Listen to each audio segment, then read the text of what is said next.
Good evening, and welcome to the Quiet Nightmare. This is a space where silence speaks, and shadows tell stories.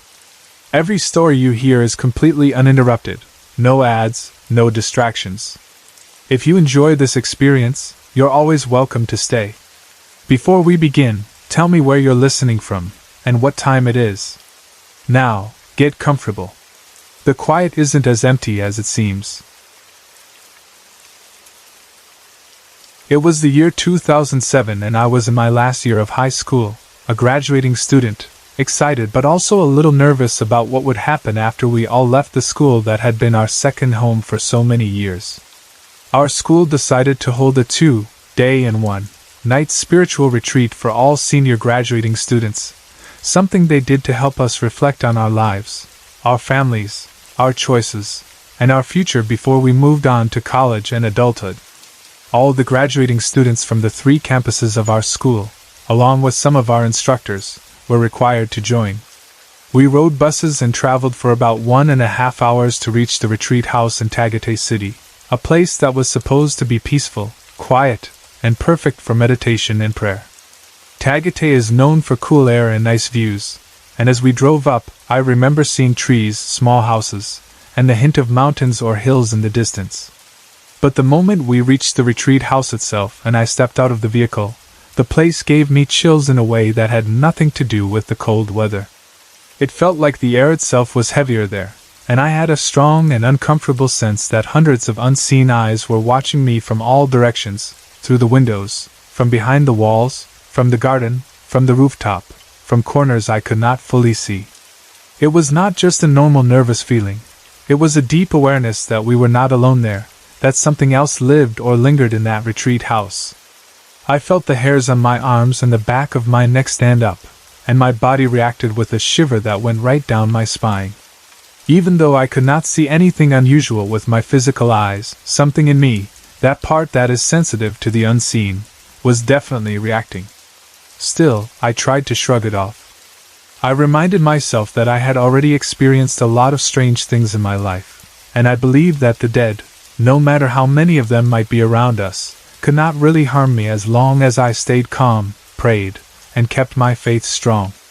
So I forced a small smile, tried to enjoy the moment with my friends, and told myself that this was just going to be a normal retreat with a little extra creepiness because of the atmosphere.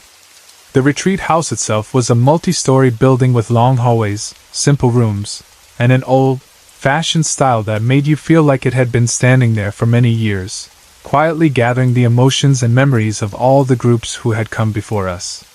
The rooms assigned to us were dormitory style, each one containing 12 single beds arranged neatly in rows. One of the walls in each room, the wall closest to the door, was lined with a row of built-in cabinets where we could place our bags and hang our clothes. The wood of the beds and cabinets looked worn but solid, like they had seen many groups of students come and go, and the smell inside the rooms was a mix of wood, dust, cold air, and something else I could not quite name. I and several of my batch mates decided to choose a room that was conveniently located near the comfort room, since we knew we would probably need to go there often, especially at night, and we also liked that this room had a great view of the garden and the spacious rooftop from its windows. It felt like a good choice at first, because from that room we could see a part of the outside that felt alive and open, not just walls and corridors. Even though each room had space for 12 students, our room ended up with only 9 students assigned to it, which meant that 3 beds remained vacant. Those 3 unused beds were lined up together in one part of the room, and their emptiness, as I would later realize, added to the creepy feeling at night. I and 2 of my classmates chose 3 beds that were located in the row next to the 3 vacant beds. These beds were positioned in the part of the room where there were glass windows that looked out into a hallway, and the door was also on the same wall. That meant that when we lay on our beds, we could see not only the inside of the room but also some of the movement outside if anyone passed by the hallway. It should have felt safe and open, but at night that layout made things feel even more exposed. All of us were already on edge from the moment we arrived, especially some of my friends who were more easily frightened by ghost stories than I was. They kept glancing nervously at the ceiling, the corners, and the shadows in the room. To make ourselves feel more secure, we came up with a simple solution. We decided to push our beds together so that we could all sleep close to each other, like one big bed made of several single beds. That way, if someone got scared in the middle of the night, they would not be alone on their own bed in some far corner. We would all be within reach, side by side, sharing warmth and presence, and maybe a few whispered jokes to chase away fear. It felt childish but comforting. After pushing the beds together, we picked our spots based on who wanted to sleep next to whom. I made what I would later call the wrong choice, by deciding to sleep at the outer corner of our combined bed. At the time it did not seem like a big deal, but when I laid down and realized that I was directly facing the 3 vacant beds that no one was sleeping on, I started to feel uneasy. From my position, if I opened my eyes at night, the first thing I would see would be those empty beds and the dark space around them. My mind, which has always had a good imagination, started to play tricks on me as soon as the lights went off.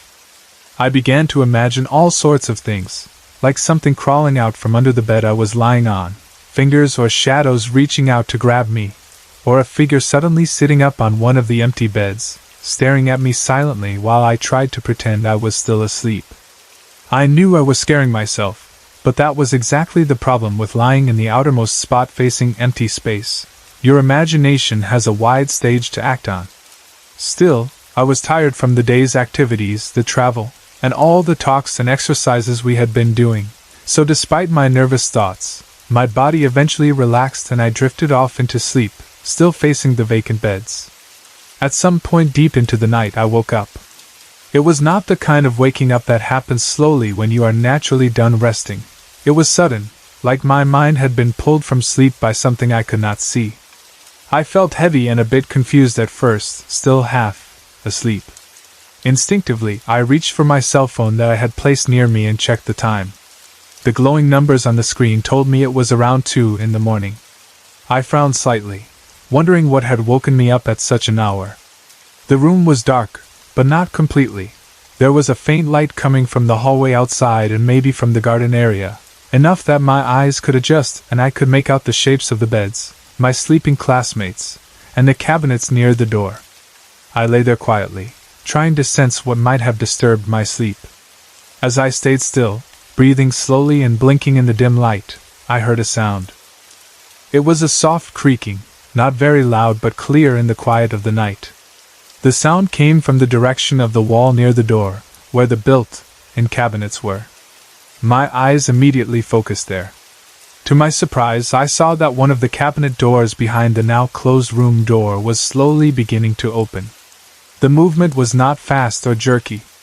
It was slow, almost cautious, the way a human hand might push a door open carefully in the middle of the night, trying not to wake anyone up. I watched in frozen silence as the cabinet door continued to swing outward until it was completely open. Through the opening, I could actually see the shirt that I had hung neatly inside earlier that evening. The sight of something as normal as my own shirt inside that cabinet made the whole thing feel even more surreal, because I knew for a fact that none of us had gotten up to open it. I lay there, my heart beating a little faster, my mind racing, but my body refusing to move. I did not call out to anyone. I did not sit up or get off the bed. I simply lay there very still, watching that open cabinet and wondering what had just happened. At some point after that, perhaps because I was still tired and my body could not stay tense forever, I slipped back into sleep without even realizing when that happened. It was as if my mind had reached a limit where it said, "I cannot process this right now," and simply shut down. The next thing I remember is waking up again, and once more it was because of a sound. This time, the sound was another creak, similar to the first one but with a slightly different timing. My eyes flew open and I immediately looked toward the cabinet again, the one that I had last seen standing wide open. To my growing unease, I saw the cabinet door now slowly closing by itself. It was the same slow, deliberate movement, only in reverse, as if an invisible hand was now gently pushing the door shut. It moved until it fit back into place and no longer revealed the inside. My heart pounded faster again, and this time I fully understood how strange the situation was. Compared to the first opening, the closing felt even more unsettling, because it suggested a complete action. Something had opened it, and now something was closing it. This was not a simple case of a door that had not been properly latched and had swung open because of gravity or air pressure. I knew from experience with those types of cabinets that they did not just open and close on their own. At that moment, I froze even more than before. I did not want to move my body at all, as if staying perfectly still would make me invisible to whatever might be in the room with us. I tried to sense whether any of my classmates were awake, maybe also watching what was happening, but the sound of their breathing remained slow and steady. No one stirred, no one whispered. It seemed that I was the only one awake to witness the strange behavior of the cabinet. I did not want to take my eyes off it at first, afraid that if I looked away, something else would happen that I would miss. So I kept staring, my gaze locked on that now closed door, my ears listening carefully for any more creaks or signs of movement. After a short while, I heard footsteps in the hallway outside. It sounded like several students from other rooms walking toward the comfort room, probably to use the bathroom before dawn. The sound of their footsteps and soft voices somehow broke the thick tension inside me. I decided that this was my chance to do something normal, something that would also bring more light into the room and maybe help push back the fear. I reached for the light switch and turned the room lights on. The sudden brightness stung my eyes a little, but it made the room look simple again, just beds, bags, cabinets, and sleeping classmates. No floating objects, no dark shadows moving. I checked the time on my cell phone again and saw that it was already 4:30 in the morning. Slowly, some of my classmates began to wake up, rubbing their eyes and stretching, surprised that the lights were on so early. I did not say anything yet. Instead, I got off the bed, walked cautiously to the cabinet, and examined it closely. I wanted to know if there was any simple explanation for why it had opened and closed by itself earlier. When I looked at the hinges and the way the door was attached, I realized something important. The cabinet had a clip mechanism, a kind of hinge that holds the door in place when it is shut. This meant that it actually required a bit of strength, or at least a firm pull to open or close it. It was not the type of cabinet that could be moved by a light wind or by a slight slant in the floor. You really needed to grab it and put effort into pulling it open or pushing it closed.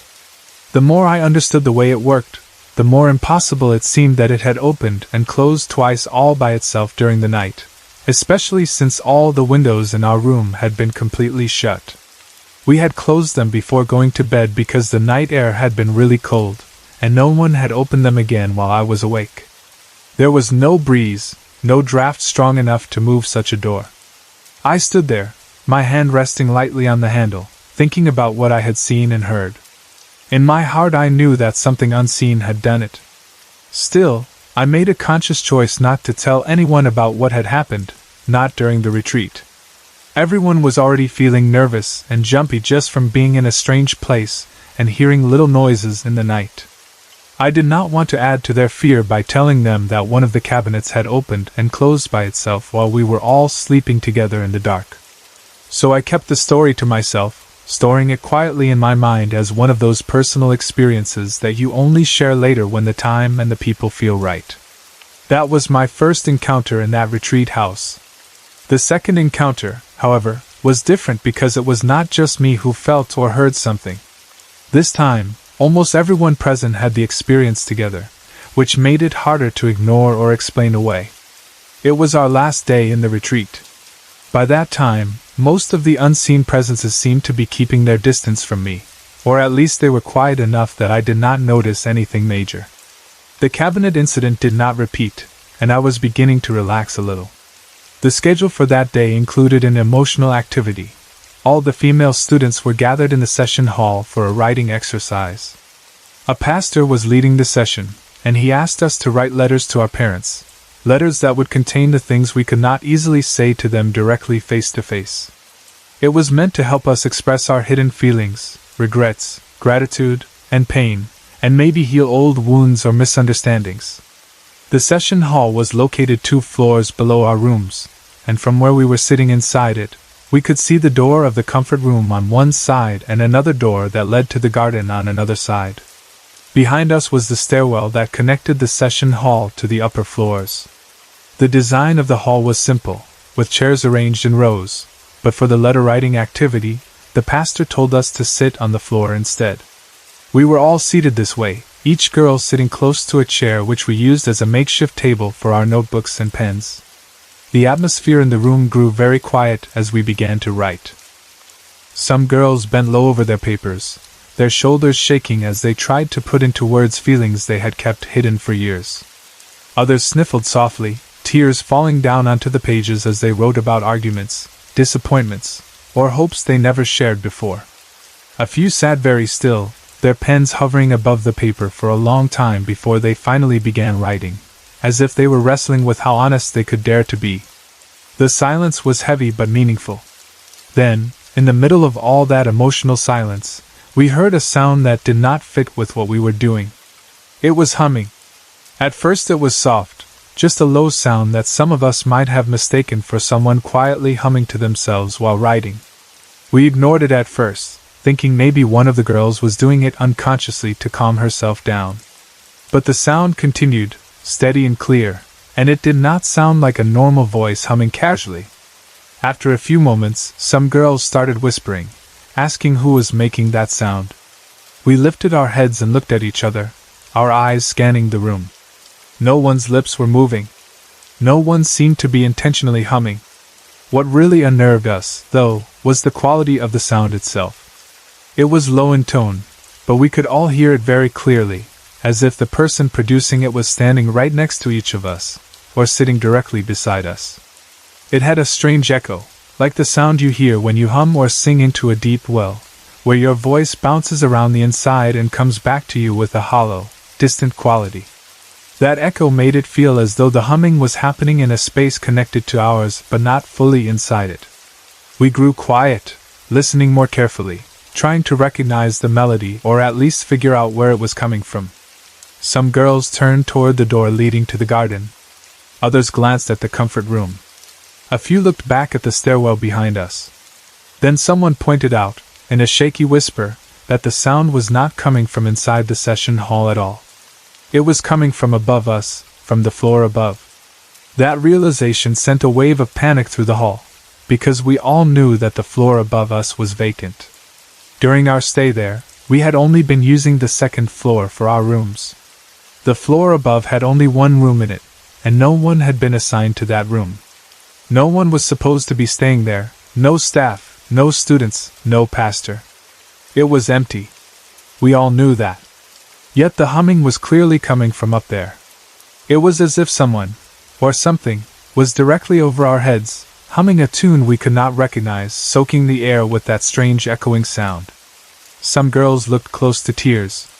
Others hugged their arms around themselves as goosebumps rose on their skin. The pastor at the front of the room noticed the change in the atmosphere, the anxious glances, the way our writing had stopped and our attention was now fixed somewhere above us instead of on our letters. He seemed to understand that something was not right. Maybe he had heard the rumors about the retreat house before. Maybe he had heard that humming sound during other retreats. Whatever the case, he reacted calmly but in a way that showed he did not want our fear to grow. He turned on his cassette player, presumably to play a worship song or some peaceful music to mask or cover the humming sound. If we could no longer hear the strange echo, maybe we could focus again on our writing and calm down. But the cassette player did not cooperate. It started playing a song, but then it kept stopping at a certain part of the song, as if someone had pressed pause. After a moment, it would rewind or jump back and start again from the beginning, only to stop once more at the same spot. It repeated that odd pattern: start, play, stop, rewind, start, play, stop over and over, like a record skipping on a damaged groove. The timing of it, combined with the humming, made everything feel even more unnatural, like something or someone did not want the music to play properly, did not want the pastor to cover up the humming. I think the pastor already knew about the strange things in that retreat house and the humming on that upper floor, and he did not want us to become more frightened than we already were. So, instead of forcing the cassette player to work or talking to us about what was going on, he chose a gentler, more practical solution. He dismissed us early for lunch. He told us we could take a break and eat. His voice was calm, but his eyes were serious, and I could tell he was trying to quietly guide us away from that room and that sound.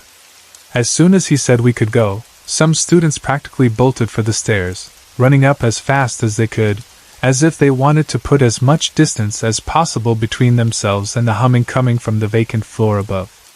Others walked quickly but stayed close to their friends, whispering nervously. As for me, I did not run immediately.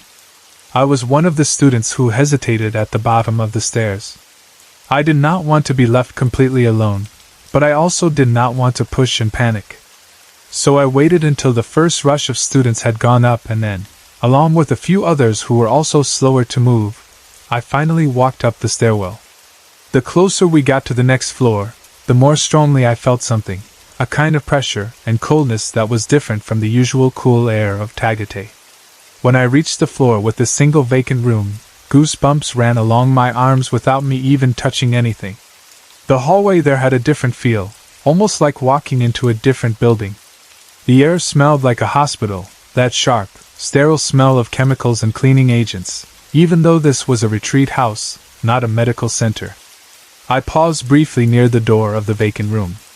The glass on the door was tinted, so I could not see clearly inside, but I could make out faint silhouettes and shapes. It looked like there were double-decked beds in there, lined up in an orderly way, empty and unused. No lights were on inside, and no one moved. Still, I felt strongly that the room was not truly empty, and my instincts told me not to stare too long or try to look more closely. So I continued walking, following the others back up to our own floor. Nobody talked openly about the humming sound during the rest of the retreat. It was as if we had entered into a silent agreement to pretend it had not happened, at least until we were safely away from that place. Only after we finished the retreat and returned home did some of us begin to share whispers and stories about it in small groups. Up to this day, no one has been able to explain that humming, the echoing voice that sounded like it came from a deep well on a floor that was supposed to be vacant. No one can fully explain why the cassette player kept stopping at the same part of the song. I never tried to go back to that retreat house to ask about its history, to find out who might have stayed in that upper room before or whether someone had died there, because the memory alone is enough to bring back the chills. All I know is that during that retreat in 2007, in that Tagate retreat house, we shared not only prayers and reflections, but also the quiet, unnerving experience of knowing that we were not the only ones present in that place, and that some unseen guests were listening to our words and emotions from just beyond the thin walls that separate their world from ours. The story I am going to share happened quite recently, and even though some time has already passed, I can still picture every detail very clearly in my mind because of how unsettling it felt when it happened. It was in the third week of February 2012, sometime on a Sunday afternoon, and all of this took place in my boarding house, the place that was supposed to be my small, safe home while I studied and tried to live more independently. Before I tell you exactly what happened that day, it helps to explain what my boarding house is like so you can imagine the setting more clearly, because the way the rooms are arranged and where mine is located has a lot to do with the feeling I always get there. The building itself is 4 stories high, a simple, somewhat narrow structure that rises up from the street with plain walls and windows that look almost identical from floor to floor. It is the kind of place that many students and workers choose because it is practical and close to school or work, not because it is beautiful or fancy. The first floor is more like a common area connected to the entrance, and the second and third floors each have 4 rooms lined up along a hallway, their doors facing a shared space or corridor. The 4th floor is more like a rooftop or storage area and not really used as regular living quarters. My room is on the 2nd floor, which made things convenient enough because I did not have to climb too many stairs every time I came home tired from a long day, and being on the 2nd floor also made me feel like I was not too high up and not too close to the ground, which is something small but comforting when you are living away from your family. My room is located right beside the common kitchen and dining area that everyone on the floor shares. That kitchen and dining space is where the tenants cook, wash dishes, and sometimes sit down to have conversations, so there are hours when it is busy and filled with the sounds of clanging utensils and boiling water, and there are hours, especially at night, when it can be very quiet and empty, with only the faint smell of food lingering in the air. When I first moved in, the rooms on that floor were mostly already occupied. Other tenants had already been living there a few weeks before I arrived. If you stood in the hallway and faced the rooms on the second floor, you would see that my room was beside the common kitchen and dining room, and between my room and the kitchen there was another room, the third room on that side of the floor. The girl who originally lived there was a student like me, but shortly before or around the time that I came to stay there, she transferred to one of the rooms on the third floor, leaving that room, the one between my room and the kitchen, vacant. That room then became an empty, closed-off space, its doors shut most of the time, its light off, its presence noticeable mainly because it was a dark gap between two places that were usually occupied and bright. I want you to remember this vacant room carefully because this is the center of what happened. This is where everything strange seemed to come from. At the time of the incident, I had been living alone in my room for about 2 months. I did not yet have a roommate, or any family sharing the space with me. I was used to being on my own there, arranging my things the way I wanted, doing my household chores, and spending evenings quietly.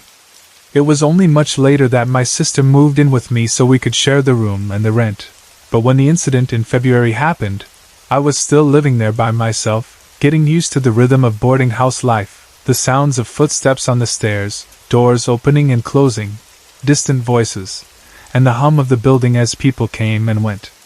On that particular Sunday, I remember that it was my usual routine to stay in the boarding house during the day and use the time to do all my household chores.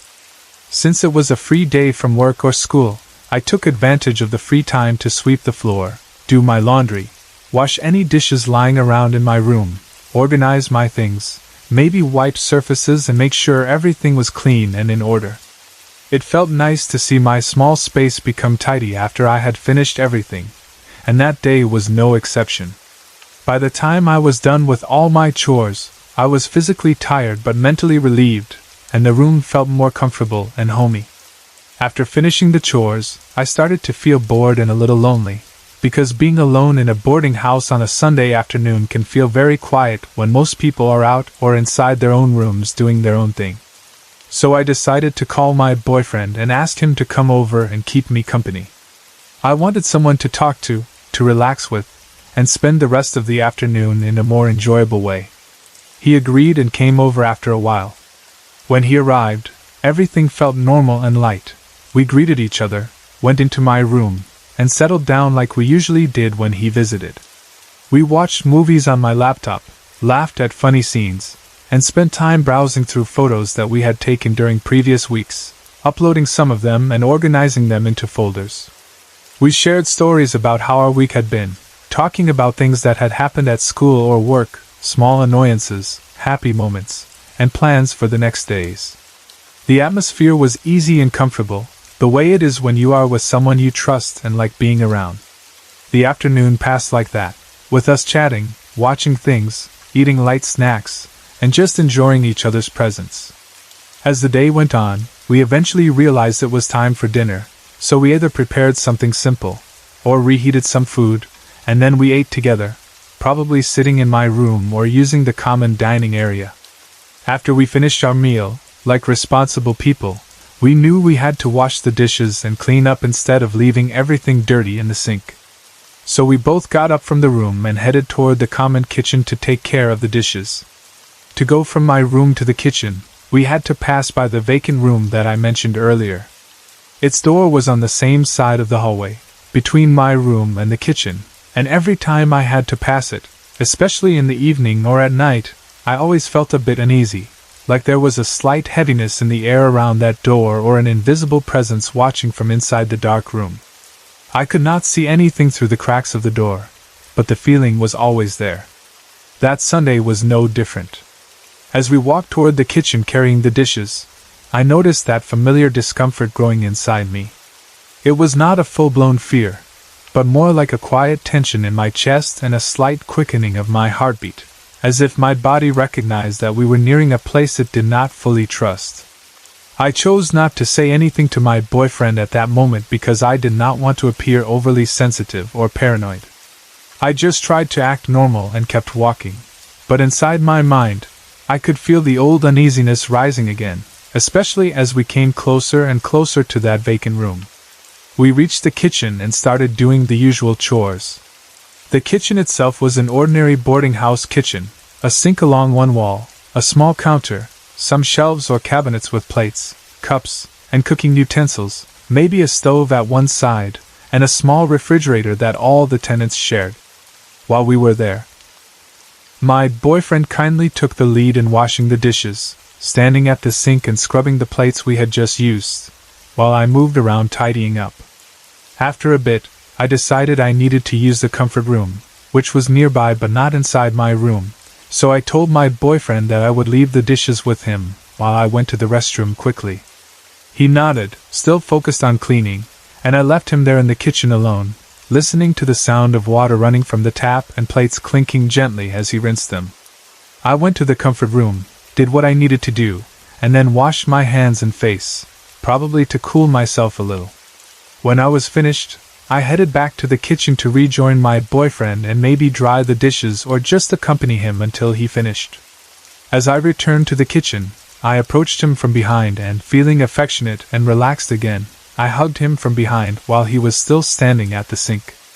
From the angle where I stood, my body was facing toward the stairs, which were located near the vacant room.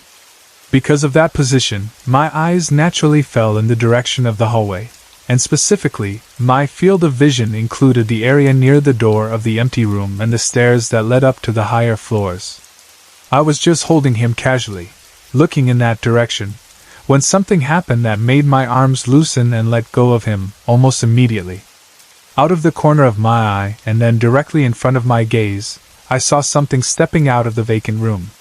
It was a dark shadow, but it was not just a random patch of darkness or a trick of the light. It had shape and form. It looked like the lower half of a human body, as if the top half was missing, invisible, or hidden, but the bottom half, from the waist down, the legs and maybe the suggestion of feet, was clearly visible as a moving shadow. It was stepping out of the doorway of the empty room into the hallway, and even though I could not see a face or eyes or any upper body, I had a very strong, chilling feeling that it was aware of us and that it was looking directly in our direction. Perhaps you can imagine how shocking that is, to suddenly see a moving partial figure where no one should be, in a room you already felt uneasy about, in a boarding house where you know exactly who is living on your floor and where they are at that time. For a moment, the sight startled me so deeply that my body almost stopped functioning. I froze in place, my arms falling away from my boyfriend, my breath catching in my throat. It felt like the air around me had turned heavy and cold at the same time. The shadow was not fuzzy or unclear. In that instant it seemed very real and solid in its darkness. My mind tried to understand what I was seeing, but there was no logical explanation. No one was supposed to be in that empty room, and even if there had been a person there, they would not look like just the lower half of a shadow stepping out. The whole thing lasted only a few seconds, but it felt much longer to me because my mind was racing. Then I blinked. Just once, my eyes reacting reflexively to the shock, and when my eyes opened again, the shadow was gone. It had vanished completely, leaving only the plain, quiet hallway in front of me. There was no movement, no sign of anyone. The door of the vacant room was as it had been before, and everything looked normal, but the feeling in my body told me unmistakably that I had seen something real, not just imagined it. For a few moments I was too stunned to speak, but my fear and uneasiness were growing too strong to keep inside. I let go of my boyfriend and told him what I had just seen. I explained in a trembling voice that a dark shadow, shaped like the lower half of a body, had stepped out of the empty room and then disappeared. I felt exposed and vulnerable standing there in the kitchen while that hallway remained in my line of sight, so close to the spot where the shadow had appeared. My boyfriend listened, and instead of laughing or dismissing it, he told me something that made me even more sure that what I had experienced was not just my imagination. He said that while he had been doing the dishes, alone in the kitchen when I went to the comfort room, he had suddenly felt that someone was watching him. It was the kind of feeling where the hairs on your neck stand up and you become very aware of your surroundings, as if invisible eyes are on you. He said he had turned around to look behind him, expecting to see someone there, but there had been no one. The kitchen and hallway were empty. At that time, he had brushed it off and not thought too deeply about it, but after I described what I had seen, it made more sense to him and to me. The important detail here is that we were the only ones on that floor in that moment. There were no other tenants moving around, no one passing through the hallway, and no sound of any door opening or closing. Knowing that he had felt watched while I had seen an actual shadow figure a few moments later made everything more frightening and more real. The combination of our two experiences, happening at almost the same time, convinced me that something unseen had been there near the vacant room, first watching him as he washed the dishes, then stepping out of its doorway when I came back and hugged him. The whole situation freaked me out so much that I could not bring myself to stay in the kitchen or near that hallway any longer. My heart was racing and I could feel my body trembling. I rushed back to my room, almost running down the short distance, and closed the door behind me, as if that thin layer of wood between me and the hallway could somehow block the presence I had just witnessed. I tried to calm myself down by reminding myself that I had lived there for almost 2 months already, that nothing had directly harmed me, that I had protections and faith on my side. But the image of that shadow stepping out of the doorway stayed in my mind like a dark stain. The next day, after a night of disturbed sleep and many thoughts about what I had seen, I felt the need to find out if anyone else in the boarding house had experienced anything unusual in that area. I decided to start with my neighbor who occupied the first room next to mine on the same floor, the room located on the other side, not between my room and the kitchen but still close enough to the places I regularly passed by. When I had the chance, I casually asked her if she had ever felt or seen anything strange around the hallway, especially near the kitchen or the vacant room, like someone watching her or unusual movements. I did not share too many details at first. I just wanted to know if she had also sensed anything. But she said no. She told me she had not experienced anything unusual there, no strange feelings, no sightings, nothing that made her afraid of the place. I felt slightly disappointed and maybe a little frustrated at that moment, not because I wanted her to be scared too, but because part of me was hoping that someone else had seen or felt something that would confirm what I experienced. Still, I knew that not everyone is sensitive to these things in the same way. Some people can live in a place for years and never notice anything, even if something unseen is present. Others, like me, sometimes become aware of things we did not ask to see. I also spent some time thinking carefully about whether what happened could have been just my imagination acting up. But when I went over the details, it did not feel like that. I realized that before the incident, my boyfriend and I had not watched any scary movie that might have planted spooky images in my mind. We had not talked about ghost stories or anything supernatural that day that could have triggered such strong ideas in my head. Our conversations and activities had been completely normal and happy. We were relaxed, laughing, and doing ordinary things.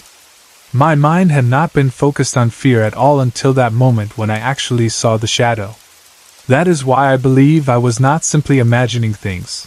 There was no mental push from horror movies or scary topics to make me see something that was not there.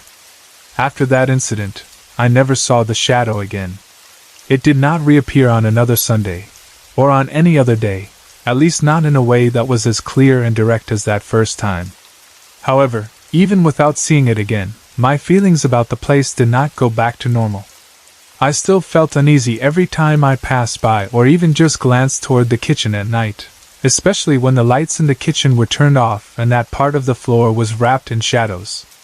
Sometimes all it took was for me to step out of my room and see the faint outline of the kitchen in the dim light of the hallway for my chest to tighten and for an old fear to whisper in my mind. It was as if the memory of that shadow had made that entire area feel contaminated by something unseen. Before the room became vacant, as I mentioned earlier, the tenant who had been living there was a student, just like me, and she had been living there alone. I remembered that back then, even though I did not know her personally in a close way, I had noticed her comings and goings. She had a habit of going out at night, and often did not return until the following day. I do not know why she followed that pattern, whether it was because of school, work, friends, or something else entirely. But now, looking back on that habit with the knowledge of what I saw, I could not help but wonder if her frequent nights away from the room were just normal choices, or if she had also felt something in that room that made her not want to stay there during the night. It was just a thought, of course, because she had already transferred to the third floor by the time I experienced the shadow, and I never had the chance to ask her directly. At present, that room is no longer vacant. A couple has moved in and is now living there together, and I see them sometimes passing by in the hallway, going in and out of that room that used to be empty and unsettling to me. I am not close to them either, and I do not want to scare them by asking too many strange questions about whether they feel anything unusual inside, so I do not know if they have experienced anything like what I did. Maybe they sleep peacefully every night and feel nothing but the normal quiet of an ordinary boarding house room. Maybe the presence has left. Or maybe they feel things but choose not to talk about them. I have no way of knowing. What I do know is that on that Sunday afternoon in the third week of February 2012, in a 4-story boarding house where I had been trying to build a small life for myself, I saw a dark shadow shaped like the lower half of a person step out of a vacant room and stand there for a moment, as if watching me and my boyfriend, before disappearing when I blinked. I felt its presence in my bones, in the sudden coldness and heaviness that came over me. My boyfriend felt its gaze without seeing it. And even though it did not hurt us or speak to us or follow us, that brief encounter left a mark on my memory and changed the way I look at narrow hallways, dark doorways, and quiet kitchens at night, reminding me that sometimes, even in normal modern buildings filled with students and workers and everyday routines, there are still corners where the unseen lingers, waiting for someone sensitive enough, or unlucky enough, to notice it. I was working the night shift for a call center agency in Baguio, and this happened sometime during the third quarter of 2008, a time in my life when my routine had already settled into a strange rhythm of sleeping during the day and waking up in the middle of the night to prepare for work, when most of the city was quiet and the world felt different, as if it belonged to a smaller number of people who were awake and moving through the darkness. My house at that time was not in a busy neighborhood or along some well-lit street with lots of neighbors and passing cars. Instead, it sat alone on the side of a mountain, surrounded mostly by trees, rocks, and the kind of silence that can feel peaceful in the daytime but deep and eerie at night. It was far from any other houses, so there were no neighbors laughing or playing music nearby, no sounds of doors opening and closing, just the rustle of leaves, the occasional bark of a dog from somewhere far away, and the wind moving over the slopes. Because of where the house was located, getting a taxi was always a bit of an adventure, and never something easy or convenient. You could not simply stand in front of the house and wave your hand at a passing cab, because no cabs passed there. If I needed to get to work, I had to walk out from the house and choose one of two possible paths along the mountainside to reach a road where taxis might pass. One way was going down the mountain, the shorter route, which meant going through a steeper, rocky, uneven path that twisted through dark trees and grasses until it connected with a lower road. The other way was going up the mountain, which was a longer hike, taking me up through a different path until I reached an upper road where I also had a chance of catching a taxi. Both paths had their own difficulties, and both were unlit at night, which meant that I often walked under the cover of darkness with only faint light from distant houses or the glow of the stars above, if the sky was clear. That night, there was no moon out. The sky felt like a deep black blanket covering everything, without even the soft silver glow that a moon usually gives to make shapes and outlines easier to see. The air was cold, as Baguio nights often are, and the cold sank into my skin and lungs in a way that made each breath feel sharp and real. My shift started at 2 in the morning, which was the usual schedule, so I had to wake up at midnight, when most people were just halfway through their night of sleep. My alarm would ring in that deep quiet, and I would force my heavy eyes to open, sit up, and remind myself that if I did not get up now, I would be late. I had to be fully dressed and ready by around 1 in the morning so that I would have time to walk out, find a cab, and arrive at the call center before my shift began. That night was no different in its schedule. My alarm rang at midnight, and I dragged myself out of bed, still feeling a little sleepy. It always took me a few minutes to shake off the dream world and return completely to reality. To help myself wake up more fully, I decided, as I often did, to take a cold shower. The water was icy against my skin, making me suck in my breath and tense my muscles, but it also did its job of clearing away the last traces of sleepiness. By the time I finished, dried off, and put on my clothes for work, my nerves were awake and I was mentally ready to begin the long routine of another night shift, answering calls from strangers, dealing with problems, and listening to voices from far away. After checking that I had everything I needed, my ID, my wallet, my phone, I prepared to leave the house. As I stepped out, I felt a little uneasiness that I first dismissed as the simple effect of the cold air on my body, or maybe the result of my imagination being more active than usual. It was that kind of chill that runs over your skin and down your arms, making the small hairs rise, the kind you could easily blame on the weather. I told myself that it might just be the cold shower mixing with the cold air outside, and that was why my body felt a little strange. Our house had a simple wooden gate at the entrance, the kind that needed a firm push or pull to open or close properly.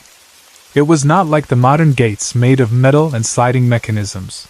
This was more old-fashioned, with hinges that creaked a little and wood that had soaked up years of sun and rain. To close it securely when you went in or out, you had to swing it hard enough so that it would shut fully and latch into place. I stepped through the doorway, my hand on the gate, preparing to leave it behind me as I started down the familiar path where I could decide whether to go up or down the mountain to search for a cab. The path that led to both directions started just outside the gate. From there I could either turn toward the way that descended sharply down the slope or toward the way that climbed up. That was the usual point at which I made my choice, depending on how tired I was, what time it was, and whether I thought there would be more taxis passing above or below at that hour.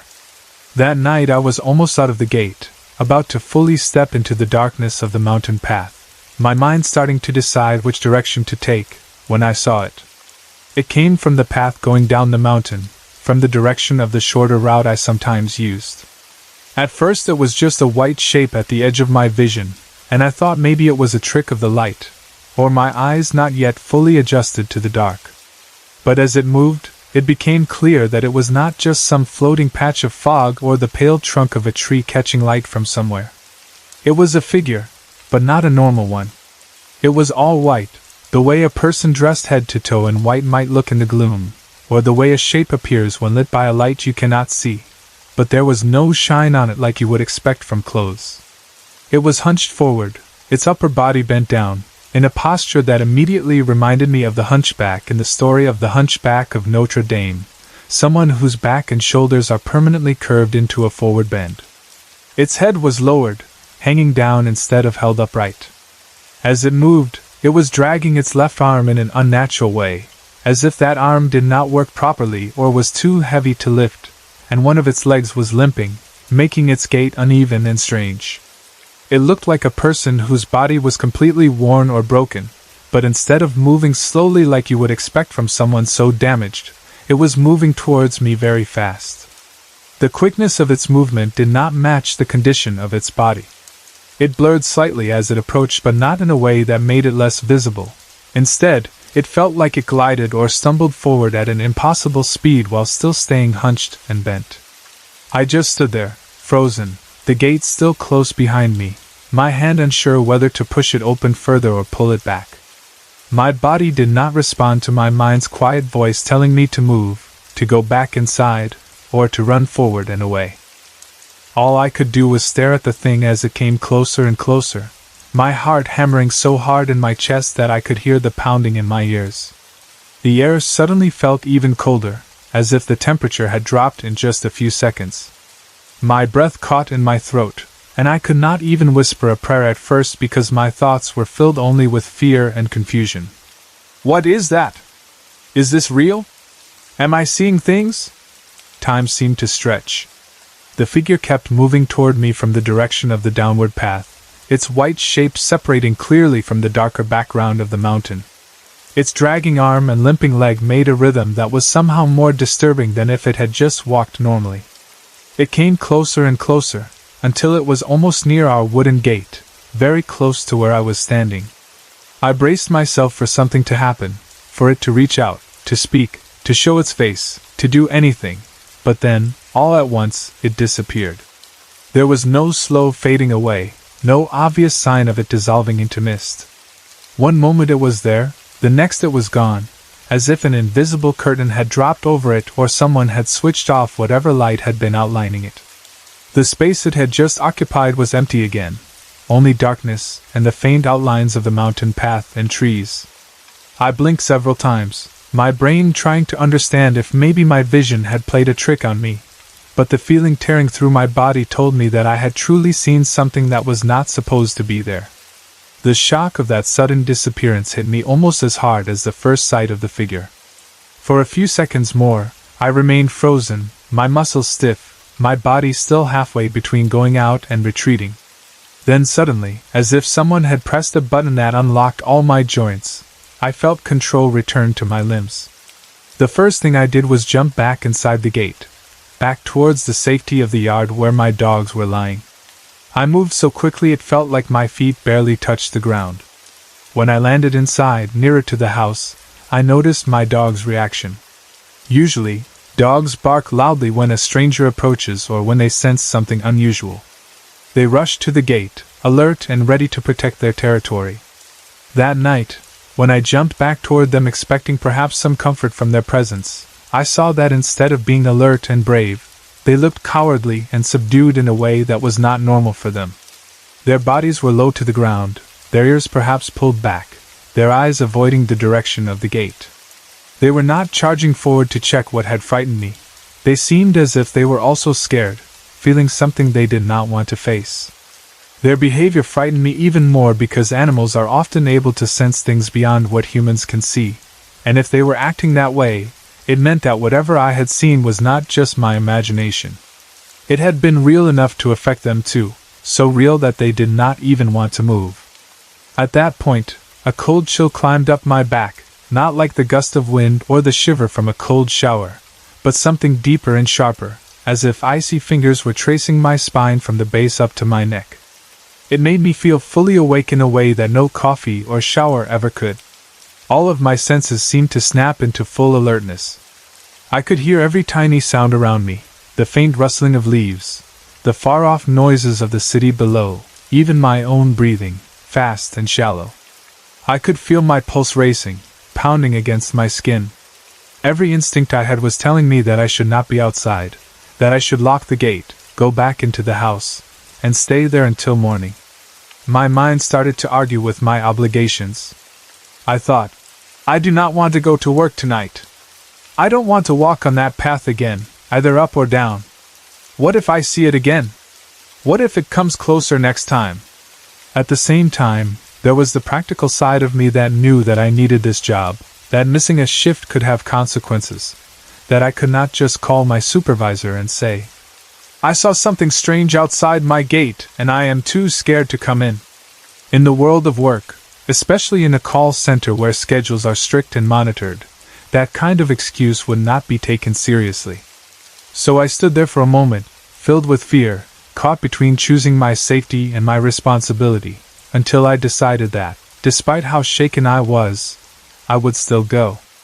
I tried to reason with myself that maybe the majority of the danger had passed now that the figure had vanished. However, there was absolutely no way I was going to take the shorter path going down the mountain that night. The idea of walking toward the same direction where I had just seen that white, hunched figure come from made my stomach twist and my legs feel weak. So I chose the long way instead, the path that led up the mountain. This route meant a longer walk and a more tiring climb, but I told myself that extra distance was worth it if it meant even a small sense of safety. I pushed the wooden gate open again, more cautiously this time, as if expecting the figure to reappear right there in front of me. When nothing visible greeted me, I stepped out and turned toward the uphill path. I did not walk slowly. I ran. I ran as fast as my legs would allow, my bag bouncing against my side, my breath coming out in white puffs in the cold air. Each step felt urgent, like I was racing away from something even though I could not see it following me. In my mind I kept saying, "Don't look back, don't look back," because I was afraid that if I did, I would either see it again or see nothing but feel it closer, which somehow felt even worse. The path itself was uneven and not built for running. It was rocky, with small dips and rises where loose stones or patches of soil could make you trip if you were not careful. But my fear seemed to sharpen my reflexes, and my feet found their way without me actually looking down at them. Even though my eyes were mostly focused ahead, scanning the darkness for any sign of movement, I could not shake the feeling that something, or someone, was watching me from behind or from the side, perhaps from the trees or from the shadows lining the mountain. It was as if eyes that I could not see were following every step I took. I did not hear footsteps behind me or voices or rustling that was clearly separate from the wind, but the heaviness of that gaze, the sense of not being alone, stayed with me until I reached the road above. My back seemed to tingle all the way up my neck, as if that cold chill had settled into my spine and refused to leave. By the time I finally reached the main road and managed to flag down a taxi, my lungs were burning a little from the fast climb, and my hands were still shaking slightly. I probably looked like someone who had just escaped a strange dream, but I tried to act normal when I got into the cab, telling the driver where I needed to go, trying to steady my voice. During the ride to the call center, I sat quietly, staring out the window at the passing dark shapes of trees, houses, and streetlights, half expecting to see that white hunched figure standing at some corner or crossing. My mind replayed the whole scene over and over, from the moment I stepped out of the gate to the moment it disappeared. Even when I tried to think about something else, my thoughts kept circling back to it, like a tongue that keeps touching a sore tooth. When I arrived at work and stepped into the bright, air-conditioned office, where the light was harsh and artificial and the sound of ringing phones and people talking filled the air, part of me felt relieved, as if I had crossed the border from a haunted place into a busy, normal world. I sat at my station, put on my headset, and began answering calls like any other night. But even there, surrounded by other agents and the constant noise, that cold chill did not completely go away. It remained at the back of my mind and at the base of my neck, a quiet reminder of what I had seen just hours earlier. I still felt as though someone invisible was watching me from a distance, even if I knew logically that I was safe inside that building, and that feeling stayed with me, running up and down my spine, until the end of my shift, when the sun was already rising outside and the world looked normal again. As if the night and everything that had happened in it belonged to another reality that only I had stepped into, and somehow managed to return from.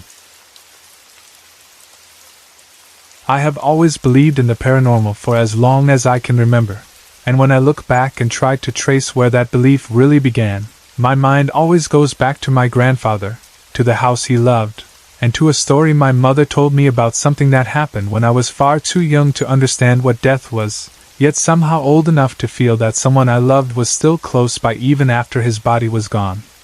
My grandfather died before I turned 3 years old, and at that time I was the only female grandchild in the family, the youngest and, as everyone liked to say and as my own memories quietly confirm, very much his favorite.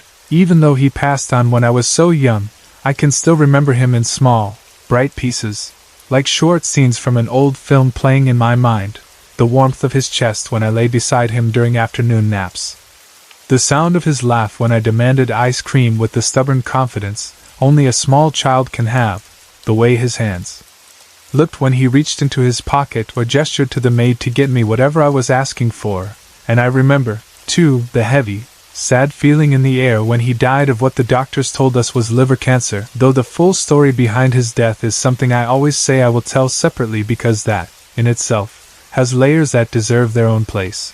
What matters for now is that he left us when I was about 2. And strangely, despite how young I was, my bond with him feels more solid in my heart than some later memories I have with people I met in school or at work. Before he died, we were very close. In our family we had a business that he had founded with his own hard work, a store that he had built up over years, struggling to keep it alive when times were difficult and guiding it with pride when times were good, and whenever he had a chance, he would bring me along with him or scoop me up in his arms as if I were a favorite accessory he never got tired of carrying. I remember taking naps with him in the afternoons, lying beside him and feeling the rise and fall of his breathing as if it was a lullaby in itself. I remember that whenever I craved ice cream, I would tug on him or look at him with hopeful eyes, and he would not wait even a second before calling the maid and instructing her to get some for me, as if my smallest wish mattered more than his own comfort. Every afternoon, after dealing with the responsibilities of the store and perhaps checking on the accounts or supervising the staff, he would take me out for an afternoon snack at a restaurant just near our store, and those little trips became a kind of routine that marked the day for me. The familiar path from the store to the restaurant, the coolness of the air inside, the clinking of plates, his presence beside me. The feeling that I was safe and adored. Our ancestral home, which my grandfather had built in the early 1960s, was another extension of his personality and pride. It was not just a building to him, but something he poured his love and attention into, to the point that he personally chose all of the wood used to build it, inspecting pieces, selecting them carefully, imagining how they would come together to form walls, floors, beams, and rooms that would hold his family for generations. He loved that house deeply, and it stood as a quiet, solid testament to his hard work and hopes. In our culture, it is a common tradition that when someone dies, if the family home is large enough, the wake or viewing is held there instead of in a funeral parlor. It is a way of honoring the dead in a place that mattered to them while also allowing friends and family to gather in familiar surroundings, to share stories, to pray together, and to say goodbye. Because our ancestral home was big enough and because it meant so much to him, the wake for my grandfather was held there. I was about 2 years old at the time, too young to understand the rituals of death, too young to grasp the finality of a coffin or the weight of grief, but old enough to remember flashes of movement and sound and emotion.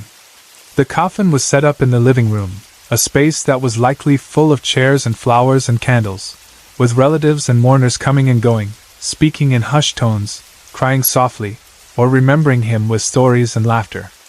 My grandfather's favorite spot in that house, however, was not the living room. It was the terrace right beside it, a place where he could sit and feel the breeze, look out at whatever view lay beyond, listen to the sounds of the neighborhood, and just be, perhaps thinking about his life or simply enjoying the presence of his family. That terrace, connected to the living room, became an important detail in the story my mother would later tell me about my first paranormal encounter. Even though I have some scattered memories of my grandfather from before he died, I do not remember this particular incident at all. Maybe because I was too young or because some memories simply sink too deep into the subconscious to be clearly recovered. What I know of it comes from my mother's account, which she shared with me only when I turned 10 years old, perhaps because she wanted me to be old enough to understand and not be terrified, and perhaps because she sensed that at that age I was already aware enough of the spirit world for it to make sense instead of sounding like a strange fairy tale. According to my mother, on one of the days during my grandfather's wake, she was busy doing what many daughters do during such difficult times, making sure that the mourners were attended to, that they had something to eat or drink, that no one felt neglected, all while managing her own grief. She was moving around, checking trays, cups, and plates, saying polite words to visitors, but she was also keeping an eye on me whenever she could. She recalls that at one point, I was sitting quietly on the couch near the coffin, just staring at it. For a child that young, that sight must have been confusing, maybe even a little frightening, but she said I looked strangely calm, as if I were studying something I did not fully understand but felt connected to in some deep way. Eventually, as children often do, I grew tired. She said I lay down on the same couch and fell asleep there, close to the coffin, with the soft murmur of adult voices and the faint smell of flowers around me. Time passed, maybe about half an hour or so, and my mother continued attending to the guests, moving from one small task to another. Then she noticed that I had started to stir. She saw me waking up from my nap, rubbing my eyes perhaps, and then she saw me smiling, not in a random way, but as if I were looking at someone or something that made me happy. At first she did not think too much of it. Maybe she thought I was still halfway in a dream or that I was just reacting to the familiar environment. But then, to her surprise, she saw me get off the couch and walk toward the terrace. On the terrace, there was an empty chair, one that had no one sitting in it as far as any adult could see. She watched me move toward that empty chair and then, as if nothing were unusual, start talking as though someone were sitting there listening to me. She could not see anyone in that chair, but she said I was smiling, laughing, and chattering with the empty space, my expressions animated, my attention focused. The way a child would behave when talking to a beloved grandparent or friend. After a little while, she saw me leave the terrace and walk toward the stairs that led up to the second floor. I went up the stairs and disappeared from her view. Now more curious and a little unsettled, my mother decided to follow me. She excused herself from whatever she was doing and quietly went upstairs to check where I had gone, worried that I might hurt myself or get into something I should not touch. When she reached the second floor, she looked for me and eventually found me inside the master's bedroom, the room that my grandparents shared when my grandfather was alive. It was their private space, their sanctuary, and even during the wake I can imagine that it still contained many of his things, clothes in the closet, personal items on the bedside table, the familiar smell of their presence lingering in the sheets and curtains. My mother said she found me sitting on the bed, just sitting there calmly, as if I were waiting for something or someone. On a table across the room, far from where I sat, there was a toy television that had belonged to me. It was the kind of toy that children used to have, where you could wind it up and, as it wound down, it would play a gentle melody in that tinkling, mechanical way that jewelry boxes do. The toy was on the table, not moving, not playing any music, just sitting there like any other object in the room. My mother stepped closer, a little uneasy now, and asked me what I was doing in the room. She expected maybe a simple childish answer like, "I'm playing," or "I'm hiding," but instead, without hesitation, I replied with something that sent a chill down her spine. I told her, in my small, innocent voice, "Ankong told me to come here so we can play." Ankong, in our family, is the Chinese word we use for grandfather, and that was what I always called him when he was alive. Hearing me say that, hearing me explain so casually that my dead grandfather had asked me to come to the bedroom so that we could play together, unsettled my mother deeply. She knew that my grandfather's body was downstairs in the coffin, that his time in this world, at least in a physical sense, was over, yet her 2-year-old daughter was speaking of him as if he were still an active presence, giving instructions, inviting me to join him in their old room. My mother's first reaction was fear, mixed with protectiveness. She did not want to shout or panic in front of me, but she knew she did not want me staying in that room any longer. She walked over to me, picked me up in her arms, and headed for the door, intending to carry me out and back downstairs where there were people and light and the familiarity of the wake. As she carried me toward the door and we passed by the table where my toy TV was placed, something else happened that made the whole situation even stranger in her eyes. The toy, which had been silent and still when she entered the room, suddenly began to play. "It's a Small World," its little mechanism producing the familiar tune in that soft, chiming, jewelry box style sound that those old wind-up toys had. It played clearly, as if someone had just wound it up freshly, even though no one had touched it, at least not that my mother had seen. My mother's mind raced with questions. Who wound it? How could it start playing on its own? How long had it been winding internally for it to play so strongly now? And what did it mean that it began just as we walked past? She wanted to pick up the toy and examine it, to look underneath, to check if maybe someone had touched it earlier, but before she could reach out for it, something else happened to draw her attention fully to me. In her arms, I began to wriggle and twist, as if I wanted to get away from her. I stretched out my arms in front of me, reaching out towards something or someone that she could not see, as if I was about to jump into another pair of waiting arms. At the same time, I shouted, with the eager urgency of a small child reaching for a beloved person, "Ankong! Ankong!" To my mother, it looked and felt as though I believed that my grandfather was standing right in front of us, ready to pick me up, and that I was trying to leave her embrace to go to him instead. Faced with that, my mother did not wait around to ask more questions or to investigate the toy further. Holding me tightly despite my attempts to reach out, she hurried out of the master's bedroom, walked down the stairs as quickly as she could without dropping me, and brought us back to the more populated areas of the house where the wake was still ongoing. Later, when she thought about everything, she could not shake the strangeness of the toy TV playing for so long without anyone visibly winding it, or the timing of it starting just as we passed by, or the way I had clearly been interacting with someone she could not see earlier on the terrace. In the days that followed, my mother says that I continued to do similar things. Even after the funeral, after my grandfather's body had been buried and the official rituals were over, she would sometimes see me playing alone, laughing, or talking animatedly to someone who was not physically there. She did not always interrupt me, but when she did ask who I was talking to or who I was playing with, I would give the same answer. I would tell her it was Kong. To me, as a child, it seemed simple and natural. My favorite grandfather, who had always made time to play with me, who had always given me ice cream and taken me to snacks, was still around, just in a way that adults could not understand. As I got older, those visitations, as my mother calls them, started to happen less often.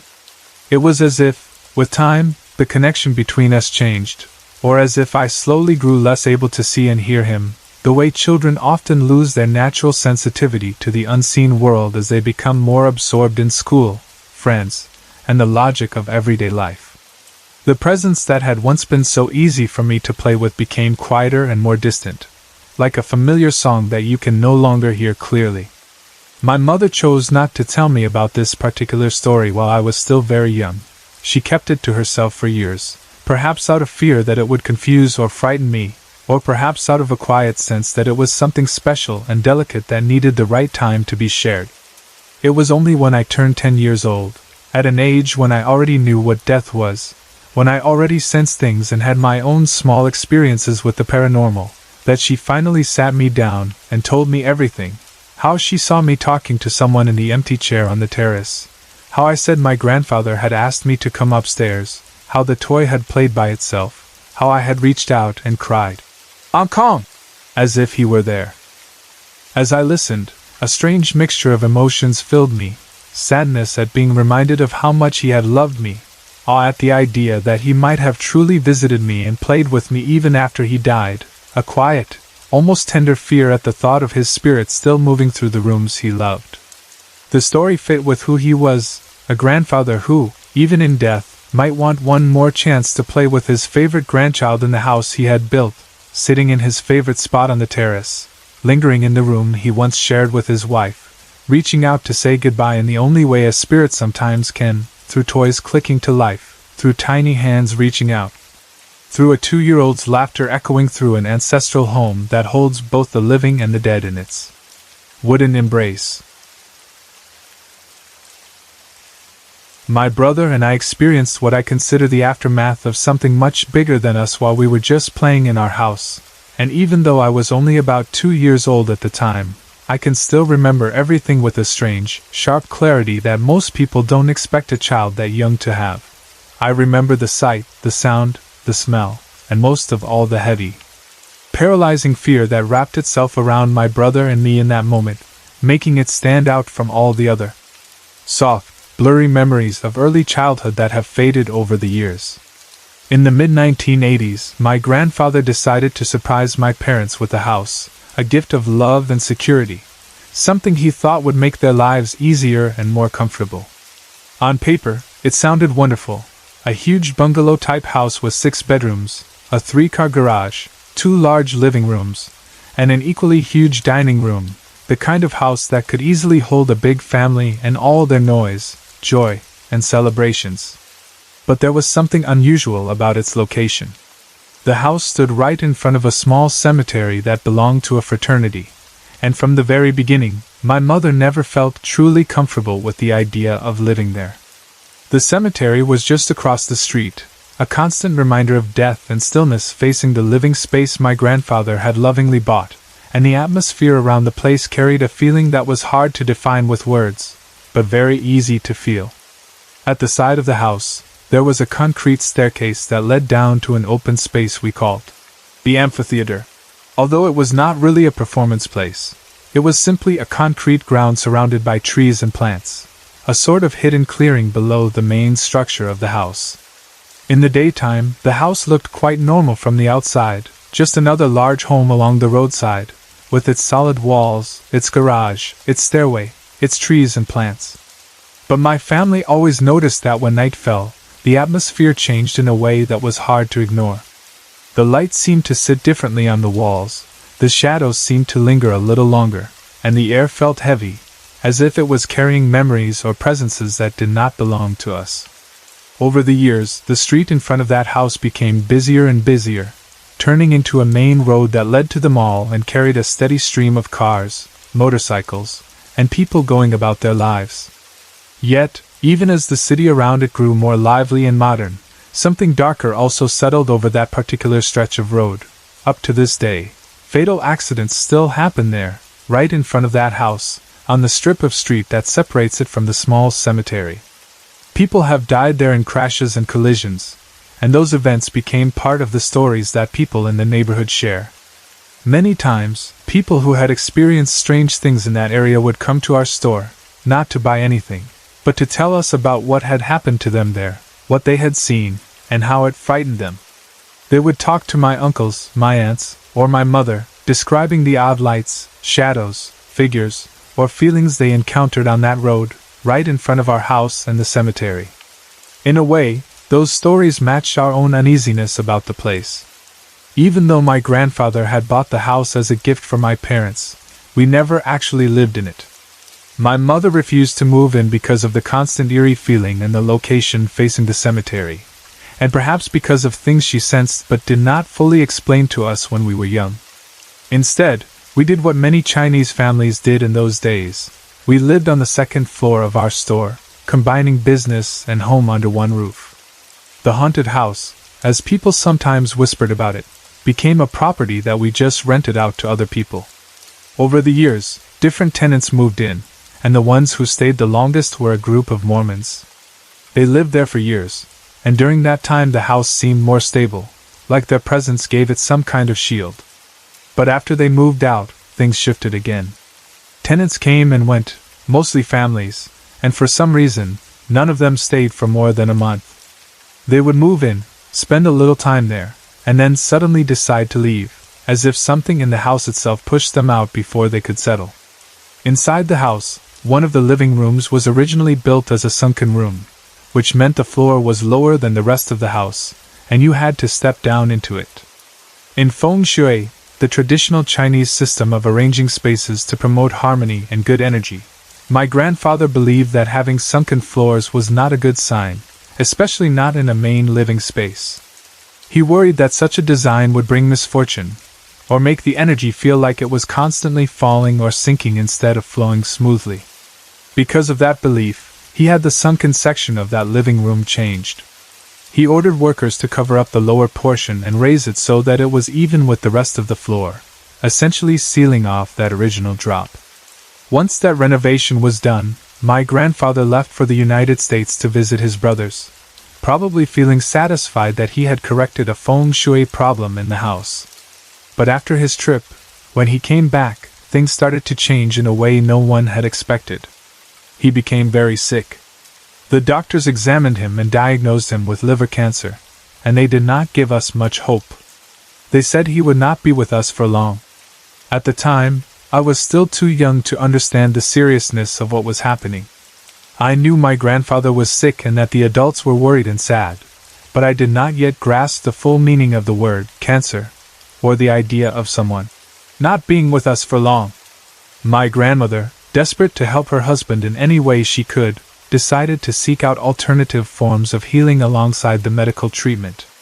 She went looking for someone, anyone, who might offer a different kind of help, something spiritual or traditional that could address what she began to believe might not just be a physical illness, but something related to the unseen world. From a neighboring province, she found a man who claimed that he could help, a healer or spiritual practitioner of some sort, and she had him come to our province to examine our situation. When this man arrived, he did not limit his inspection to my grandfather's body or to ordinary medical details. Instead, he insisted on visiting all of our properties, because he believed that my grandfather's sickness was caused by entities, by spirits that had become angry, and that these entities were attacking him. He and some members of my family went into the house near the cemetery, the one my grandfather had renovated, and there he told them that spirits had been living in the sunken part of the living room. According to him, when my grandfather decided to cover up that sunken floor, the act either trapped them, crushed them, or otherwise harmed them. Some of these entities were killed, and others were injured, and they were enraged by what had been done. They held my grandfather responsible and, as this man put it, they wanted his soul in payment for what he had done to them. He told the family that he could make them stop, that he could perform a ritual to keep the spirits from taking my grandfather's soul. But the ritual had to be done in that house where the offense and the damage had occurred. So one day, my mother and all of her siblings, my uncles and aunts, were told to gather at the house. The man said that the entities had almost succeeded in taking my grandfather's soul already, and that they were now also reaching for another soul from the family. The ritual he described sounded like something out of a horror movie. He instructed them to form a circle inside the house, all of them standing hand in hand so that their bodies formed an unbroken ring. In the middle of that circle, he had them place a huge barrel, the kind usually used for storing gasoline, big and hard to move. The man gave them strict instructions. They were to hold hands tightly and, no matter what they saw or heard during the ritual, they must never break the circle. No one was allowed to let go of the person next to them, no matter how frightened they became. Then he explained the next part of the ritual. He said that each family member had to take a turn walking around the barrel in the center. As each one walked, if the barrel moved or shook during a person's turn, that meant the entities wanted that person's soul as well. One by one, my family members stepped out of the circle, walked around the barrel as instructed, and returned to their place in the circle. When my second uncle took his turn and walked around the barrel, something happened. The barrel started to shake. It trembled and moved as if something unseen was hitting or pushing it from the inside or outside, reacting specifically to him. The man immediately told my uncle to get back into the circle and hold hands again with everyone else, reinforcing the chain of protection, and then he began to chant. According to my family, the chant was continuous and intense, words they did not fully understand but that seemed to have power. He said, commanding the entities to leave, to stop reaching for my grandfather and my uncle, driving them away and breaking their hold. My mother later described what happened next as something straight out of a horror movie, something so extreme that if she had not lived through it herself, she might never have believed it if she had only heard it from someone else. The front door of the house, she said, was made of very hard, heavy wood, the kind that takes effort to open or close because of its weight and solidity. While the man was chanting, that door suddenly began to shake violently. It rattled in its frame as if some tremendous force was repeatedly slamming against it from the outside. At the same time, they heard very loud pounding on the door, over and over, as if someone, or something, was trying desperately to break in. The sound filled the house, the pounding and the shaking, but everyone in the circle remembered the instruction: do not break the circle, no matter what happens. They stayed in place, holding hands tightly, trembling in fear but refusing to let go. Eventually, the pounding and the shaking of the front door subsided. It stopped shaking and the sound died away, but the nightmare was not over. Right after the noise died down, blood began to appear. It started to seep out from the ceiling, trickling down the walls and onto the floors, forming streaks and patches and puddles. My family watched in horror as the blood continued to flow, as if it were being squeezed out from inside the walls themselves. It was not just one small spot. The man continued to chant, and the blood continued to come, spreading across the house. They said it appeared in every room, as if something was bleeding through the very structure of the building. It came out in the garage, from the corners and edges, from the cracks between tiles. It appeared right out of the bathroom tiles and even from the bricks of the driveway outside, dripping and smearing and staining. And it was not limited to just that house.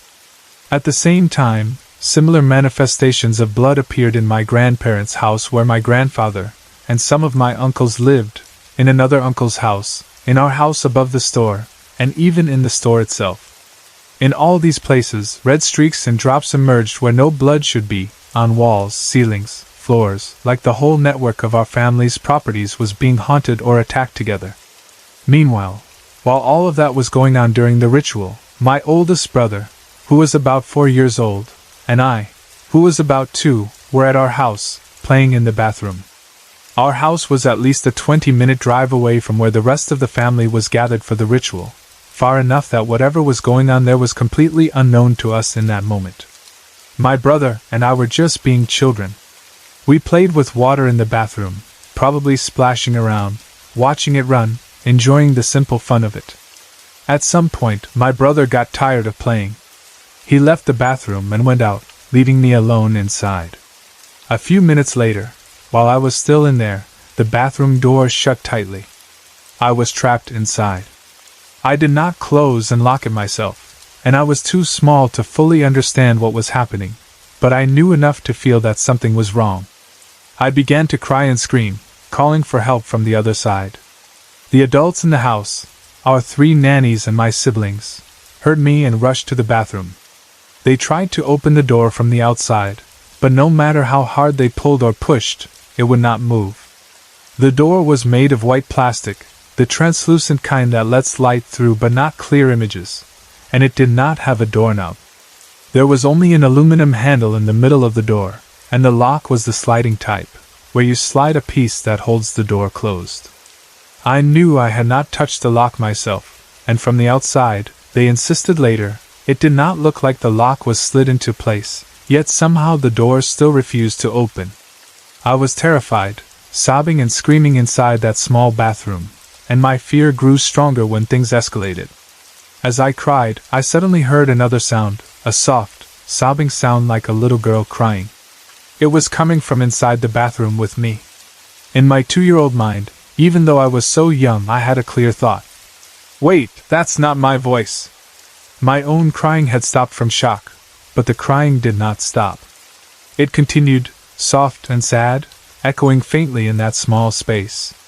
That realization froze me. I stopped making noise, yet the crying sound went on, as if someone else, another child, was still weeping beside me. I turned to look around the bathroom, searching for the source of the sound, and that was when I saw something that would etch itself into my mind for the rest of my life. Blood began to come out from the bathroom tiles in front of me. It did not just drip randomly. It flowed and gathered in a way that slowly formed the shape of a little girl. The blood traced the outline of her body, her head, her arms, her legs. She was holding a doll, and the doll hung from her right hand, limp and lifeless, as if it was being dragged. The girl made of blood was there, crying, the soft sobs matching the sound I had heard, and everything inside me screamed with a fear so deep that even as a child, I knew this was not something normal. Just at that moment, the bathroom door finally opened. The barrier that no one could move before suddenly gave way.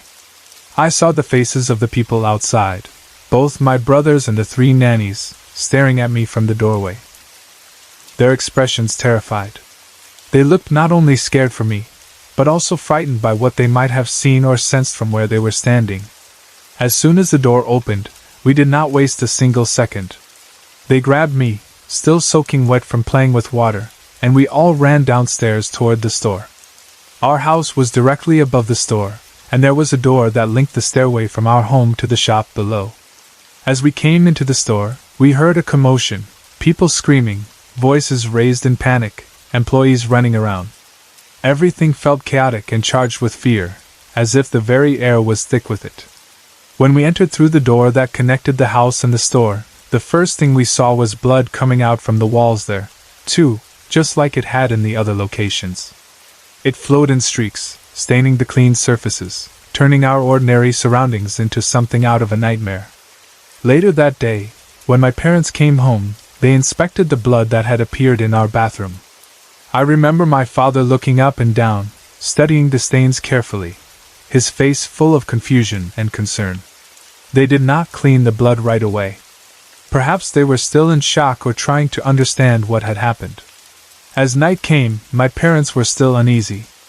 The house, with the strange stains, with the memory of the locked door and my screams, felt different. That night, my parents heard a little girl crying in the bathroom again, even though no one was physically inside. The soft, disembodied sobbing floated out, just like what I had heard when I was trapped. The next day, they decided that enough was enough. They had the blood cleaned up thoroughly, and we moved out shortly after that, choosing to live with my grandparents instead of staying in a house that no longer felt safe. But even after the cleaning, and even after the house above the store was later renovated and changed, the strange crying did not completely stop. People who stayed there or worked in the store would still report hearing a little girl crying in that area, especially at night, a sound that lingered even as the building's layout and purpose changed over time. What used to be our house is now a showroom for doors, lights, and tiles, but according to those who have spent time there, the crying sounds remain, as if that little girl made of blood, the one I saw with her doll hanging from her hand, never truly left. My grandfather died not long after all of this happened, just as the doctors had predicted. Whatever the entities had wanted, whether they truly took something from him, or whether his illness was purely physical, his body could not withstand it anymore. Years later, when I was older, I had a conversation with my aunt about our family, about the strange things that had happened around us. Up to that point, I had heard bits and pieces of these stories from my parents, especially about what had happened in the house during the ritual, and what my mother had seen, but hearing it from my aunt, who had also been there, validated those accounts in a way that made everything feel more concrete. She described the same events, the circle, the shaking barrel, the pounding door, the blood flowing from unexpected places, and her version matched what my parents had told me. There was no sign of exaggeration or imagination. It was simply a terrifying memory they all shared. Over the years, my family has tried many times to make sense of everything that happened. They have thought about gas leaks, pipes bursting, paint or rust, hallucinations, anything that might offer a rational explanation for the blood pouring out from walls and ceilings, for doors locking themselves, for toys of blood forming children, for crying voices where no one stood. But no matter how much they discussed it, they could never come up with a solid, logical explanation that fit all the details. That uncertainty became part of the story too, a constant reminder that not everything we experience can be neatly explained.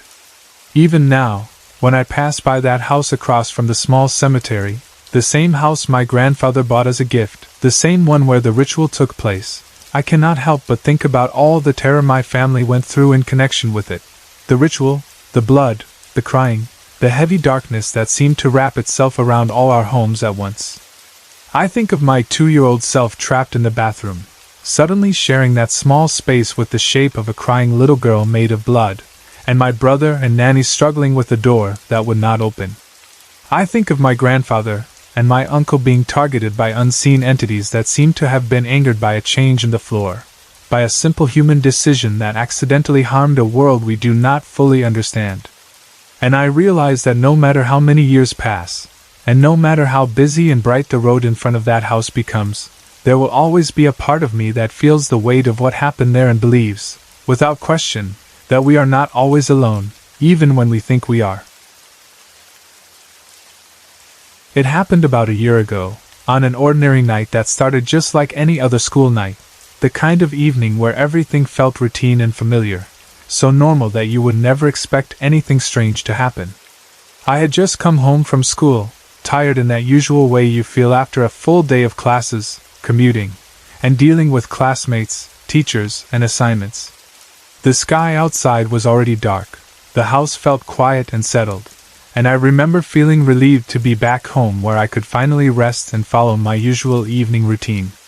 I went straight to our room, the room I share with my brother, without even passing by the living room for TV or the kitchen for a snack. I just wanted to put my bag down, sit for a bit, maybe use the computer for a while, and then take a bath so I could feel fresh before studying or sleeping.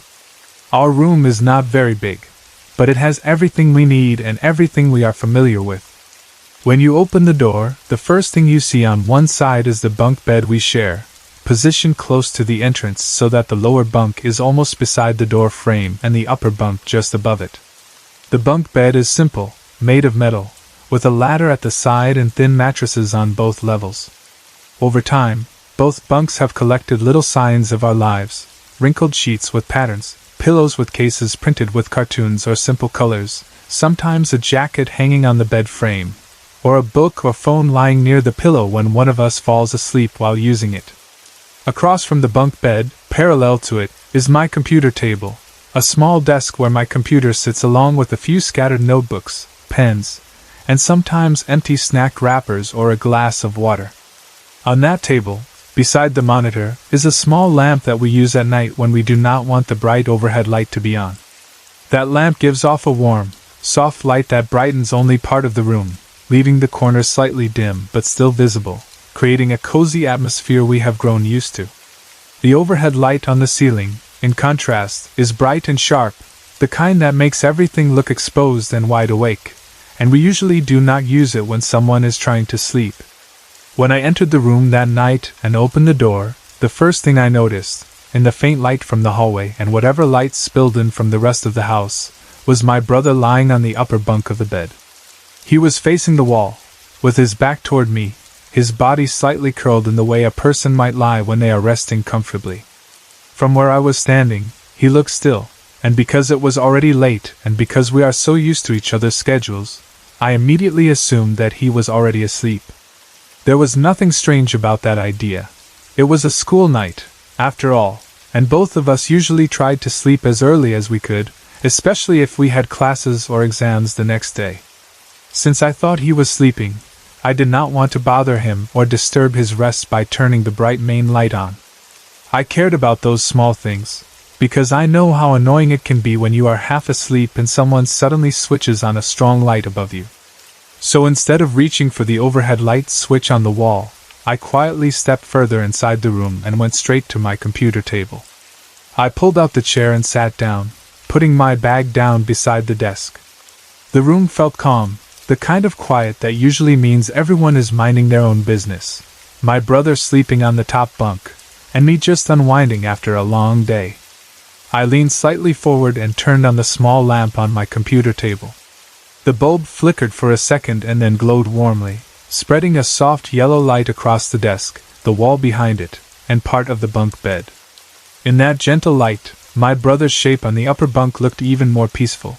I could see the outline of his back, his head near the pillow, the blanket gathered around his legs or maybe pushed aside a bit the way people do when they fall asleep while using their phone.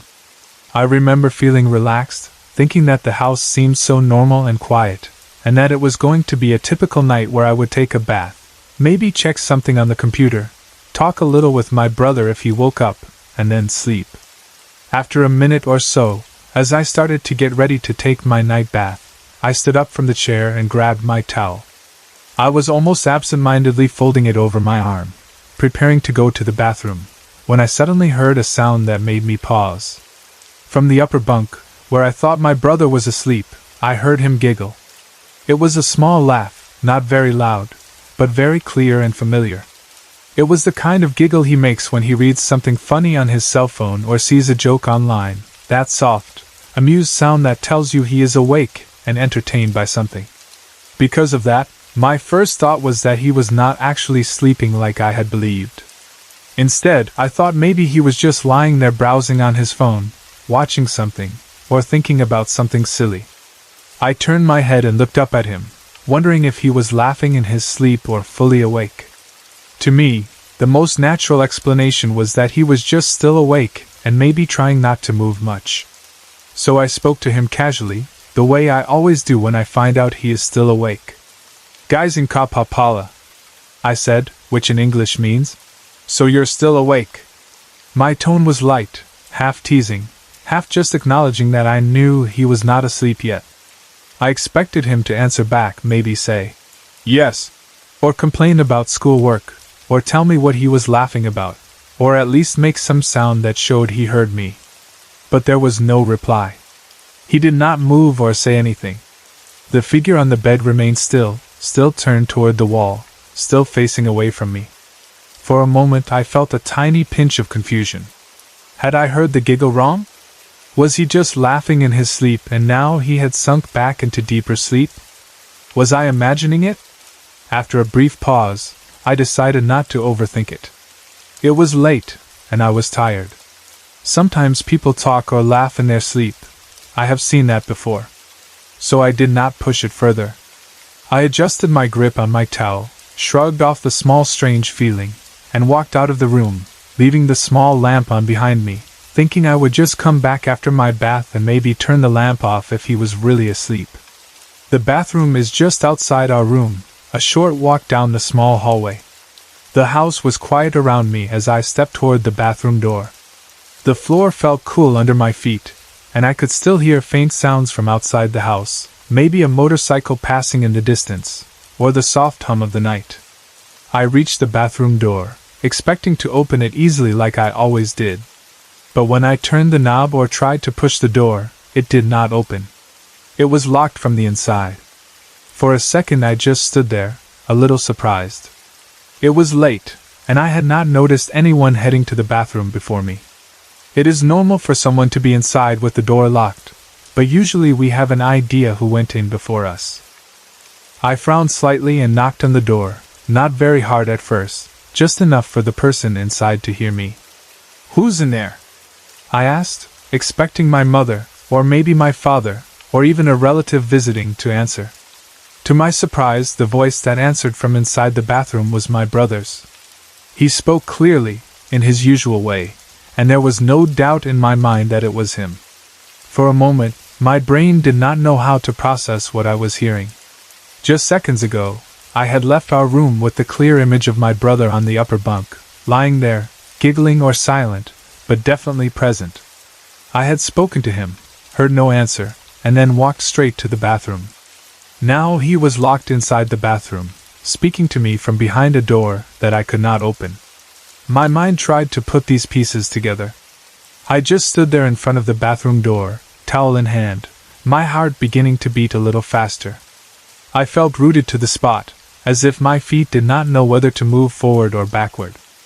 I slowly shifted my eyes from the door in front of me to the direction of our room, my gaze traveling down the hallway to where I had just come from. Part of me did not want to go back and look. Another part of me felt that I had to, that something in me needed to confirm whether I had really seen someone on my brother's bed or if my tired eyes had played a trick on me. There was a strange, heavy silence between the bathroom door and the bedroom door, a short distance that suddenly felt very long. Something in my mind whispered that I should go back and see, that if I did not check, the questions would never leave my head. So after standing there for a moment, stunned and confused, I turned around and walked back to our room. My steps were slower this time, and I felt a kind of nervousness building inside me that I could not fully explain. The light from the small lamp on my computer table was still glowing when I reached the room. I could see its warm light spilling out from the doorway even before I fully stepped inside. I pushed the door open and looked directly at the upper bunk of the bed where I had seen the figure before. The bed was empty. The blanket was there, but no one was lying under it.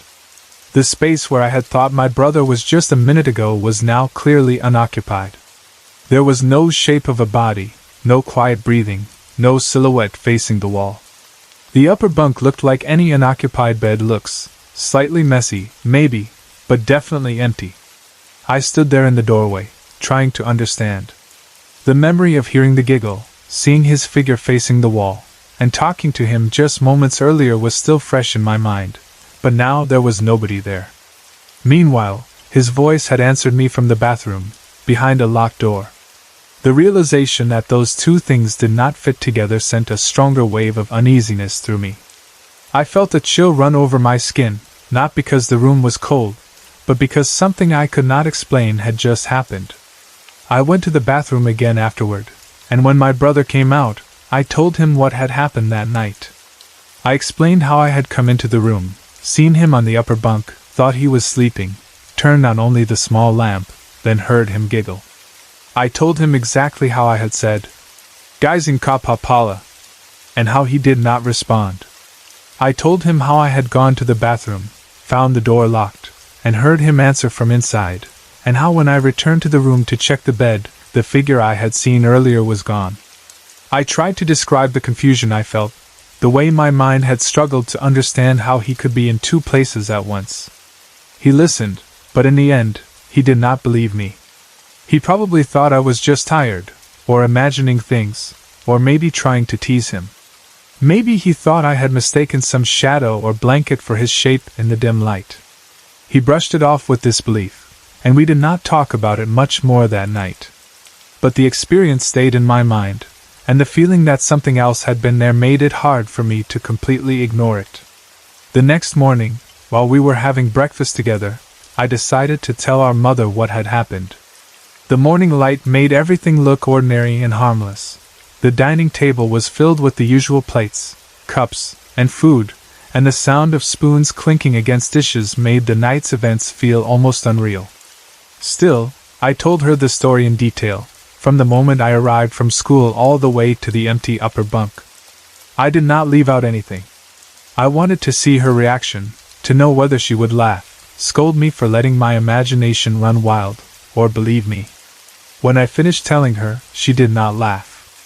Instead, she looked at me seriously, and then told us something that made the hairs on the back of my neck stand up even more. She said that sometimes during the day, when my brother and I are both at school and my father is out, she hears strange noises coming from inside our room, even though she knows that no one is supposed to be there. She said that she has heard sounds like someone opening and slamming the cabinet doors, in that rough, careless way that kids sometimes do when they are rushing or angry. She has heard footsteps, the kind of walking sound that makes you think someone is moving back and forth, as if searching for something or pacing. And one time, she told us, she even heard the starting tone of Windows XP, that familiar little melody that plays when a computer boots up. That sound is very specific and recognizable, especially for those of us who grew up using that operating system. She heard it coming from our room, as if someone had turned on the computer while she was downstairs. Each time she heard those noises, she would naturally assume that either I or my brother had come home early from school without telling her, maybe to rest, use the computer, or get something from the room. So she would go and check, expecting to find one of us there, maybe sitting at the desk or lying on the bed. But whenever she opened the door and looked inside, the room would be empty. No one was inside. The computer was off. The cabinet doors might be closed. The room would be silent again, as if nothing had just happened. She told us that she would stand there for a moment, feeling a little strange, and then she would realize that she was still alone in the house. She had not told us these things before, maybe because she did not want to scare us or make us feel uncomfortable in our own room. But after hearing my story about the figure on the bed and the giggle and my brother answering from the bathroom, she decided it was time to share what she had been experiencing too.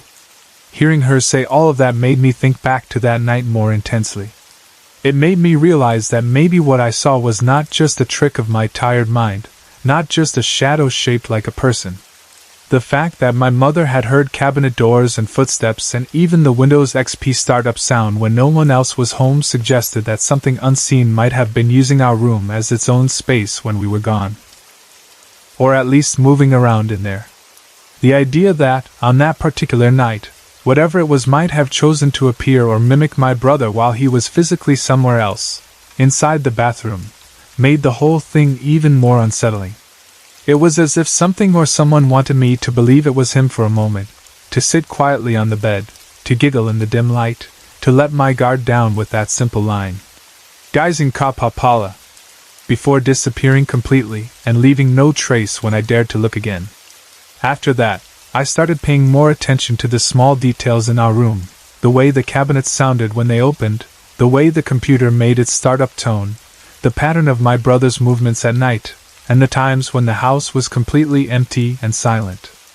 Our room, which had always been just a familiar shared space between siblings, now carried a slightly different feeling for me, like an extra presence might sometimes be there when no one else was looking. I still used the room the same way, still slept in my bunk, still studied at the computer table with the small lamp on, but a part of me stayed alert in a quiet way, listening a little more closely when things went too quiet, or when I thought I heard something from the corner of the room or from the top bunk. My brother still did not fully believe my story, and sometimes he joked about it, but my mother's serious expression and her own experiences told me that something was not entirely normal. In the end, I cannot say for sure what it was that I saw that night, a shadow, a trick of the dim lamplight, or something else choosing to take the form of my brother's sleeping figure. All I know is that I saw someone on that upper bunk. I heard a familiar giggle. I spoke to what I thought was my brother, and then I heard his real voice from behind a locked bathroom door. When I went back to check, the bed was empty. And later, when my mother said that sometimes, during the day, she hears noises from our room when no one is home, noises like cabinet doors, footsteps, and even the start-up tone of a computer that is supposed to be turned off, it became harder and harder to convince myself that it was all just my imagination. It was a lazy weekend afternoon, the kind of day when the house feels slow and quiet and the air seems a bit heavier than usual, when there is nothing important to do and you just drift toward whatever hobby or distraction you like best. For me, that usually means sitting in front of my computer and playing games, so that day I was in our room, completely absorbed in a round of Warcraft, specifically Dota, clicking and pressing keys as if the whole outcome of the world depended on whether my hero survived or not. Our room is pretty simple and familiar to me, and that makes what happened there even stranger, because there was nothing about it that would usually make you think something weird could happen. If you stood at the doorway and looked in, you would see that my computer table is positioned with its back to a solid wall, not near any window or door, just that wall right behind my monitor and my chair. To my side, against another portion of the wall, stands my cabinet, a normal wooden one with doors that swing open on hinges, the kind of cabinet where I keep clothes, a few old things, maybe some boxes, nothing special that would hint at anything paranormal. There are no secret panels, no hidden openings, no cracks that open into another space. It is all just ordinary, solid wood and metal handles, something you probably wouldn't even think about twice on a normal day. The light in the room that afternoon was mellow, not too bright, because the sun was already past its harshest point and was beginning to tilt toward late afternoon, sending soft light through the windows on the other side of the room. I remember hearing occasional sounds from outside, maybe a passing tricycle or a faint voice from a neighbor, but mostly it was quiet, and that kind of silence, the calm of a weekend at home, was the perfect background noise for an online game. I was fully focused on the screen, watching my character move through the map, managing cooldowns, checking items, and coordinating attacks in my head, and then, as often happens in games like Dota, my hero was killed. The chaotic fight on the screen ended badly for me. My health bar went down to 0, and my character fell, leaving me with that familiar frustrating moment where all you can do is wait for the respawn timer to count down before you can join the battle again. It was in that brief pause, in that small slice of time when I was not pressing any buttons, and just waiting for my hero to come back to life, that everything changed for me. I remember leaning back a little in my chair, letting my eyes rest for a second while the respawn counter flashed quietly on the screen. I was not thinking about anything serious. Maybe I was just replaying the last few seconds of the fight in my mind, thinking about what I could have done differently, or maybe I was considering what item to buy next. The room felt safe, familiar, my mind was still half in the game, and I was definitely not expecting anything unusual to happen. Then, without warning, the cabinet to my side became the center of something I never thought I would see with my own eyes. It happened so quickly that if I blinked, I might have missed part of it, but those seconds are burned into my memory with a vividness that refuses to fade. The cabinet doors did not move, they did not swing open or rattle or show any sign that something was about to come out of them. There was no sound of hinges creaking or wood shifting. Instead, the solid wood remained exactly as it was, closed and still, and yet from that closed cabinet, from the very surface of it, a boy appeared. He did not step out like a normal person coming out of a doorway. He came through the wood as if it were smoke or thin air. It was like watching someone walk through water, except the wood did not bend or change. His body just passed right through it as if the cabinet wall and the space beyond it belonged to a different set of rules. 1 second the cabinet was just a cabinet, the next second there was a boy halfway out of it, emerging from it like a ghost stepping through a wall. He looked completely real to my eyes, not blurry, not transparent, not like a shadow or a trick of the light, but solid enough that for a brief moment my brain tried to tell me that he must somehow be an actual kid inside my room, standing near my cabinet. He seemed to be about the age of a young boy, maybe grade school age, not a toddler and not a teenager, just that in-between stage when kids still look small but old enough to roam around. In that moment, the first thing that hit me, even before I could study his clothes or his hair or anything else, was his eyes. The boy looked straight at me. He turned his head in my direction and locked his gaze on me with an intensity that made my heart almost stop. It did not feel like a casual look, the way a stranger might glance at you when they pass by. It felt direct and focused, as if he had come into that space specifically to see me and to make sure that I saw him. My whole body reacted instantly. I felt my eyes widen so suddenly it was almost painful, my teeth clenched so hard that my jaw hurt, and my shoulders stiffened. It was like every muscle in my body went rigid at once. My mind tried to process what was happening. Questions shot through it like lightning. Who is that? How did he get in? Why is he inside my cabinet? How did he walk through the wood? There was a buzzing sensation in my head, like my brain was too overloaded to think clearly. I wanted to scream. I wanted to jump out of my chair and run to the door, to get out of that room, to get away from the impossible sight standing a few feet from me. But I was frozen. It took only about 2 seconds, maybe even less, from the moment he fully emerged until the moment he turned around again. But those seconds stretched out in my memory, long and sharp, like slow-motion frames in a horror movie. I noticed that his expression was not exaggerated, not angry, not smiling either. He just eyed me, like he was observing me, measuring my reaction, or confirming that I had indeed seen him. Then, just as suddenly as he had appeared, he turned his back to me and walked toward the cabinet again. There was no hesitation in his movements, no stumbling, no turning around to look back. He just walked calmly and naturally, as if he had done this many times before. His small body moved closer to the wooden surface, and then he passed through it again, disappearing into it as if it were nothing but a foggy curtain. The solid wood accepted him without any resistance, and when he was gone, the cabinet looked exactly as it always had, closed, unmoving, ordinary. It was only after he vanished that my brain seemed to unfreeze enough for me to realize that I was gripping the arms of my chair so hard my fingers hurt, and my teeth were still grinding together. My heart was pounding so loudly in my chest that I could hear it in my ears.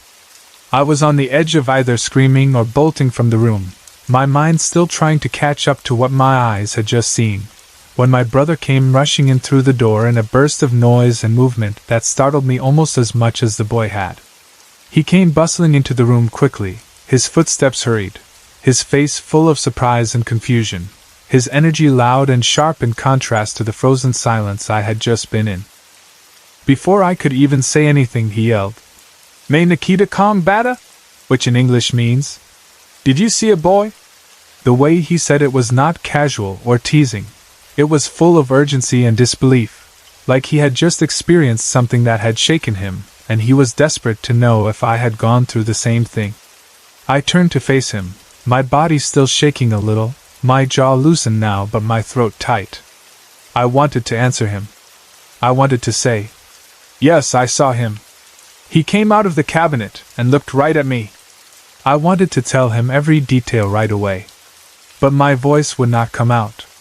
After what had just happened, after seeing the impossible, my mouth would not form the words. It was as if fear was still wrapped around my vocal cords like a tight hand, squeezing everything shut. I just stared at my brother, and from the way his eyes looked at me, wide and searching, and then slowly changing as he read the expression on my face, I realized that I did not need to say anything for him to understand. My own face must have mirrored his fear, my eyes still wide, my lips pressed together, my skin pale or tense. In that short, silent exchange between us, my expression answered his question. He knew I had seen something. His shoulders stiffened slightly, and then he started explaining why he had burst into the room like that, his words tumbling out quickly, as if he needed to get them out before they melted away. My brother said that he had been in the garage just moments before, working on his car. The garage is just on the other side of the wall that our room's solid wall is against, the same wall my computer table rests against.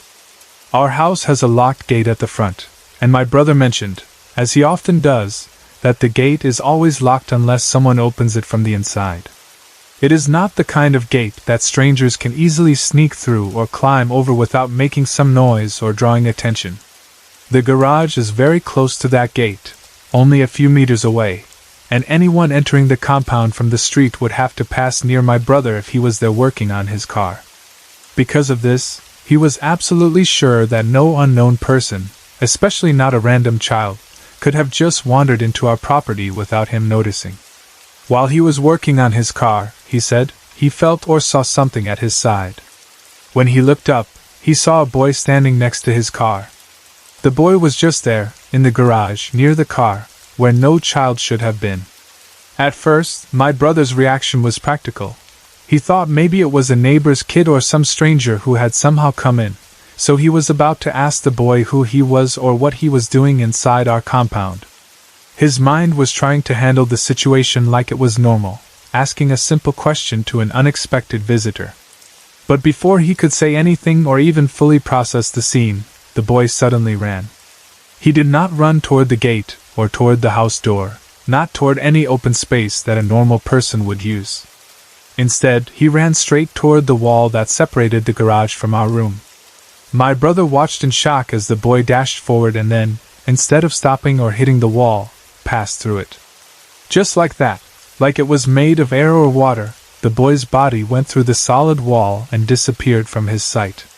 He told me that for a moment he just stood there, stunned, tools in his hand, his mouth open, his mind refusing to accept what his eyes had seen.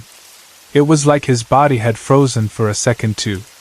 He could not believe that he had just seen a person run through a wall. That was when he dropped what he was doing and ran inside the house, heading straight for our room, because he realized that the wall the boy had gone through was the same wall that my computer table backed against.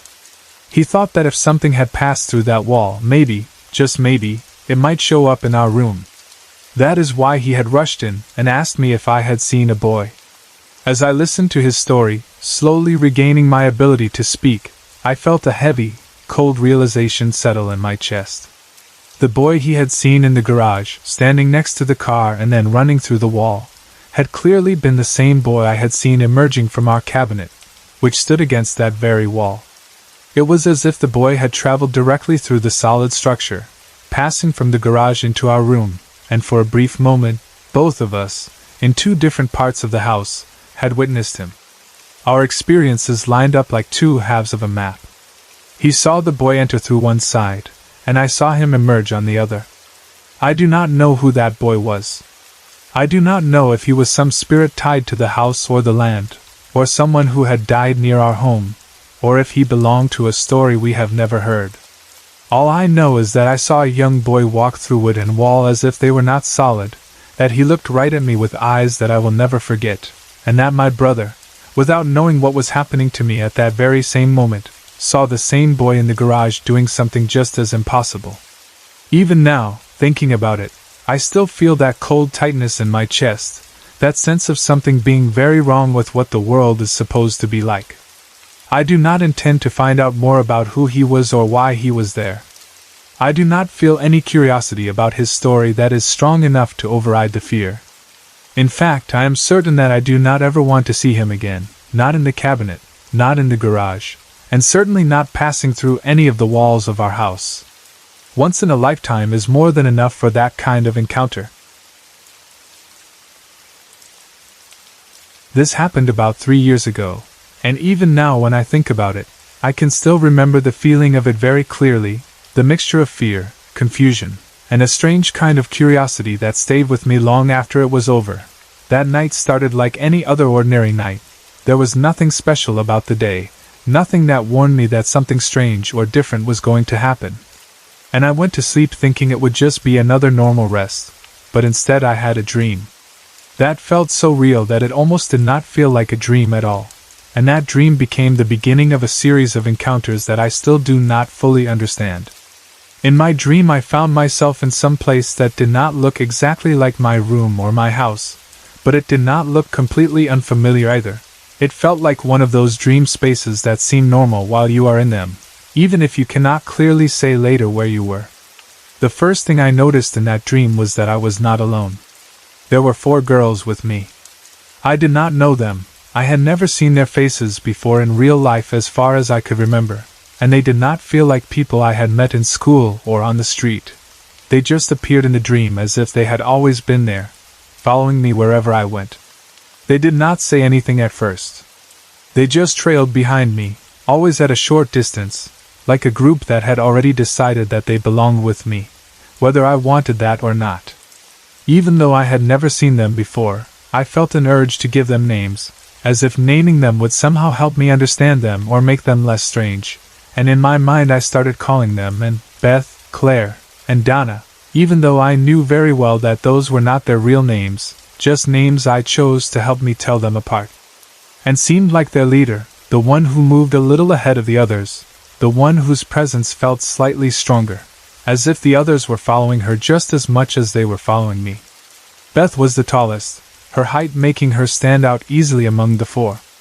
Claire and Donna moved close to each other all the time, almost like sisters who were used to being together, and did not like being separated, and the way they stayed side by side gave me the feeling that they shared a special connection, like twins or best friends. Even though I did not remember their clothes or every detail of their faces clearly at first, I remember feeling that they were all strangely pretty in different ways, not like monsters or something obviously frightening, and that made the things that happened next even more confusing to my mind. The next thing I can remember in that dream is that somehow the scene shifted without me noticing exactly how, the way dream scenes often change suddenly while you are in them. One moment I was walking and they were behind me, and the next moment I was lying down on something like a bed or a flat surface, and they were no longer behind me but on top of me, surrounding me so closely that I could feel the touch of their hands and bodies. Claire was on my left leg. I could feel the weight of her body pressing down, holding my leg in place so I could not move it or pull it away. Donna was sitting on my right leg, and she was pulling down my pants, her hands tugging at the fabric with a steady, firm motion as if she had done this many times before and knew exactly what she wanted to do. Beth was positioned near my stomach, and I could feel her mouth on my tummy, her lips and breath pressing against my skin in a way that felt very real, warm and strange, and my body reacted with a mix of embarrassment and shock because I was not used to being touched like that, especially not in a situation I did not choose. And the one I had decided was their leader was on top of me, her body hovering close, and she was biting my lips, not a gentle kiss but not a savage attack either, something in between, a kind of biting that carried both insistence and a strange sort of hunger, and I could feel the shape of her mouth, the pressure of her teeth, and the way her breath mixed with mine. The whole thing was confusing and overwhelming. Everything in that moment felt frightening and intimate at the same time, and the clearness of the sensations made it very hard for me to remember that this was just a dream. Their skin felt warm, the weight of their bodies was solid, the way they moved and breathed and touched me all had the same level of detail that my waking experiences have, and that is why my mind accepted it at first as something really happening, and not just something my brain invented. I was frightened, of course, because even though they did not look like monsters, there was something about their actions that made me feel trapped and vulnerable. I wanted to push them off, to get up, to tell them to stop, but my body did not respond the way I wanted it to, and I felt like I was stuck in place, unable to move, as if some invisible force was pressing me down, or as if my own fear had turned into invisible ropes binding me to the bed. When I finally let go of my lips, she did not move away. Instead she shifted slightly and went for my right ear, lowering her head so that her mouth was very close to my ear. As her lips moved away from my mouth and the pressure lessened there, I suddenly became aware of something else in the dream that I had not noticed before. A short distance away, just a few feet away from where I was lying down with the 4 girls on top of me, there was a man standing there, watching us. His face was hidden in shadow, as if there was some darkness clinging specifically to that part of him, making it impossible for me to see his features clearly. But there were 2 things that stood out very clearly even through that dark covering: his hair and his eyes. His hair was long and silvery white, the type of hair color that you do not usually see on ordinary young men, and it fell down around his head and shoulders in such a way that it almost glowed faintly against the darkness around his face. His eyes had golden pupils, and even though the rest of his face was covered in shadow, those eyes were clear and sharp, staring at me with an intense, firm gaze that made the whole scene feel even stranger. He was not moving. He was just standing there silently, glaring at me in a way that made me feel like I was part of something I did not understand, as if he knew more about this than I did. While I was still trying to understand who he was or why he was there, Anne's lips finally reached my right ear, and in a soft, almost gentle voice, she whispered something that made the hairs on the back of my neck stand up. She said, "We are not humans, but please just let us have you for a week." The words themselves were simple and her tone was not loud, but hearing them so close to my ear made them echo through my mind like a clear warning. The first part of her sentence, "We are not humans," sent a wave of fear through me because even though their faces looked normal and their bodies felt real, that confession made me realize that whatever they were not like me. They might look human, but they were something else underneath that appearance. The second part, "Please just let us have you for a week," confused me even more and frightened me at the same time. The way she said, "Let us have you," made it sound like they were asking for permission, yet their actions were forceful and they were already holding me down, doing what they wanted. The "for a week" part stayed in my head. A week is not a short time, and the idea that they wanted to keep me like this for that long made my fear deepen. Up until that moment in the dream, everything had felt so real that I had almost forgotten that dreams can mimic reality. I had accepted the whole situation as if it was actually happening. But when she whispered that they were not humans, something in my mind finally snapped back into awareness. Suddenly, I realized that this had to be a dream. Normal people do not just appear like that, do not talk like that, and a man with golden eyes and hair like that just standing in shadows did not fit into my normal life at all. In that moment, a different kind of thought entered my mind. If this is a dream, then there must be a way out. Over time, I had learned that sometimes when you realize you are dreaming, you can control what happens next, or at least you can pull yourself out of the dream by forcing yourself to wake up. I remembered that the easiest way to escape a dream, especially a bad one, is to simply open your eyes in the real world. So I focused all my energy on that one goal: wake up. It was not easy, because the sensations in the dream were still strong, and the fear was still pressing down on me. But I told myself again and again in my head, "This is a dream, just open your eyes." Little by little, I felt my connection to the dream loosen, like a rope being untied knot by knot. I forced my real eyes to move, to open, and finally I woke up. When I opened my eyes, I expected to see my familiar room, maybe with the light coming in softly from the window and everything in its usual place, empty except for me. I expected that feeling of relief that you get when you realize something terrible was only a dream. But that relief did not come because when I woke up, the nightmare did not end the way I wanted it to. As soon as my eyes adjusted to the faint fluorescent light coming in from my window, I saw them. Claire and Donna were standing at the foot of my bed on the left side. Beth was standing at the foot of my bed on the right side, and was right beside me on my right, so close that if I reached out my hand I could touch her. All four of them were there, not in my dream anymore, but in my room, in the real world, where I was supposed to be safe. They were all looking at me, and none of them had any clothes on. The dim light from outside made shadows on their bodies, but it was enough for me to see the details. On Beth's side, the light was stronger, and I could see her entire torso clearly, from her shoulders down to her hips, her skin pale and smooth and real-looking. The light near and was also enough to show me an even clearer sight of her bare body, so sharp and distinct that there was no way for me to convince myself that I was still dreaming. The combination of seeing them naked and realizing that they had followed me out of the dream into waking reality made my heart jump into my throat. Their presence in my room shattered any feeling of safety I had, and instinct took over my body. I jumped out of my bed as quickly as I could, my muscles finally responding with full strength, and rushed toward the door. As I passed by the foot of the bed, I moved near Claire and Donna, and I had a closer glimpse of their faces. What struck me in that split second was that they did not look evil or monstrous at all. Their expressions were calm, their eyes soft, and their faces had gentle, almost innocent features. Donna in particular looked like a very innocent girl, like someone you might see sitting quietly in a classroom or walking in a park, someone who would not harm anyone. They did not have any twisted smiles or threatening eyes, no obvious signs of mischief or cruelty on their faces. The only clearly unusual physical feature I saw on them, in that quick glance, was their ears. Their ears were pointed, not like normal human ears. The tips were sharper, giving them an otherworldly look, like the way elves are sometimes drawn in stories, and that small but clear difference reminded me again of what Anne had whispered. "We are not humans."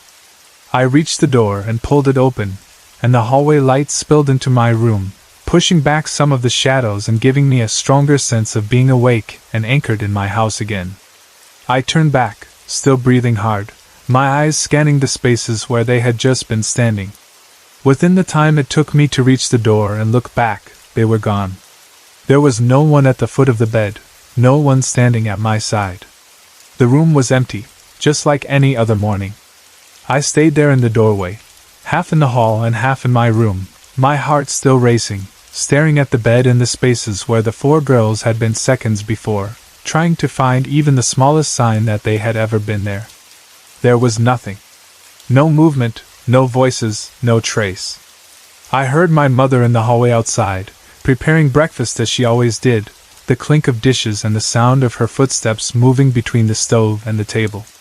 She noticed me standing there and asked me why I had gotten up so early, her voice normal, calm, as if nothing strange had happened. I did not know how to answer her. I just shook my head and kept staring into the room, still feeling the shock of what I had seen. I stayed like that for about a minute or so, my mind replaying the images over and over, trying to decide if I had actually seen them with my waking eyes or if I had somehow slipped into another layer of the dream without realizing it. Still, I could not brush it off. The feeling in my chest told me it had been real. Finally, trying to act somewhat normal, I left the door wide open to let the light and the sounds of the house in, as if that would keep anything strange away, and climbed back into bed. I picked up my cell phone and checked the time, maybe looked at a few messages, trying to ground myself in everyday life. After that I lay back, letting my body settle, and started to think again about my dream and about what Anne had told me, about them not being human and wanting to have me for a week, and about the pointed ears I had seen on Claire and Donna. I closed my eyes, but I knew I was not asleep. I could still hear my mother moving around in the kitchen, the normal domestic sounds of dishes, water, and small movements that always fill a house in the morning. Despite that normal background, my thoughts kept circling back to the 4 girls. Then I felt something move on the right side of my bed. The mattress dipped slightly, the way it does when someone puts their weight on it, and the shift in balance told me that I was no longer alone again. My eyes flew open, and I turned my head to see what was there. And was there. She was on her knees beside me, leaning over me.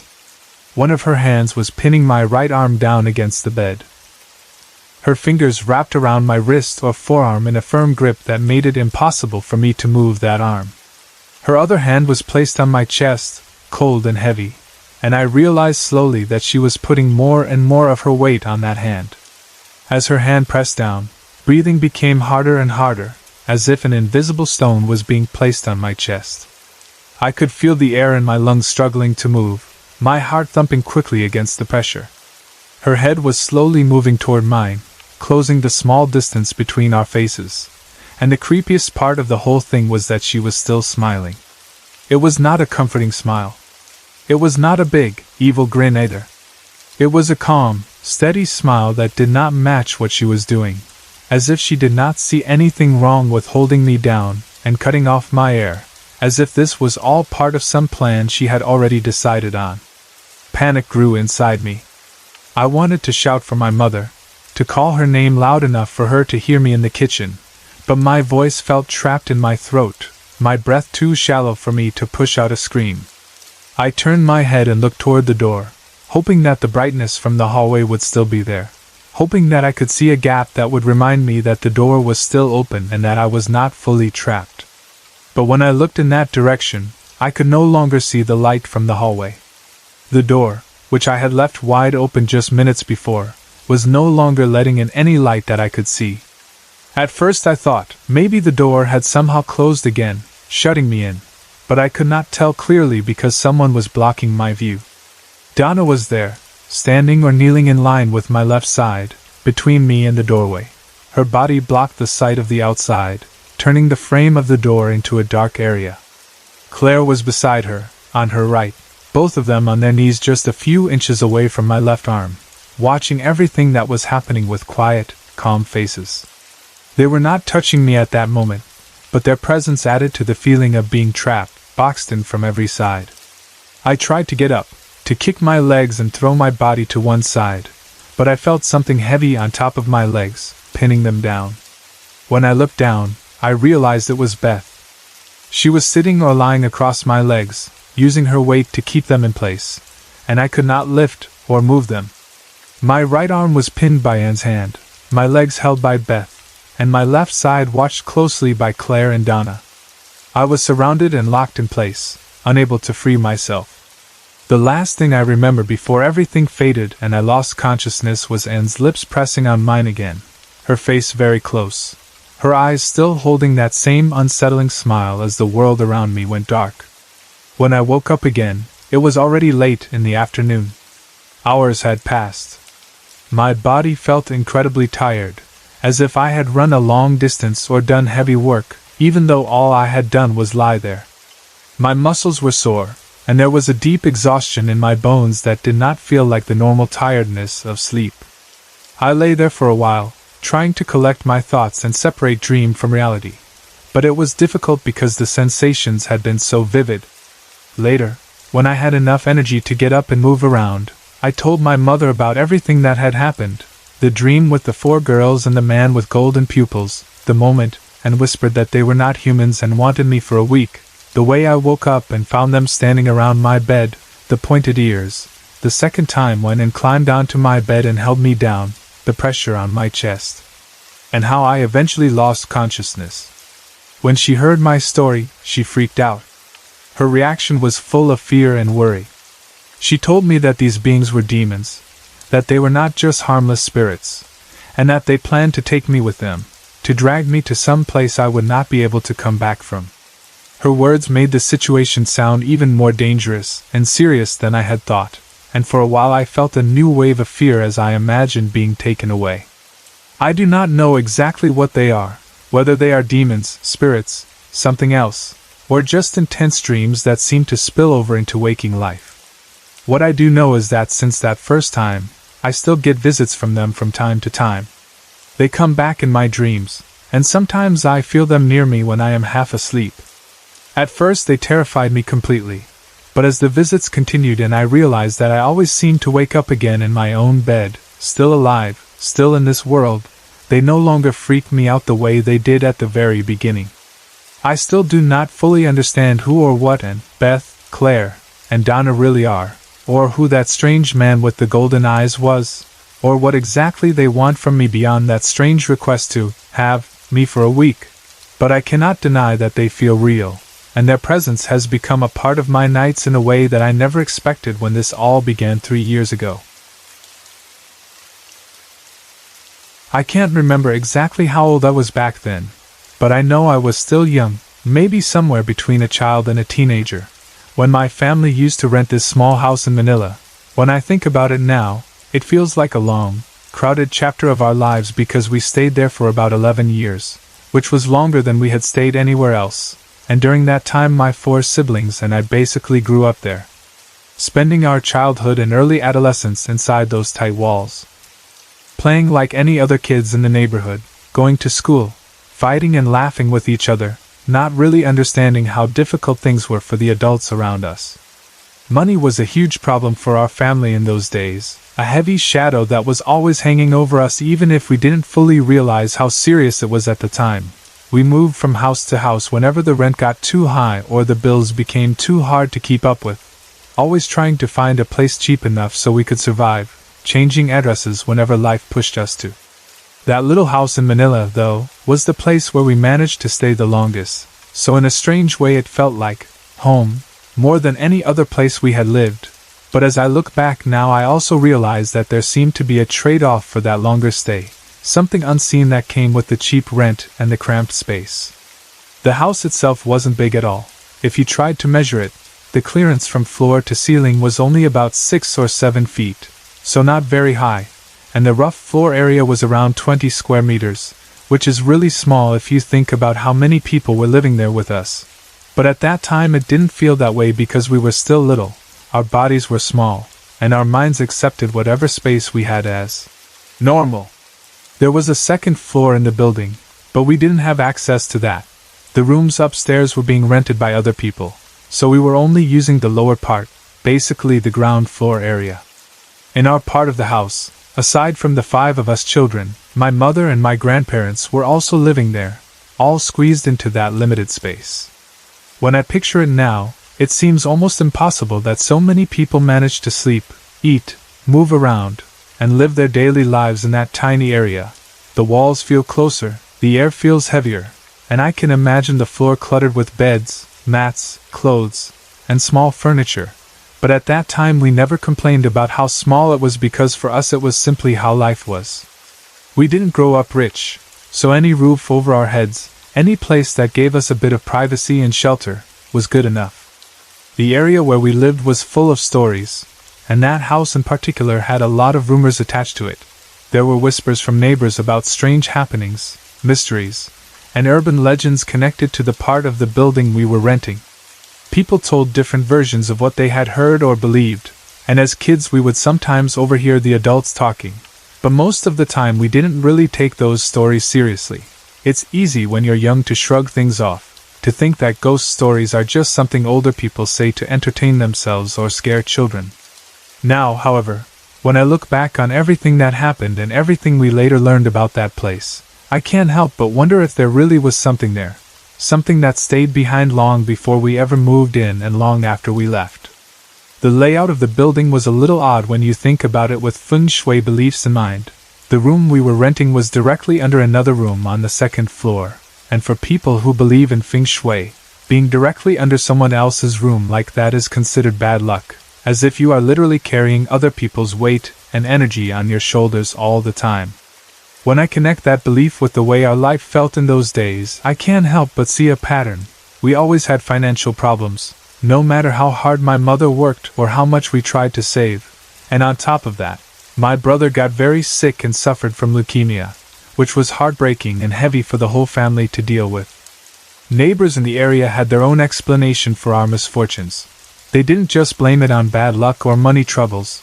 They believed there was something darker connected to that part of the house. They said that the family who had rented our area before us had a very dark history, something so disturbing that whenever people began to talk about it, my mind would almost refuse to imagine the details, as if my own thoughts didn't want to go there. According to the stories, there had been a murder in that space long before it became our home, specifically in the area that later became our restroom. In the past it apparently wasn't a restroom yet, just a part of the room. But people said that something evil started to live or linger in that exact spot after the murder, as if the violence had left a stain in the air that never really washed away. Maybe it's the power of suggestion, maybe it's pure coincidence, but the strange thing is that every single one of us in the family always felt weird whenever we used that restroom. None of us saw any clear apparition or ghost that we could point to, but there was always this uncomfortable feeling when you were in there alone, like someone was standing just behind you or watching from a corner. Or like the air was a little colder and heavier in that part of the house compared to everywhere else. You would go in to use the toilet or wash and you'd feel the tiny hairs on your arms stand up, and your heart would beat just a bit faster for no logical reason. We all felt it, but we never really discussed it much back then, maybe because we didn't want to admit it or scare each other more than necessary. As the years passed, more strange things began to happen, especially with my grandparents, and at first we all tried to explain it away as just part of them getting older, but over time the pattern became harder to ignore. My grandfather would sometimes start talking to himself in the middle of the night. At first we thought he was simply mumbling or maybe praying quietly, but when we listened closely, we could hear that he was actually talking to someone, like having a conversation with another person. The unsettling part was that we never heard another voice answering him, only his side of the conversation, but his tone and the pauses he left between words made it sound like someone invisible was really there with him. Naturally, we got curious and a little worried, so we would ask him who he was talking to, but whenever we did, he acted like he couldn't hear us at all, or maybe he was pretending not to hear, because he would just keep looking at the same spot in the room, talking under his breath, as if we were the ones who were not there. Then there were times when his behavior would turn from calm to angry. After talking quietly for a while, he would suddenly raise his voice, yelling as if he was arguing with someone or scolding them, and then he would make shoving motions, like he was pushing someone away who was standing too close. We would watch him do this and feel a strange chill creeping up our backs, because it was as though he was physically trying to push away a person we could not see. After this, he would sometimes turn to us, point in a certain direction, and say in a loud voice, "Palasin nyo na ang batang ito," which means, "Take this kid off my sight." Hearing him say that over and over made it clear that in his mind, he wasn't just talking to thin air. He seemed to be seeing a child, a kid who was annoying him or bothering him, and he wanted us to take that child away. At first, we all thought that maybe this was just a sign of old age, that my grandfather was becoming forgetful or confused, or that he was having some kind of mental episode. But as time went on, something happened that made it harder for us to keep that simple explanation. My grandmother started doing the same thing. She also began talking to someone we could not see and complaining about this unseen child. She would say that there was a kid causing trouble, and according to her, that kid loved to steal her purse. She would put her purse somewhere and later not find it where she thought she left it, and she would get angry and blame this mischievous child she insisted was there. We couldn't be sure if the kid my grandfather saw and the kid my grandmother talked about were the same one, but the fact that they were both describing some invisible child pestering them made the whole thing even more unsettling. It didn't end with them either. My mother also kept having strange experiences with her belongings, especially with money. Almost every day she would complain about how some of her money was missing from her wallet. She was very careful about money because we didn't have much, so she knew how much she had and where she kept it, and yet there were times when she would open her wallet and realize that some bills were gone. At first, of course, it was easy to suspect that maybe one of us kids had secretly taken money, but our mother knew our behavior, and she also knew which situations made sense and which didn't. There were times when she was sure no one else had touched her things, and yet money would disappear like that. After it happened enough times, she began talking out loud, almost as if she was addressing someone in the room even when she was alone. She would say things like, "Return the money and I won't be mad," speaking to the air as if the mysterious little thief could hear her and might bring the money back. All of these little things, the weird feeling in the restroom, my grandparents talking to a child we could not see, and the mysterious disappearance of money, started to form a picture in my mind over the years, even though at the time I didn't fully know what to make of it. Eventually, as time went on and we children grew bigger, we reached a point where that cramped little house simply could not contain us comfortably anymore. Our bodies were larger, our school things took up more room, and the combination of many people in such a small place, constant money problems, my brother's illness, and the uneasy atmosphere made my mother decide that it was finally time to move out. We needed more space, not only physically but emotionally, a place where we could breathe better, where the walls did not feel like they were closing in. So we left that house in Manila, packed up our belongings as best we could, and moved to another place. As we left, I remember thinking that maybe all the eerie stories and weird experiences would be left behind with that house, like we were closing a door on a chapter of strange events. But I later learned that these things did not stop just because we were gone. Shortly after we vacated the house, the landlord decided it was time to renovate the entire place, probably wanting to fix it up so it would be easier to rent again or to raise the rental price. He hired a carpenter to begin working on it, someone who could break walls, repair damage, and change the layout if needed. That carpenter started his work, but to everyone's surprise, he only lasted about 3 hours before he decided to quit. When he was asked why he was leaving the job so quickly, the carpenter told his story in a very straightforward way, without adding drama, which somehow made it even more believable and chilling. He said that whenever he wasn't using his hammer, he would place it on his left side, somewhere within easy reach. But when he went to pick it up again, it would no longer be where he left it. Instead, he would find it on his right side.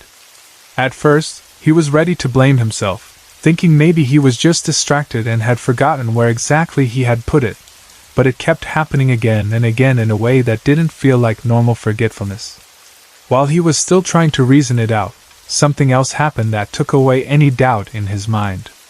He said that in the middle of his work, he suddenly saw a child, a small boy, run past him and into one of the rooms. The problem was that the room the boy had run into was dark and had only one entrance, the door near where the carpenter himself was working. He realized that if the boy had run inside, he should have seen him come from somewhere, but he hadn't seen anyone enter from outside. It was as if the child had just appeared out of nowhere and then sprinted into that dark room. That realization frightened him deeply, and since he had already been uneasy from the strange movement of his hammer, he decided he didn't want to stay in that place any longer. What made his experience even more unsettling was the fact that all of it happened in broad daylight, not at night when shadows and imagination might have more power, but under the bright sun, when everything is supposed to be clear and ordinary. After that carpenter left, the landlord decided that instead of having just one person working alone in the building, it would be better to recruit more workers and have them renovate the place as a group, thinking that maybe with more people around, they would feel safer and could finish the job faster. The landlord himself even joined in, helping with the renovation work, perhaps to encourage the others to stay and show that he wasn't afraid.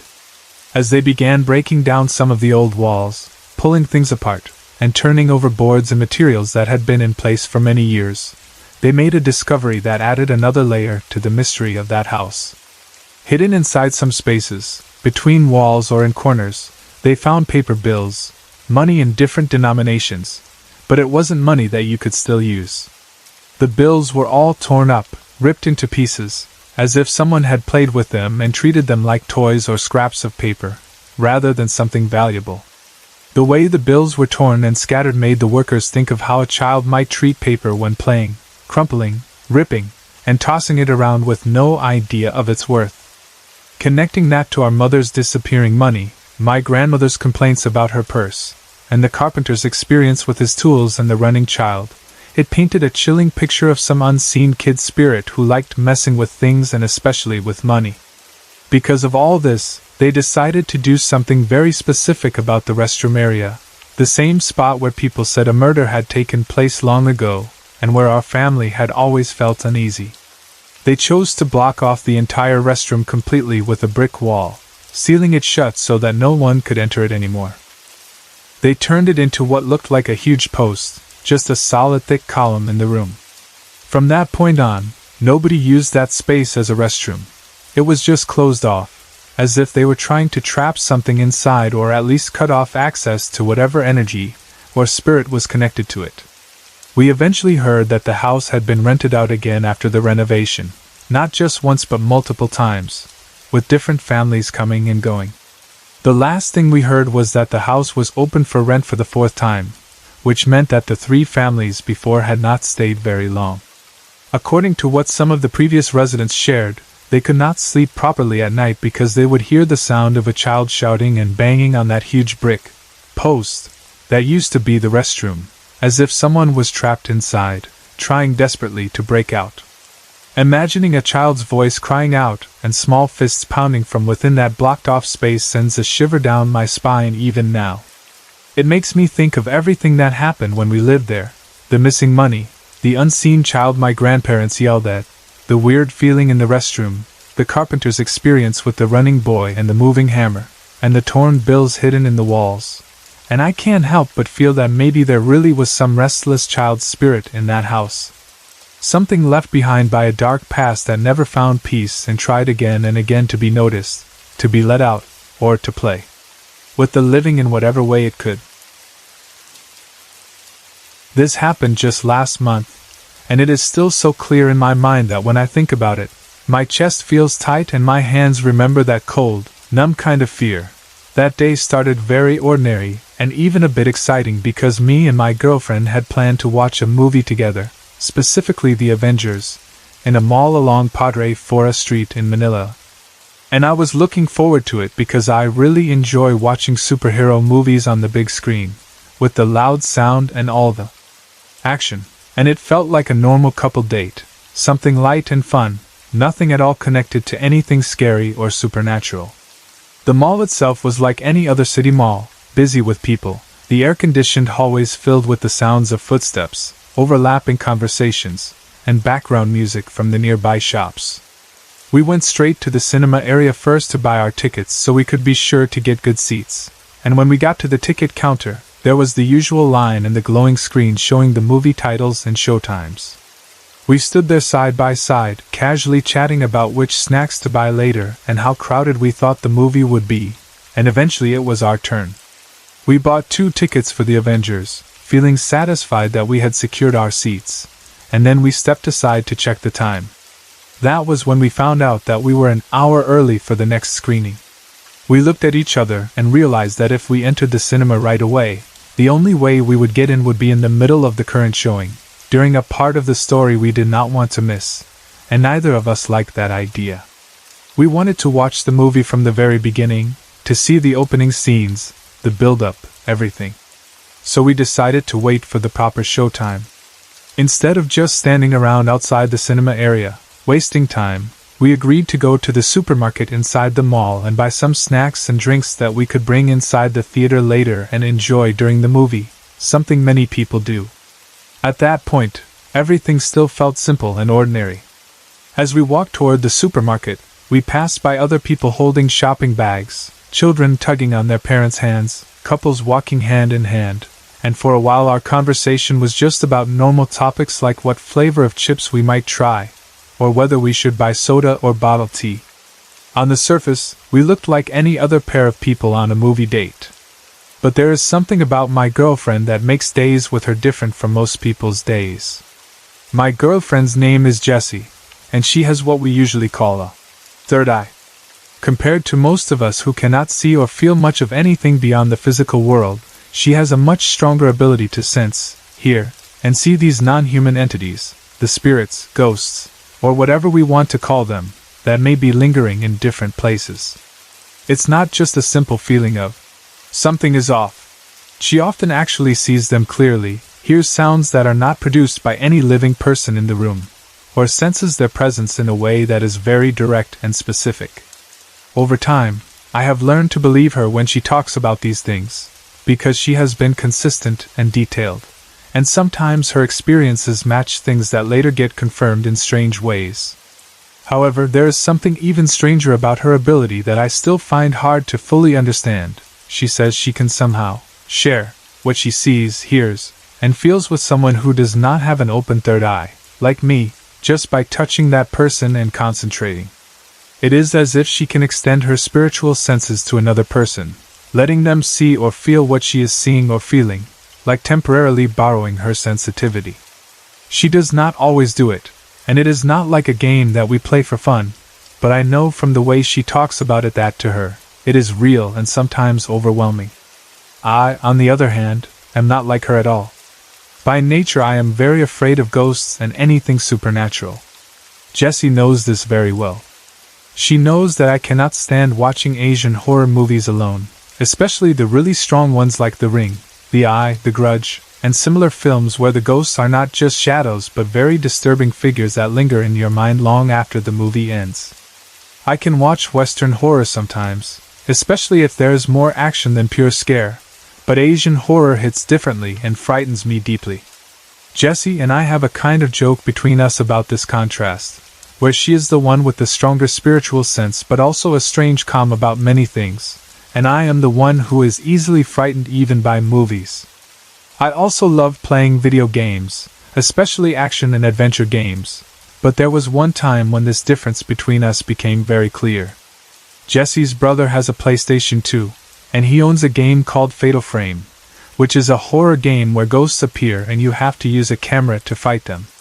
One time, Jessie asked me to play Fatal Frame because she thought it would be interesting or maybe funny to see me try. I agreed, thinking I could handle it because it's just a game and not reality, and we started playing. But after only about an hour of playing, the situation had turned completely around.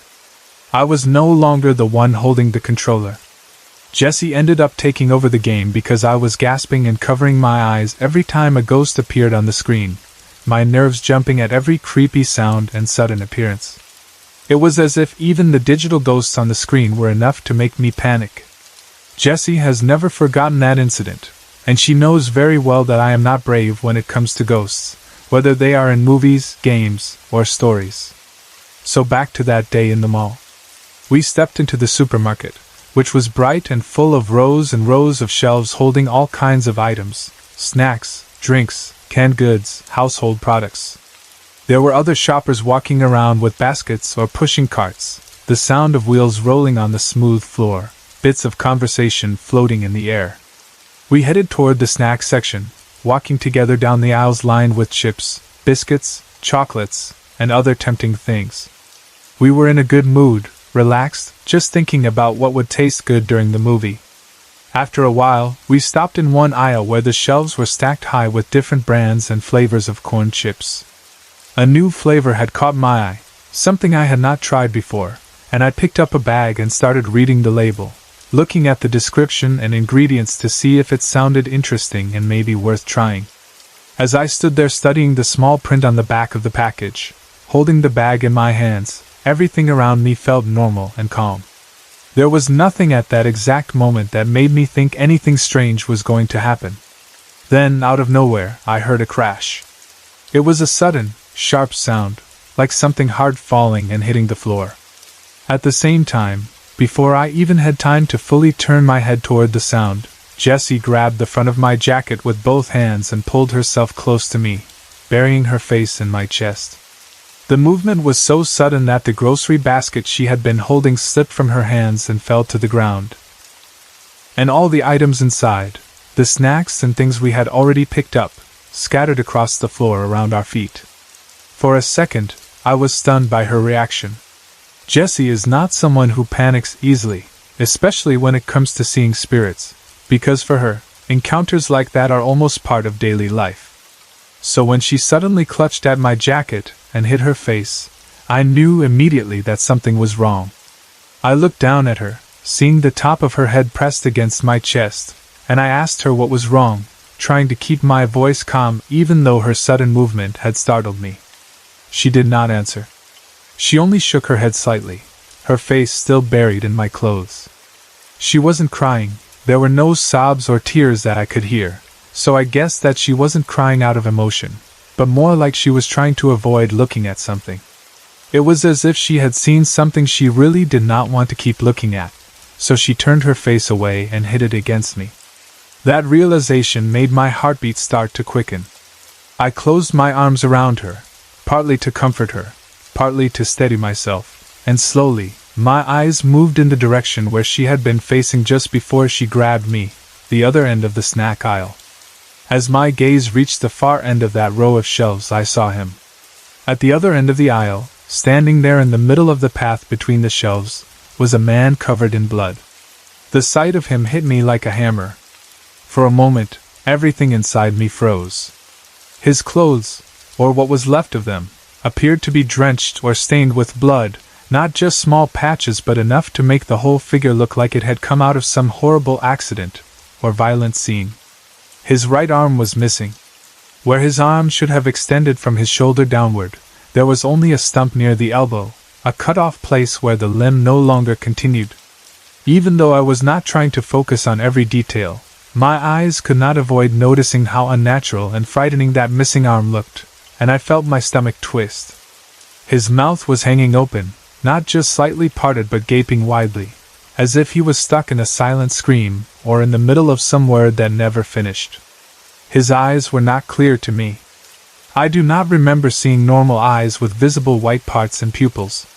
Instead, where his eyes should have been, I remember seeing only darkness, either because they were in shadow or because they were simply black, like empty pits or deep holes that did not reflect light. The absence of normal eyes made his face even more disturbing, as if something essential about being human was missing from him. On top of that, he was bobbing his head, moving it slightly up and down or side to side in a strange, repetitive motion that made him look even less like a regular person and more like something broken, like a puppet having its strings pulled in an unnatural way. It was not a gentle or playful gesture. It made me feel like his entire presence was unsteady and wrong. In that moment, I realized that Jessie had probably seen him first, and that was why she had grabbed me and buried her face, because although she is used to seeing ghosts, she has told me many times that she cannot stand ones that appear extremely bloody, mutilated, or gruesome. Seeing something like that up close is still too much even for someone who is used to the supernatural. For me, who is already extremely scared of any spiritual being, the sight was almost more than I could handle. My mind went blank, completely wiped of normal thoughts, and I felt as though my entire body had been locked in place.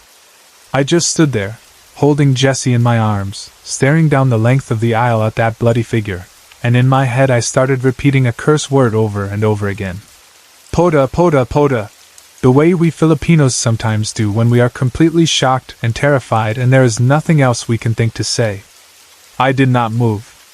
I did not scream. It was like my voice had been stolen from me and my legs had turned into stone. The air around us felt heavy and my chest felt tight, as if even breathing had become difficult. I have no idea how long I stood there like that, but to me it felt like time stretched out, every second becoming longer and heavier. The last clear memory I have of that scene is of Jessie beginning to move again. She lifted her head just a little, still not looking directly at the end of the aisle, and started walking forward, her hands still on my jacket. But instead of walking away from me, she pushed against me gently but firmly, guiding me to move backwards. It was like she took control of my frozen body and started steering me out of that aisle, step by step. She walked forward while pushing me back, and I stumbled a little at first but then allowed my legs to move, letting her lead us away from the sight of the bloody man, away from the snack shelves, and out into another part of the supermarket where we would no longer have to see whatever it was that had appeared so clearly at the far end of that aisle. When we were still in high school, life felt simple and busy at the same time, and one of the regular parts of our routine was visiting our cousin's place in Sampaloc, Manila, where the streets were close together, the houses seemed to lean toward each other, and neighbors felt more like relatives than strangers. Me and my sister would hang out there a lot, especially on weekends or when there was no class. And my mom loved going there too because her sister lived in that neighborhood, and it gave them a chance to catch up on stories, laugh together, and of course, play tongits, a card game she absolutely loved, with whoever in the area was free and willing to sit at a table with her. In that kind of community, people knew each other's names, habits, voices, and even their laugh, and news traveled fast from door to door without the help of phones or social media, especially because this was back in the 90s when there was no texting yet, no group chats, no messenger notifications, only landline phones, face-to-face conversations, and word of mouth. My mom had a small circle of regular tongits companions in that place, and one of them was a man we can call Juan. He was one of the regulars who always seemed to be around when there was a game to be played. My mom knew him well enough not as a close relative, but as someone whose face and voice were familiar from many late afternoons and evenings spent shuffling cards, teasing each other over wins and losses, and sharing bits of gossip or jokes across the table. The noise of clinking glasses, the sliding of cards on the table, the laughter, and little arguments over who miscounted points or who ate someone's bet were part of the normal atmosphere whenever they gathered, and Juan's presence had been one of those steady pieces of that picture. Then, one day, the neighborhood was shaken by a piece of news that felt too sudden and too heavy to fully sink in at first. They said that Juan had died from a gunshot wound, not in a hospital bed after a long struggle, but right on the spot, in an instant, as if his life had been cut off mid-sentence. The news spread fast, faster than any phone message, carried by mouths and shocked faces, and soon everyone who knew him, including my mother, knew what had happened. It was the kind of news that made people stop whatever they were doing and ask the same questions over and over. Totubie? Pano Nanjiari? San? Sino on Bumeril? My mom was especially affected because she had just seen him not too long ago across a Tongits table, alive and talking, laughing and playing, and now suddenly he was gone. At that time, the body had not yet been released from the hospital. There were investigations, procedures, questions from authorities, and all the usual steps that follow a sudden violent death. Because the people in the neighborhood were so close to each other and considered Juan almost like a relative, they decided that when his body was finally released, they would set up his wake in the Barongi Hall nearby, the same hall where community officials usually held their meetings, where people went to ask for papers or help with complaints, and where all sorts of small events and gatherings took place. A Barongi Hall is a simple place, usually with plastic chairs, a long table, a few cabinets, and a lot of stories clinging to its walls, and in that community it was a natural choice as a wake venue, a place where many people could visit conveniently. While all this was happening and being planned, life at home continued in a strange mix of normal daily activities and quiet talk about Juan's death. Because it was the 90s, we only had a landline phone at home, one of those phones with a cord and a handset that could sometimes crackle if the line was not very clear. I was at home one time, talking to a classmate on the phone, lying down or sitting near it with the long twisted cord stretched out, laughing about something school-related, maybe homework, crushes, or some silly thing that had happened in class. I was absorbed in our conversation when a call waiting tone suddenly beeped on the line. Back then, call waiting was something we sometimes got excited about because it meant someone else was trying to reach us at the same time. Thinking it might be another friend or someone I knew, I told my classmate to hold on, and then pressed the appropriate button to pick up the waiting call. When I connected to the other line, I heard a man's voice. His tone was bright and cheerful, the way someone might greet you when they are in a good mood. I said, "Hello?" and he answered in a very jolly way. "Hello? Magandang Hapon Pa." His greeting was so cheerful that I instinctively matched his energy, imitating his tone without thinking much about it, and I answered back, "Magandang Hapon Din." There was nothing scary or strange about his voice at first. It sounded very ordinary, almost friendly, and that relaxed my guard just enough that I didn't feel the need to be suspicious. Then he asked, "Puid que Manon Maria?" Meaning, "Can I speak with Maria?" He was asking for my mother. That was normal. A lot of calls to our house were from my mom, especially from relatives or her friends. Out of habit, and because I wanted to know who was calling so I could properly tell her, I asked, "Sino tu?" Meaning, "Who's this?" His answer came quickly and simply, "Siwan." The moment he said that, it felt like the world inside my head suddenly stopped. I knew that name. I knew whose voice I was hearing. It was the same one we had just heard was dead, the same one my mother used to play tongits with in Sampaloc. My heart jumped into my throat and my whole body went cold. I pulled the phone away from my ear, my hand shaking, because part of me was terrified of what I might hear next if I kept the handset against my ear. I did not want to hear his voice say anything else. Fear mixed with confusion inside me so quickly that I didn't even know what to think, but I did know one thing: I had to let my mom handle it. I called for her in a panicked voice, asking her to hurry and pick up the other phone. My mom, hearing the urgency in my voice, came as fast as she could and asked me who the caller was. But I did not want to say his name out loud, because there were several things running through my mind. First, I wanted to see if he would talk to her properly and introduce himself the same way he had just done with me, as if to confirm that I had not misheard. Second, a strange fear built up inside me that if I said his name out loud too soon, maybe something bad would happen, or the line would die, or my mom would think I was making things up because she knew I liked talking on the phone. Third, I was simply too scared. Saying his name felt like admitting that something impossible was happening. So instead of answering her question, I just begged her with my eyes to pick up the phone and talk to the caller herself. My mom took the other handset and put it to her ear with a small smile, the kind of smile you give when you expect a cheerful hello from someone familiar. I could see her face as she said, "Hello?" in her normal tone. For a moment, everything was quiet except for that one word. Then she asked, "Sino too?" Just like I had done, wanting to know who was calling. I watched closely, still holding my own phone away from my ear, my heart pounding, and then I saw the change in her expression. Her jaw dropped slightly, her eyes widened, and all the color seemed to drain from her face. After that, she said, "Hello? Hello?" several times into the phone, but there was no answer. The line had gone dead. Slowly, she put the phone down, and I did the same with mine. She turned to look at me, and for a moment we were both completely silent, just staring at each other. The quiet between us was heavy because we both knew something was not right, but we weren't sure how to put it into words. Finally, I asked her if he had introduced himself, because I needed to know if she had heard what I heard. She nodded and told me exactly what their short conversation had been like. She said that when she answered, "Hello?" the man had greeted her the way a friend would and said, "Man on! Tongits na!" which means, "Sister, let's play tongits."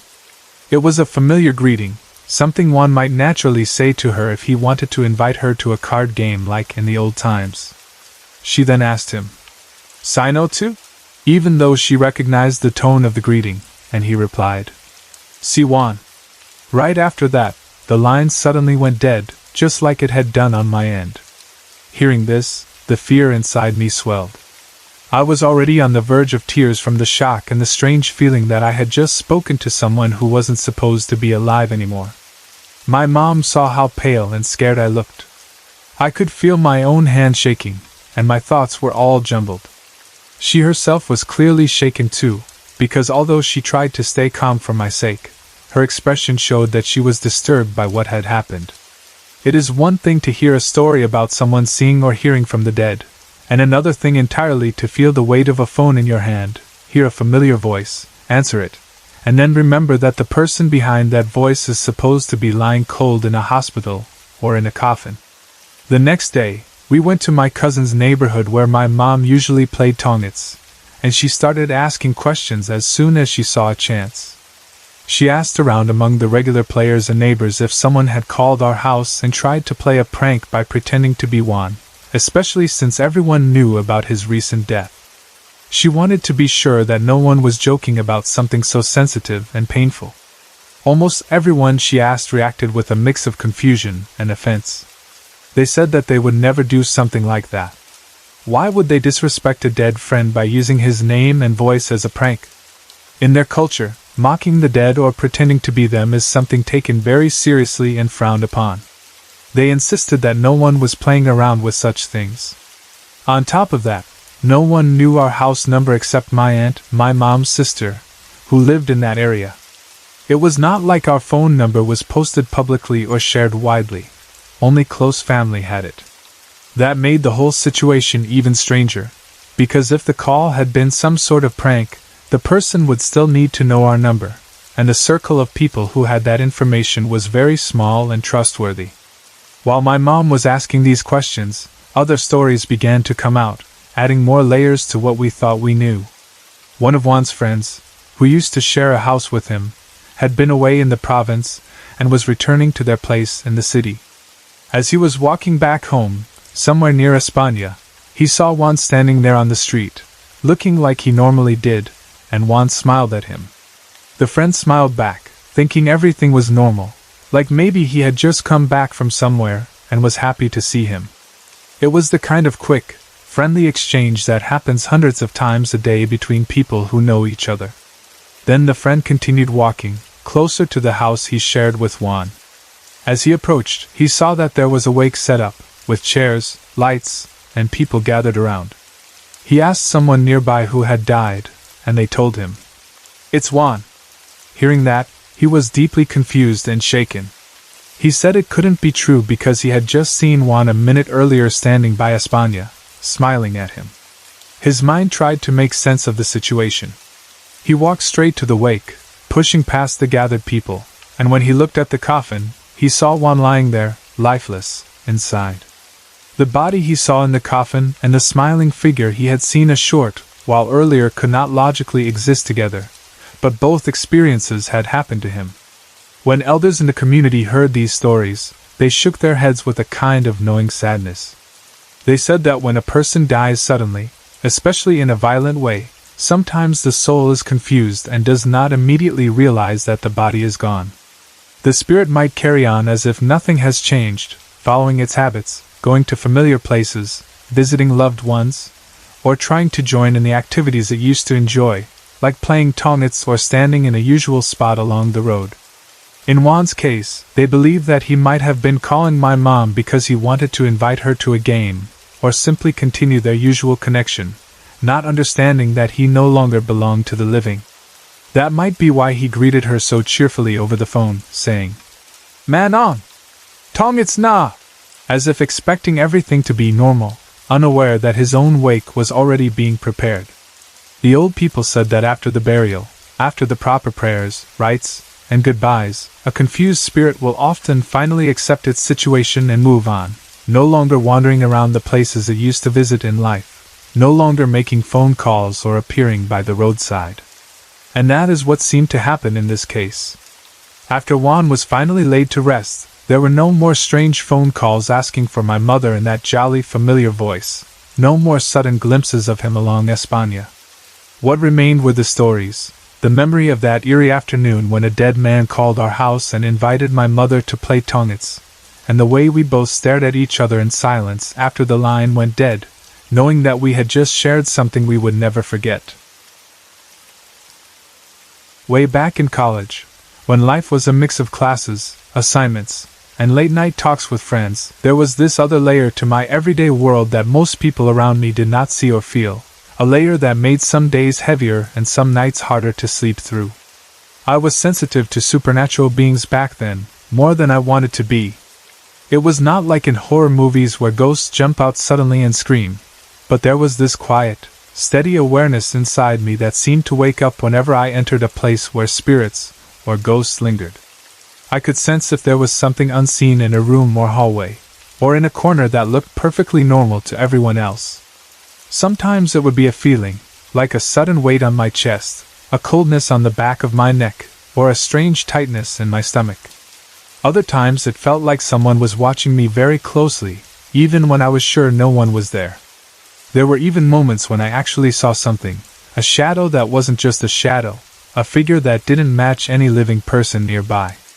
Those brief glimpses would hit me like a jolt of electricity, and I would quickly look away, pretending I had seen nothing, because I did not want my mind to grab onto it too tightly and turn it into something bigger. I knew deep inside that my third eye was not fully open, not like some people who can see spirits clearly all the time, but it was open enough to let things slip through once in a while, and that was already more than enough for me. I did not want to see spirits anywhere I went, in every classroom, hallway, canteen, or dorm. I did not want to live like that. So I made a decision. I would try to suppress this strange sensitivity, bury it under routine, schoolwork, noise, and distractions. I told myself that if I ignored everything unusual, if I pretended not to notice anything beyond the physical world, maybe this gift, as some would call it, would quiet down and fade into the background. For a while, I tried my best to do exactly that. If I felt a prickling on my skin, I brushed it off as just cold air. If I thought I saw someone standing at the end of a corridor who disappeared when I blinked, I told myself I was just tired or stressed from exams. I avoided looking too long into dark corners and refused to entertain my own thoughts whenever they tried to whisper that there was something else there. I focused on being a normal college student, worrying about things like grades, projects, and my future, because those worries, at least, belonged to a world I could understand and see. But my effort to ignore this ability didn't last very long. One day, something happened that made it impossible for me to keep pretending. It started like any other school day. I had just finished a task in the office where I worked as a student assistant. That job was one of the ways I helped with my school expenses and gained a bit of experience. I would do things like filing documents, running small errands, or assisting the staff with simple tasks. The office had become a familiar place to me, full of faces I recognized, voices I knew, and routines I had learned. I was comfortable there, and even though sometimes I felt odd pockets of heaviness in certain areas, I usually managed to brush them aside, telling myself I was just imagining things. That day, I was headed down the stairs, thinking about something completely ordinary, maybe a subject I needed to review or an errand I had to run. My thoughts were on autopilot, my footsteps making a steady rhythm on the steps. As I came down, I noticed one of the staff members from the office looking at me. She was somebody I interacted with often, a person I respected and liked. Usually, when our eyes met, she would give me a small smile or a nod. But this time, her expression was different, and it immediately unsettled me. She was staring at me with a blank, fixed look, eyes focused but not alive in the way they usually were. It was the kind of stare that felt like it passed straight through my body and into something behind me, or even inside me. Her face wasn't angry or sad, just strangely empty, as if her body was standing there in the hallway but her mind or spirit was temporarily somewhere else. There was something in that look that made my heart skip a beat. For a second, it felt like all the noise around us went quiet. I tried to act normal and keep moving, telling myself not to overreact, but her stare followed me in a way that I could not ignore. Before I could walk past her completely, she reached out and gently but firmly grabbed my arm. With a surprising urgency, she guided me toward the staff lounge, away from the busier hallway, as if she didn't want anyone else to overhear what she was about to say. The staff lounge was a more private space where the employees would rest, drink coffee, or eat snacks during breaks. Once we were inside, she closed the door or at least made sure we were alone, and then she turned to face me with a serious expression that I was not used to seeing on her. Without any small talk or warm-up, she told me something that made my skin break out in goosebumps. She said that there were two spirits following me. One was a boy, and the other was a woman. The way she said it was very straightforward, not dramatic or joking, just matter of fact, like she was telling me what time it was or what the weather looked like. But the content of her words hit me like a cold wave. I felt the blood drain from my face and a chill run through my entire body, from my neck down my spine to my legs. It was as if my heart suddenly beat louder but my muscles froze in place. I did not know what expression I had at that moment, but she must have seen something in my face, because her tone softened and she added quickly that the spirits following me were friendly. She wanted to reassure me. She said they were not there to harm me, and that they had no evil intentions. But even with those words, the simple knowledge that I was not walking around alone, that there were unseen beings trailing after me wherever I went, was overwhelming. That night, I did not sleep well at all. I lay on my bed in my room, staring into the darkness, every sound multiplied in my ears, every shadow in the corners of the ceiling looking a little too deep. I kept replaying the staff member's words over and over in my mind. There are two spirits following you, a boy and a woman. It was like a sentence that would not stop echoing. I could not help but imagine what they might look like if they chose to appear.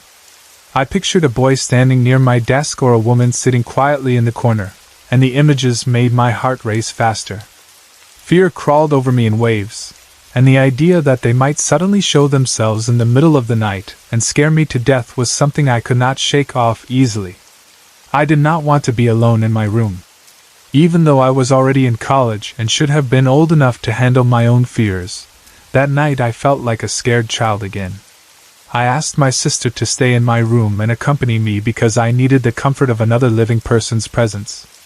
Having her nearby, hearing her breathing, knowing that if I got too scared I could talk to her, helped a little, but not enough to erase the uneasiness completely. Every small creak of the house, every rustle of fabric, every whisper of wind outside felt like it could be something else. A week went by, and during those days I carried a quiet tension with me everywhere. I was more aware of empty spaces around me. When I walked down hallways or sat alone in a classroom or in the office, I sometimes felt as if eyes were watching me from somewhere just out of sight.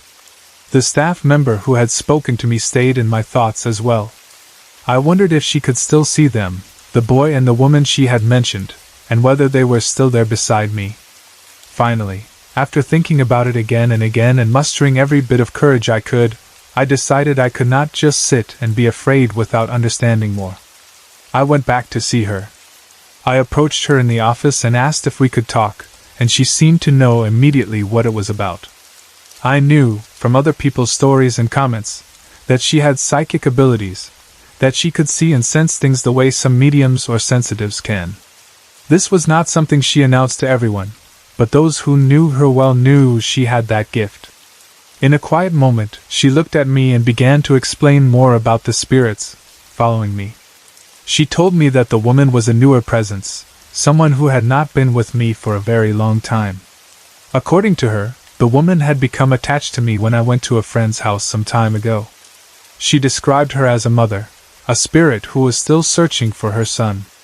Perhaps, she suggested, the woman had seen something in me that reminded her of her child, or maybe she saw me as someone kind, someone who might lead her towards some kind of peace. Whatever her exact reason was for following me, the psychic staff said, was still unclear and not fully revealed, but she emphasized again that the woman was not there to hurt me. She was just drawn to me in some way, still caught in her own longing and unfinished business, still walking the earth in search of her lost son. Then she began to talk about the boy spirit, and that was when the emotional impact of her words really hit me. She said that the boy who was following me around was not a stranger. He was someone I knew. When she said that, I felt a tightening in my chest, like my heart knew who it was even before my mind could form the name. Then she said that he was my best friend from when I was in grade 3. As soon as she said that, it was like a door inside my memory swung open and light flooded in. I remembered him so clearly, my childhood best friend, the one I used to play with during breaks, share snacks with, laugh with over simple jokes, and walk home with after school. He had died because of asthma when we were still very young. The news of his death had shattered me back then. I remember the shock of hearing that he was gone, the way I sat in silence and let the tears fall because I could not understand how someone I had just seen in class could suddenly not be alive anymore. What made it worse was that I never got the chance to see him after our long vacation, not even during his funeral. My parents were strict at that time. There was a curfew for me, and they did not allow me to attend his wake because they thought I was too young, or maybe they wanted to protect me from the sadness of seeing him in a coffin. All I knew was that I was left with a heavy emptiness, a feeling that something important had been cut off without a proper goodbye. My heart was broken. I cried almost every day and night whenever I thought of him, my mind replaying our moments together, his face, his voice, the way we used to run around and talk about silly things. The only way I could feel closer to him was to visit his grave. He was buried at our church, a place I passed by almost daily when I would go home in the afternoon after class. Sometimes, instead of going straight home, I would stop by and stand or kneel near his grave, looking at his name on the marker, talking to him silently in my heart, telling him about my day or just saying that I missed him. I visited so often that it became part of my routine. During those visits, I made him a promise. I told him I would not forget him. That promise was sincere and deep, something a child's heart clings to with all its strength. When the psychic staff told me that he had been following me all this time because of that promise, I felt tears prick at the corners of my eyes. She said that my words, that vow that I would not forget him, had become a kind of binding force, a connection that had tied part of his spirit to me. He had held on to that promise, she said, and that was why he stayed near me, watching over me, keeping me company even when I had no idea he was there. Then she added something that made everything even more emotional. She said that he was supposed to be my soulmate. Hearing that felt like a punch to the heart. The idea that this boy, my childhood best friend who had died too soon, was meant to be my soulmate made me think of what could have been if he had lived. Maybe we would have grown up together, gone to the same high school, maybe the same college, perhaps stayed close or even fallen in love later on as adults. Maybe he would have been the one standing beside me in life. But fate had taken a different path. He had left the physical world early, and yet, in spirit, he had never really left my side. After learning all of this, my perspective on those unseen presences shifted. I still felt uneasy sometimes, still got scared thinking that I was being followed by spirits. But there was also this warmth that slowly grew inside me, the feeling that I was not truly alone, literally. Instead of thinking of them as random ghosts haunting me, I began to see them as companions. The woman, a mother searching for her son, and the boy, my old best friend and supposed soul mate, were like quiet guardians walking beside me through my days. Of course, I could not completely shake off the guilt. There were nights when I lay in bed and thought, are they not resting in peace because they are always following me? Am I holding them back somehow? The thought that they might be lingering in this world instead of moving on to whatever comes next, just because of their attachment to me, made my heart ache. I did not want to be the reason they could not find peace. Because of that, I started to pray for them more often. I would talk to God and ask Him to guide them, to show them the light, to help them find their way to a place where they could rest without worries, without pain, without unfinished business. Sometimes I would also talk to them directly in my mind, apologizing if I was somehow part of the reason they were still here, and telling them that I wanted them to be happy, wherever they were meant to be. Every now and then, I would ask the psychic staff if they were still around me. Each time, she would tell me that yes, they were still beside me, still guarding me, still watching over me. There was something comforting and sad in that answer at the same time, a mix of gratitude and lingering guilt. I did not know how long they planned to stay with me, or how long such a bond could last between the living and the dead. Time moved on, and I grew older, but that sense of being accompanied never fully left.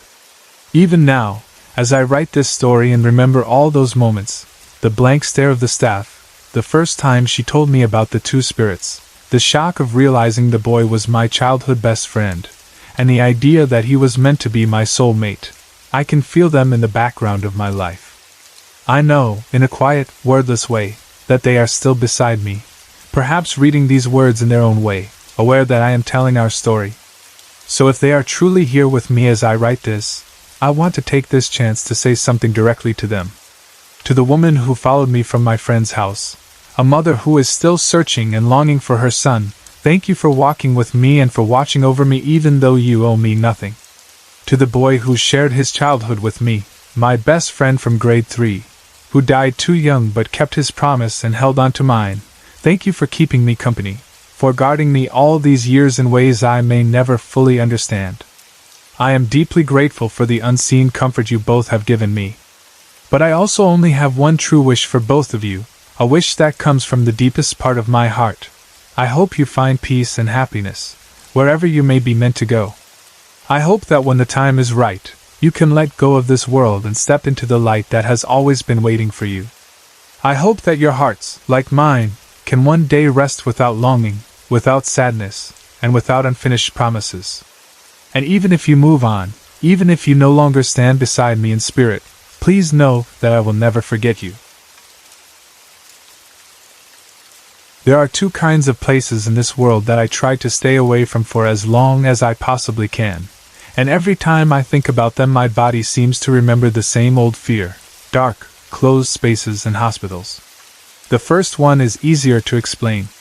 I have claustrophobia, although not the severe kind that makes me stop breathing or sends me into a full panic attack where I might faint or need to be rushed to the emergency room. It's more like a deep, stubborn fear that crawls under my skin whenever I am in a tightly closed place, like a small elevator, a windowless room, or a cramped hallway with no visible exit nearby.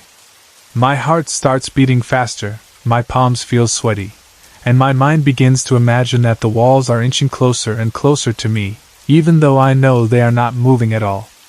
For other people, a tiny room might just be a tiny room, something they simply walk into and then walk out of. But for me it feels like a trap, like a place that could swallow me, so I avoid such spaces whenever I can. The second kind of place that I avoid, though, is a bit more complicated: hospitals. A hospital is supposed to be a place where people go to get better, a place of medicine, care, and healing. But for me there is something about hospitals that makes me want to turn around the moment I see the building, something that pushes me to keep my distance as much as possible unless there is absolutely no choice. Maybe part of it is the smell, that strange mix of death, disinfectant, chemical cleaners, and something sharp and metallic that fills the air the moment you step inside. Some people might barely notice it after a few minutes, but for me the scent sinks into my nose, crawls into my memory, and makes my stomach twist. Or maybe it's the thick mixture of emotions that hospitals contain, because inside those walls are people struggling with pain, fear, hope, sadness, relief, grief, and worry all at once. There are rooms where babies are born and families smile, and just a few steps away there may be rooms where someone is taking their last breath while loved ones cry silently or loudly in the corridors. That heavy cloud of mixed feelings seems to cling to every hallway, every waiting area, every bed, and sometimes I feel like my body is absorbing that emotional weight, even if no one is talking to me and I do not know any of the patients personally.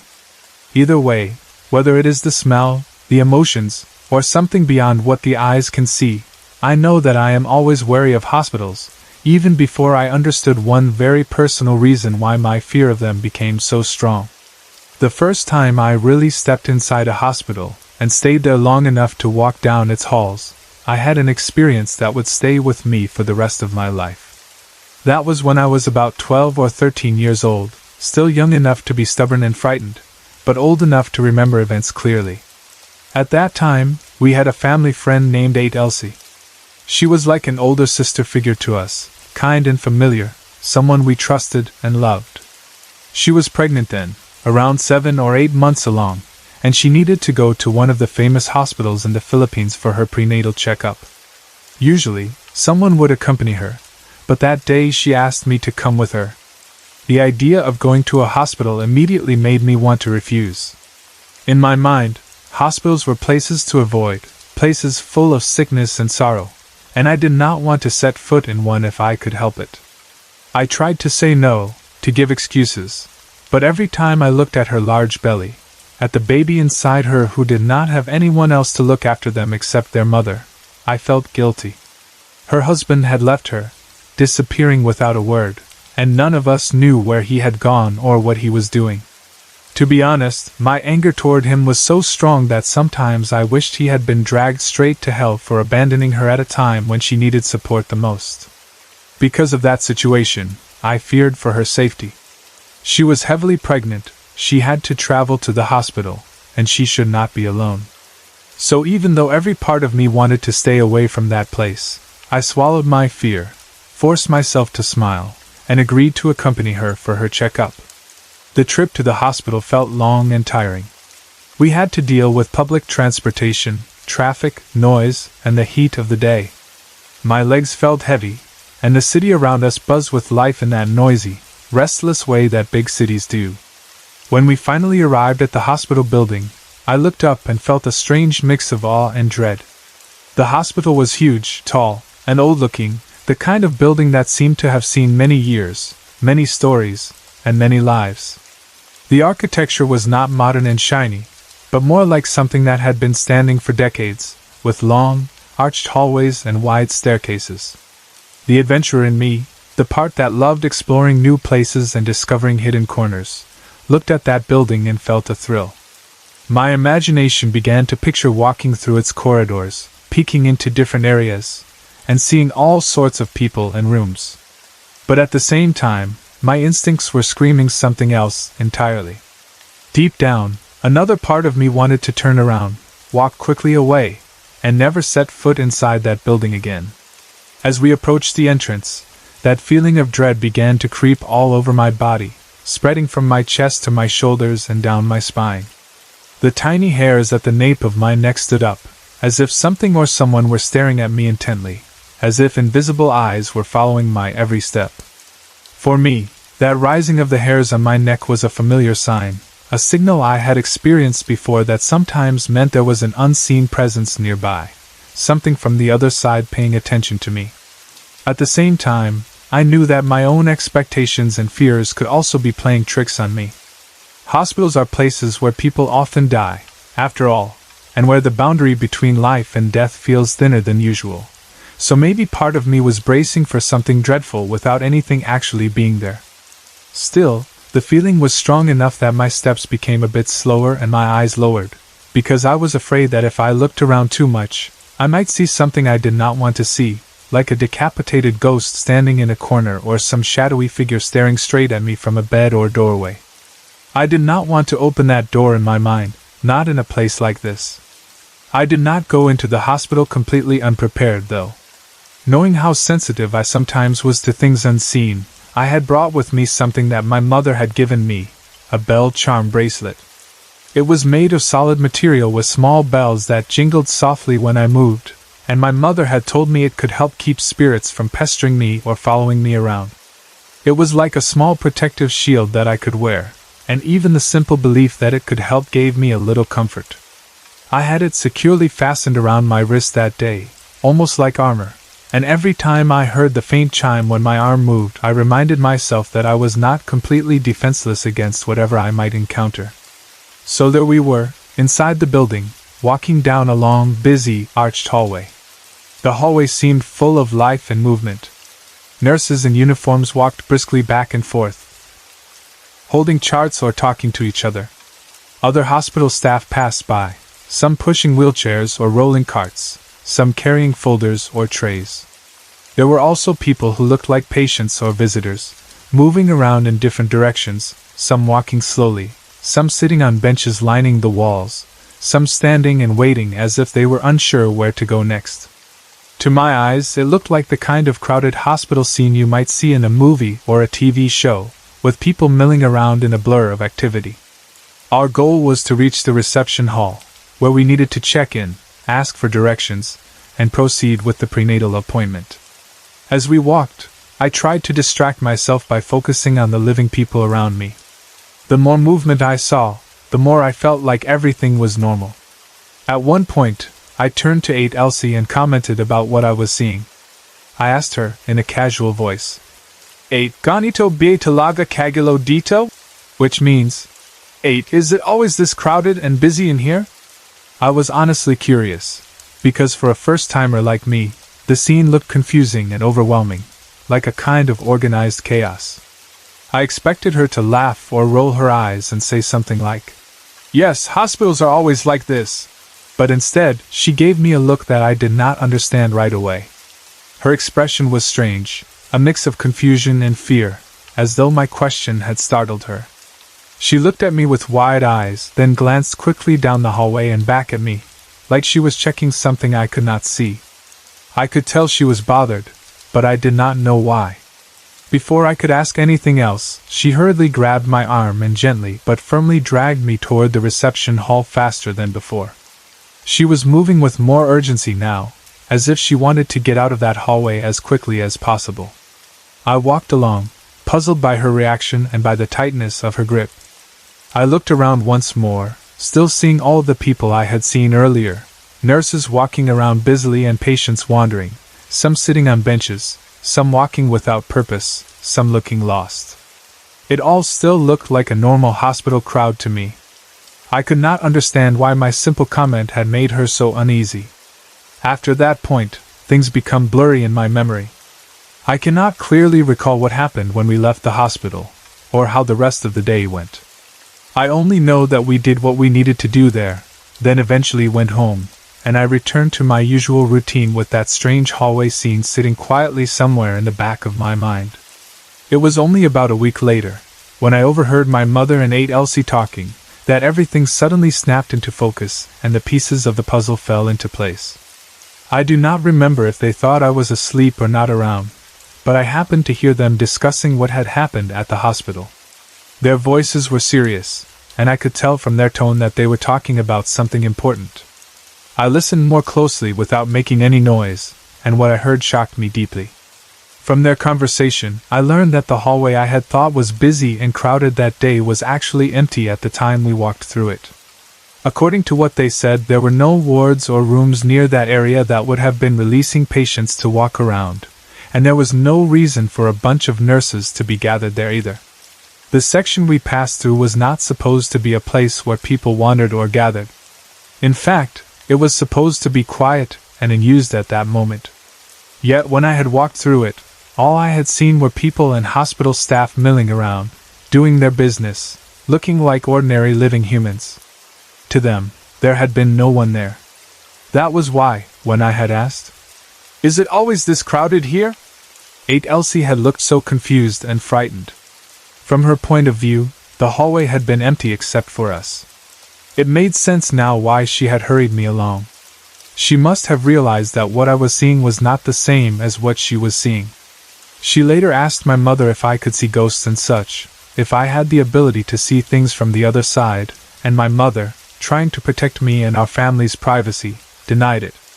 She told her that no, I could not see ghosts, because we did not want people in the community, or among our acquaintances to start talking too much about our family's sensitivity to unseen beings.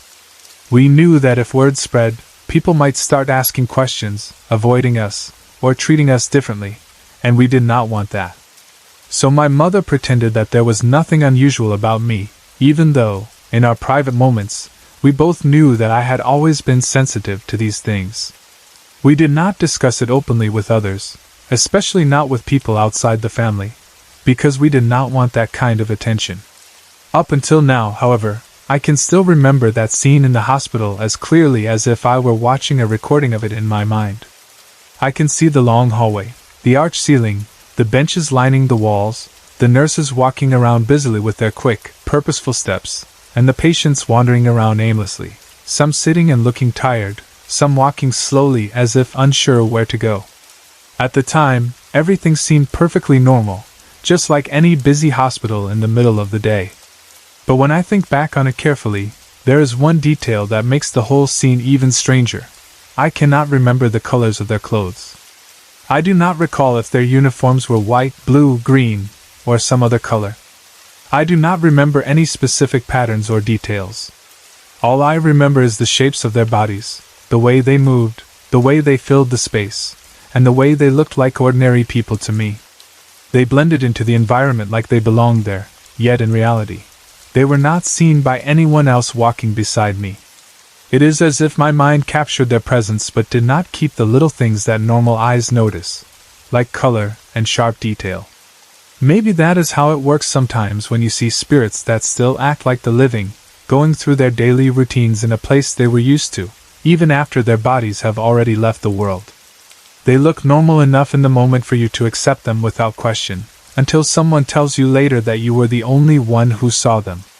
That first experience inside a hospital left a mark on me, deep enough that even now I hesitate to step through hospital doors unless it is truly necessary.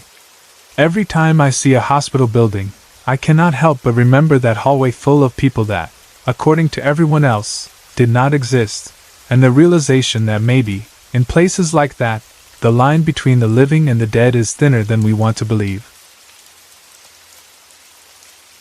When I try to remember this story from my childhood, the first thing that comes to my mind is the layout of our house, because the way things were arranged somehow makes what happened feel more vivid, almost like I am standing there again as a little kid. Our living room was the main place where we all stayed during the day, with the sofa and the TV and a few chairs, and right beside it there was the dining room, where our wooden table and chairs were placed for meals, and if you looked beyond the dining room, directly in front of it, you would see the kitchen, with no door separating the dining room from the kitchen at all, just an open space where you could walk freely from one area to the other, and to the side of the kitchen there was a door that led straight out into the garden, so if you stood in the living room at the right angle you could see, through those connected spaces, all the way toward where that garden door was. And that whole arrangement of living room, dining area, kitchen, and the door to the outside made it easy to notice anyone or anything moving from one area to another, especially from the kitchen to the garden. I describe this because it is important to how the first strange thing happened to me. At that time I was still a little kid, very young, with the kind of mind that was curious but also easily scared, and we had a maid working in the house, helping my mother with cleaning, cooking, and other chores. I still remember what she was wearing that day because it became important later. She had on a violet or purple shirt, a color that stood out clearly in my memory because it was bright and different from the usual house clothes. I was sitting in the living room, minding my own business, maybe playing with a toy, doodling, or just daydreaming the way children do. It was a normal day, the kind where the house is quiet in its own way, with distant kitchen sounds and the feel of afternoon light coming in through the windows. As I sat there, not really expecting anything unusual. Something suddenly moved at the edge of my vision. At the corner of my eye, I noticed a quick flash of purple crossing the area near the kitchen and the door to the garden, like someone in a purple shirt had just hurried past that space. It was so fast that at first I thought I might have imagined it, but the color and the movement felt real enough that my heart gave a small jump. Since I knew our maid was wearing a purple shirt that day, my first thought was that it must have been her walking from the kitchen toward the garden, or maybe from the garden back into the house. The problem was that the movement felt a little too quick and quiet, almost like a shadow sliding instead of a person walking, and that made me feel a bit uneasy. I tried to act brave, but I was still just a child, and so the more I thought about it, the more frightened I became. I ended up going to my mother and telling her what I had seen, my words probably a little rushed and nervous as I explained that I saw something purple move toward the garden, like a person passing by quickly. My mother listened to me, and because she knew the maid was wearing a violet or purple shirt, she naturally assumed I might have seen her. To be sure, she called our maid and asked her directly if she had walked out to the garden around that time. The maid's answer made my small body feel suddenly colder. She said no, she had not walked in the garden or passed by that area just then. She had been doing something else inside the house and had not gone near that door at the moment I saw the purple movement. Hearing that made my earlier fear rise again, because in my young mind, if it was not her, then who, or what, had I seen? I had been so sure it was a person, something with enough shape and color to be noticed. But if the only person wearing that color of clothing had not been there, then the simple explanation slipped away and left me feeling scared. At that age, you do not immediately think of complicated possibilities. You just feel that something is wrong, that something does not match, and that feeling settles into your chest like a small stone. For a while I was afraid of looking toward that part of the house, afraid that if I glanced there again I might see that same flash of purple moving where nobody was supposed to be.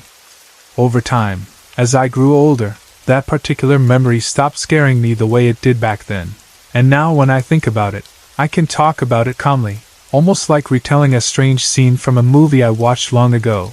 But back then it was one of the first moments that made me wonder what else might be in our house that we could not easily explain. I was not the only one in the family who had experiences like that.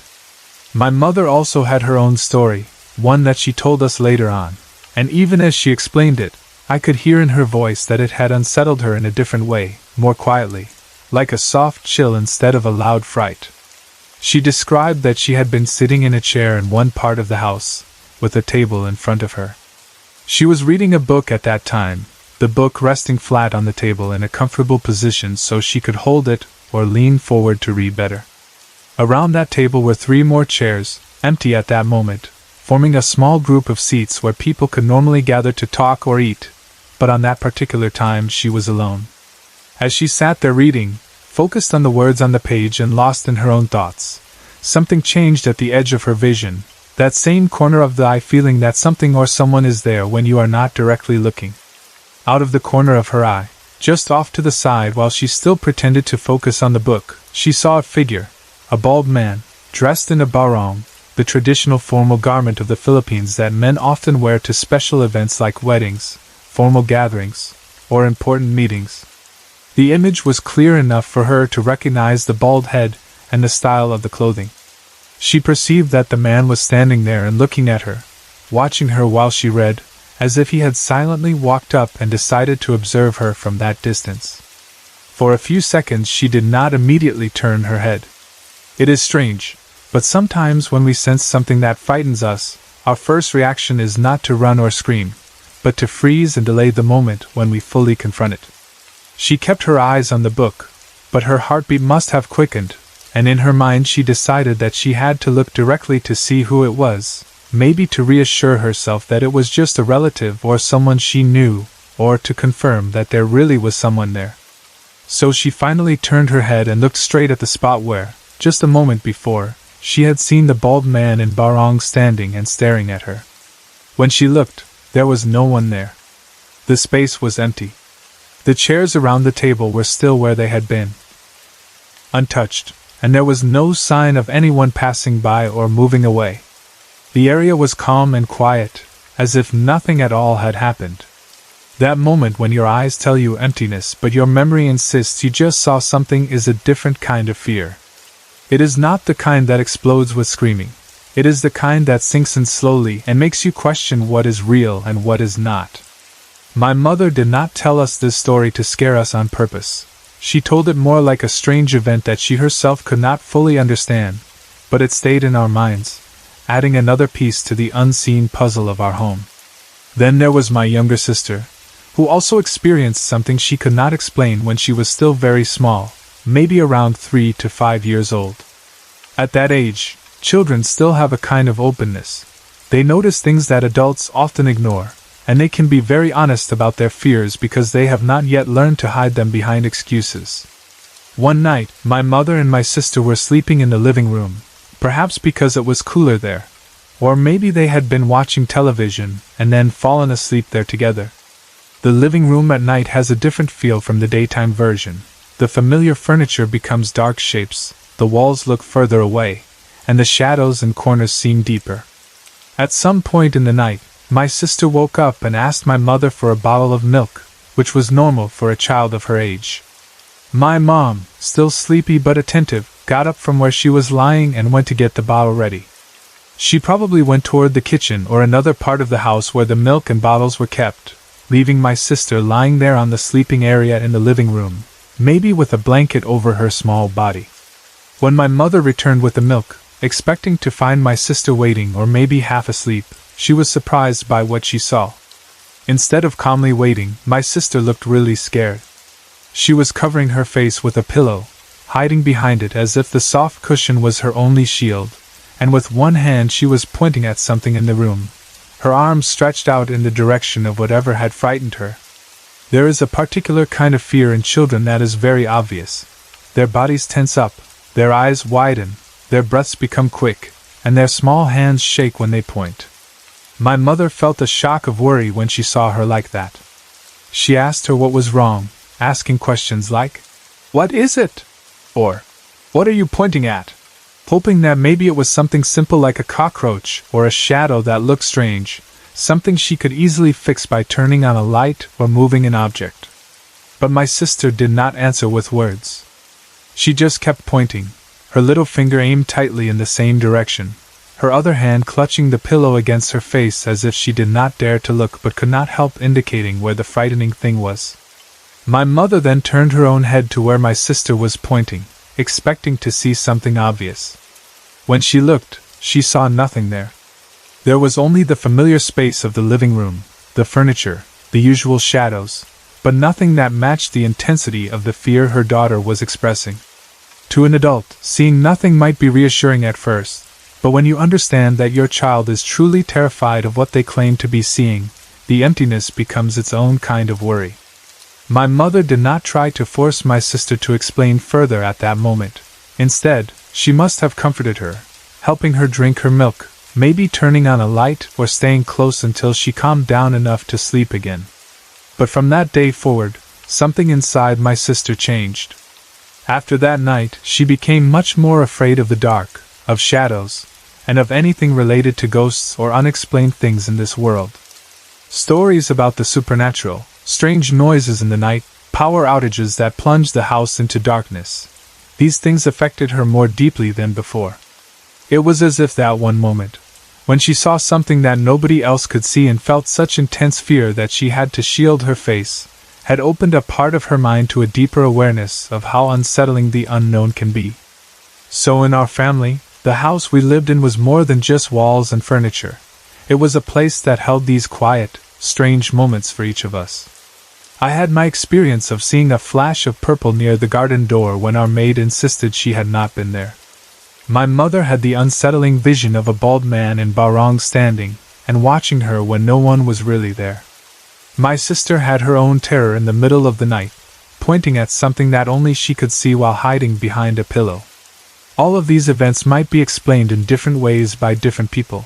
Some might say we were tired, or that our minds were playing tricks on us, or that children's imaginations are too wild, but deep inside, we remember how real those moments felt to us. As time passes, the fear becomes less sharp, and we can talk about these stories with calmer voices, but the details remain, like small pieces of another reality that touched our lives for just a few seconds at a time and then slipped away, leaving behind only questions and memories. I was 9 years old when we moved to a new house in Santa Rosa, Laguna, and at that age I was more excited than anything else because the idea of moving into a new place felt like an adventure to me, even though I didn't fully understand what it meant to leave one house behind and start over in another. All I knew was that there would be new rooms, new spaces to explore, and new corners where I could play with my dolls and imagine different worlds. The house we moved into was old, the kind of old where the paint on the walls had faded and peeled in some places. The windows had a layer of dust on them, and the floor creaked in certain spots when you stepped just right, and it turned out to be really creepy and dirty because no one had lived there for a long time before we came. Dust had settled on almost every surface, tiny cobwebs hung in the corners of the ceiling, and the air inside had that thick, stale feeling, like it had not been disturbed for many months. But at first, none of that bothered me very much. I did not immediately think of ghosts or spirits or anything supernatural when we arrived, maybe because I was still too young to connect old empty houses with scary stories, and also because my parents were so positive about the move that their attitude made me feel safe. They thought it was a good idea to repaint the house, to give it a fresh start, as if new paint on the walls could also mean a new beginning for us as a family. I remember my father talking about what colors would look nice in each room, and my mother discussing curtains and furniture placements, and all of that made the house feel like a project rather than a haunted place. The house itself was a tall 2-story building that, from the outside, really did not look haunted or cursed or anything dramatic like that. It just looked old and quiet, with a kind of tired dignity. The walls were slightly stained by time, and the roof had a few dark patches, but if you only glanced at it quickly, it was just another house in the area, standing alone. Inside, there were 4 bedrooms, which sounded like a lot of space for our family. One bedroom was for my father, and at that time me and my mother used to sleep together in his room, maybe because I was still small and she wanted to keep me close. The second bedroom was my brother's, a place where he could have his own privacy and his own mess. The third bedroom was mine, at least in name, and I felt proud to have that room, even though, to be honest, I did not sleep there alone all the time in the beginning. The fourth bedroom was for our maid, who helped my mother with chores and looked after us when our parents were busy. This setup made me feel grown up in a small way, like each of us had been given our own little corner of the house. If you went upstairs, there was a huge open space in front of you, like a wide landing area or a small hall that connected all the rooms together. It was the first thing you saw when you reached the top of the stairs, a kind of empty stage where all the doors faced each other. On the very right side was my brother's room, and I remember the door always being slightly ajar, with his things scattered around inside. Beside my brother's room, directly next to it, was my father's bedroom, where we also stayed, and the bathroom was inside that bedroom, which meant you had to go through his room to use it. On the very left, opposite the other side, was my bedroom, my own little space, separated from the others by that open area in the middle. My maid's room was also nearby, close enough that if something happened in the hallway, we would all probably hear it. The more time I spent in that upstairs area, the more I memorized the sound of my own footsteps on the floorboards, the way the shadows stretched differently depending on whether the light came from the staircase or from one of the rooms, and the way the air sometimes felt a little cooler in some spots than in others. What made the house feel even stranger, in a quiet, lonely way, was the fact that we did not have any close neighbors at all. The next house from us would be far away, maybe about 5 more yards or so, and it was not the kind of close distance where you could easily call out to someone or knock on their door if you were scared or needed help. You could say we were living almost in the middle of nowhere, or at least that is how it felt to me as a child. There were no houses directly in front of us either, just a huge tree that stood like a silent guard in the open space, its branches stretching out like arms against the sky. During the day, that tree looked normal enough, just a big piece of nature right outside our view, but at night, when everything turned dark and the wind made its leaves rustle, It sometimes looked like a tall black shadow, and I would wonder what kind of things had happened under that tree before we moved in.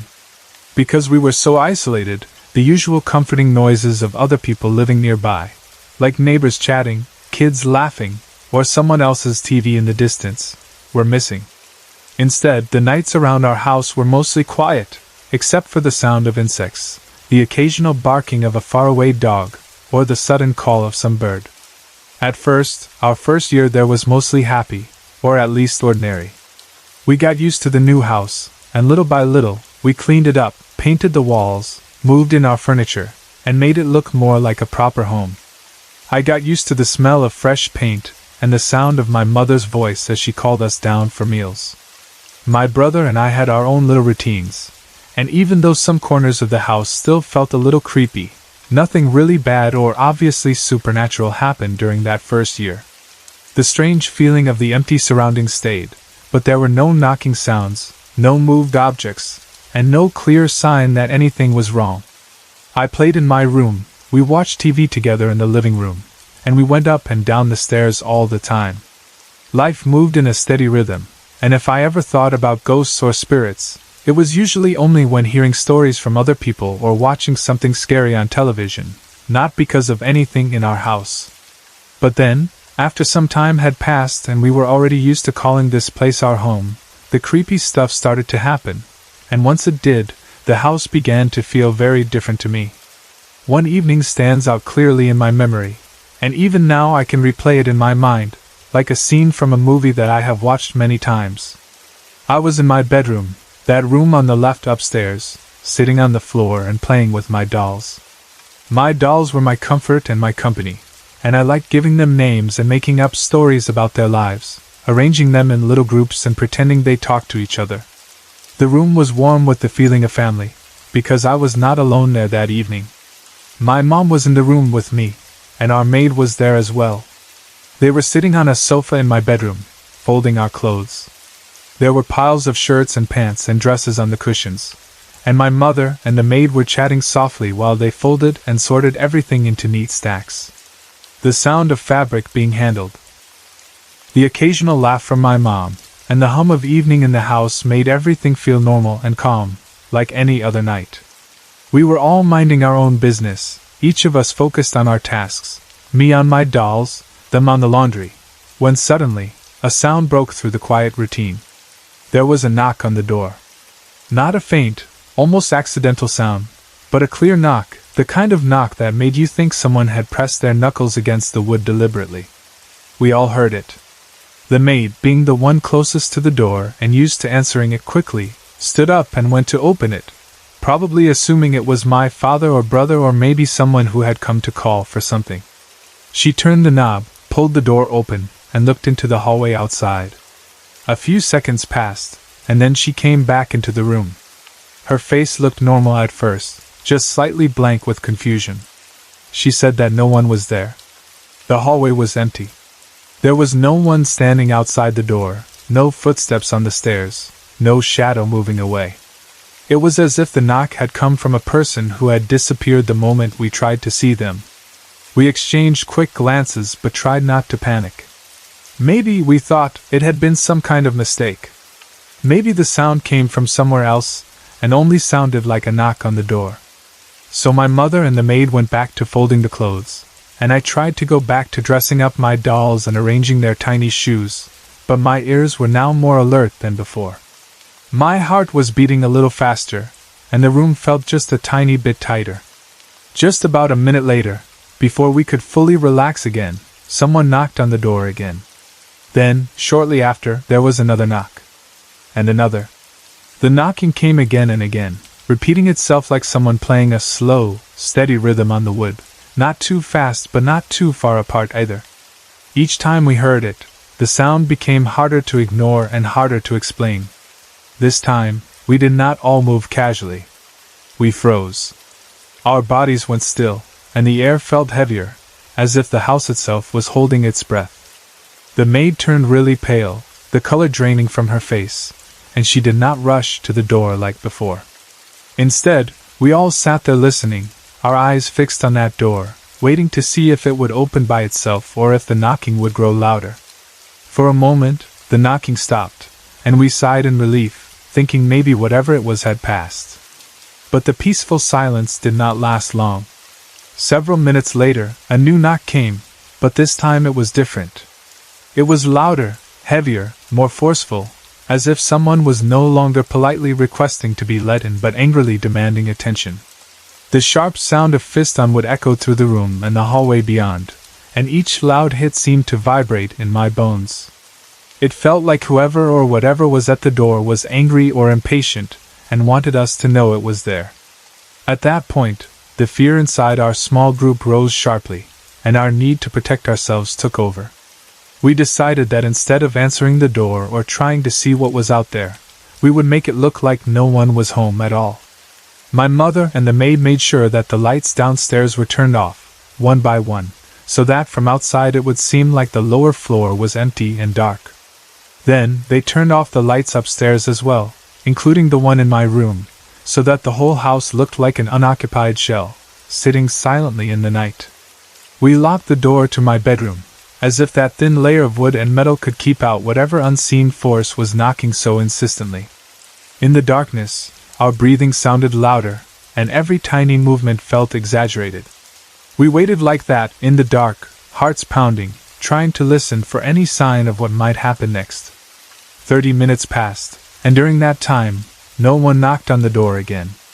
The silence stretched out slowly, and with each passing minute, a little bit of our courage returned. Finally, we decided to turn the lights on again, cautiously flipping the switch and flooding the room with brightness. The locked door stood there, still, no scratches or dents, no sign that someone had tried to force their way in. We began to hope that maybe it was over.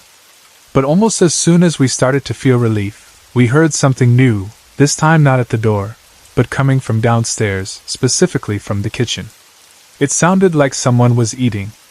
There were soft clinking noises, the faint scrape of utensils against plates, the small, ordinary sounds you would associate with a person having a late meal.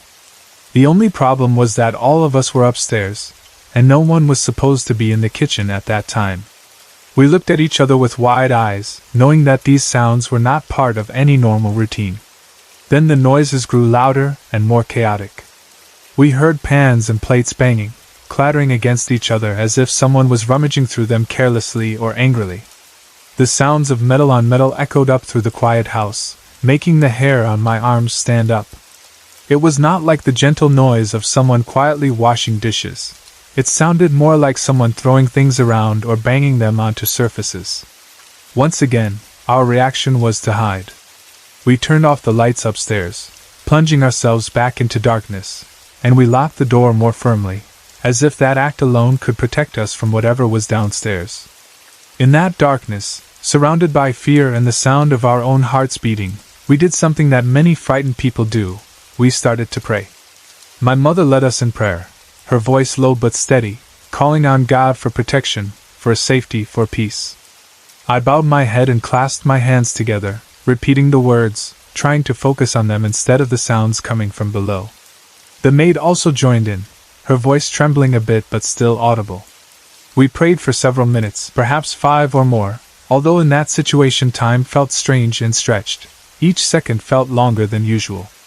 After a while, we decided to stop praying out loud, and my mother moved to turn on the lights again. We unlocked the door and opened it slowly, peeking into the hallway. Everything was quiet. The kitchen noises had stopped completely. There were no more bangs, no clattering dishes, no sign of movement. The house was back to its silent state, as if whatever had made those sounds had vanished as soon as we finished praying. We stood there, listening carefully, our ears tuned to the faintest whisper of sound, but there was nothing. The rest of the night passed without any more disturbances, at least none that we could clearly hear, and eventually we slept, although not as peacefully as before.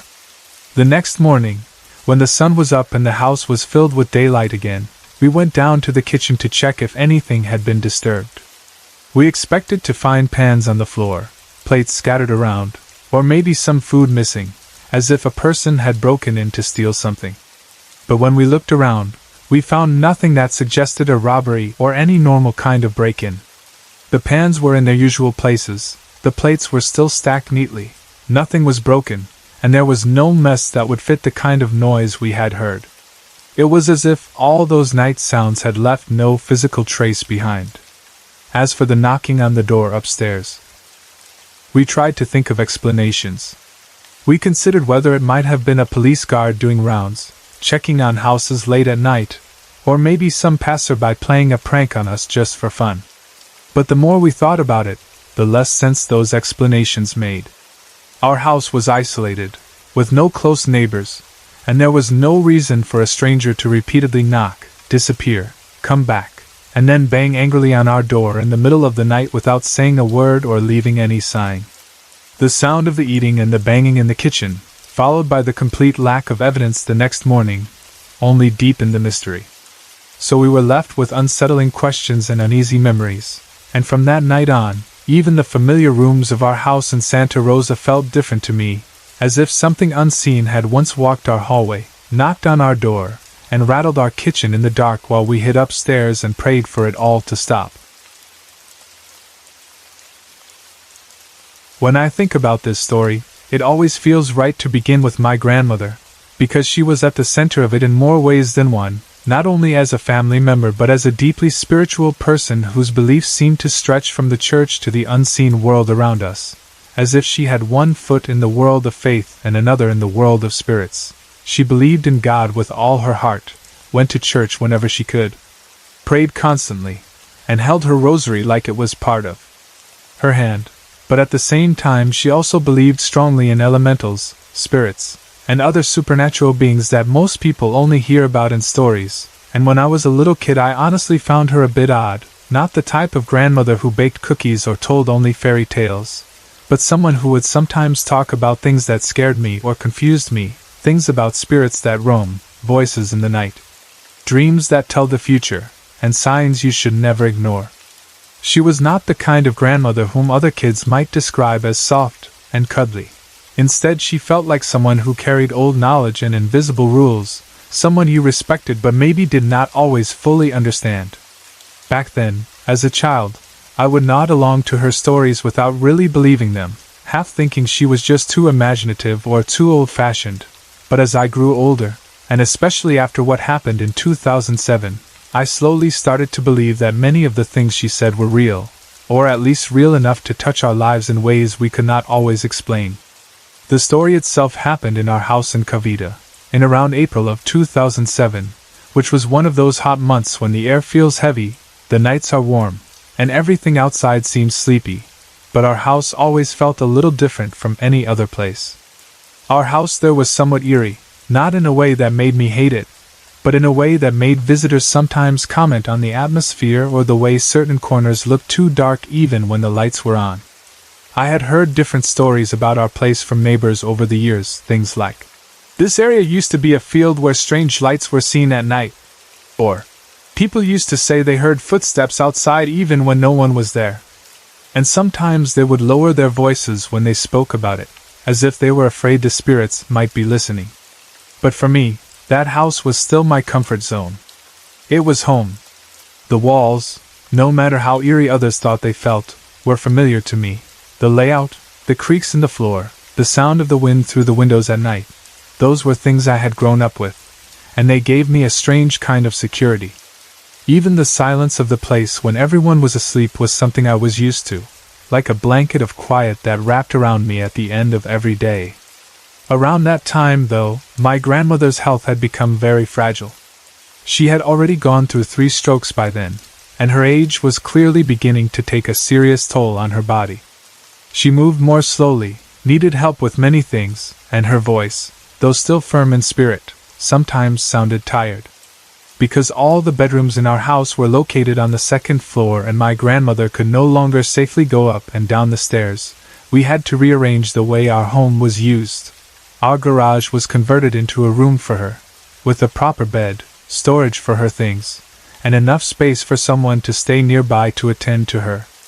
My uncle volunteered or was chosen to stay with her, and he spent most of his time down there with her, making sure she was not alone.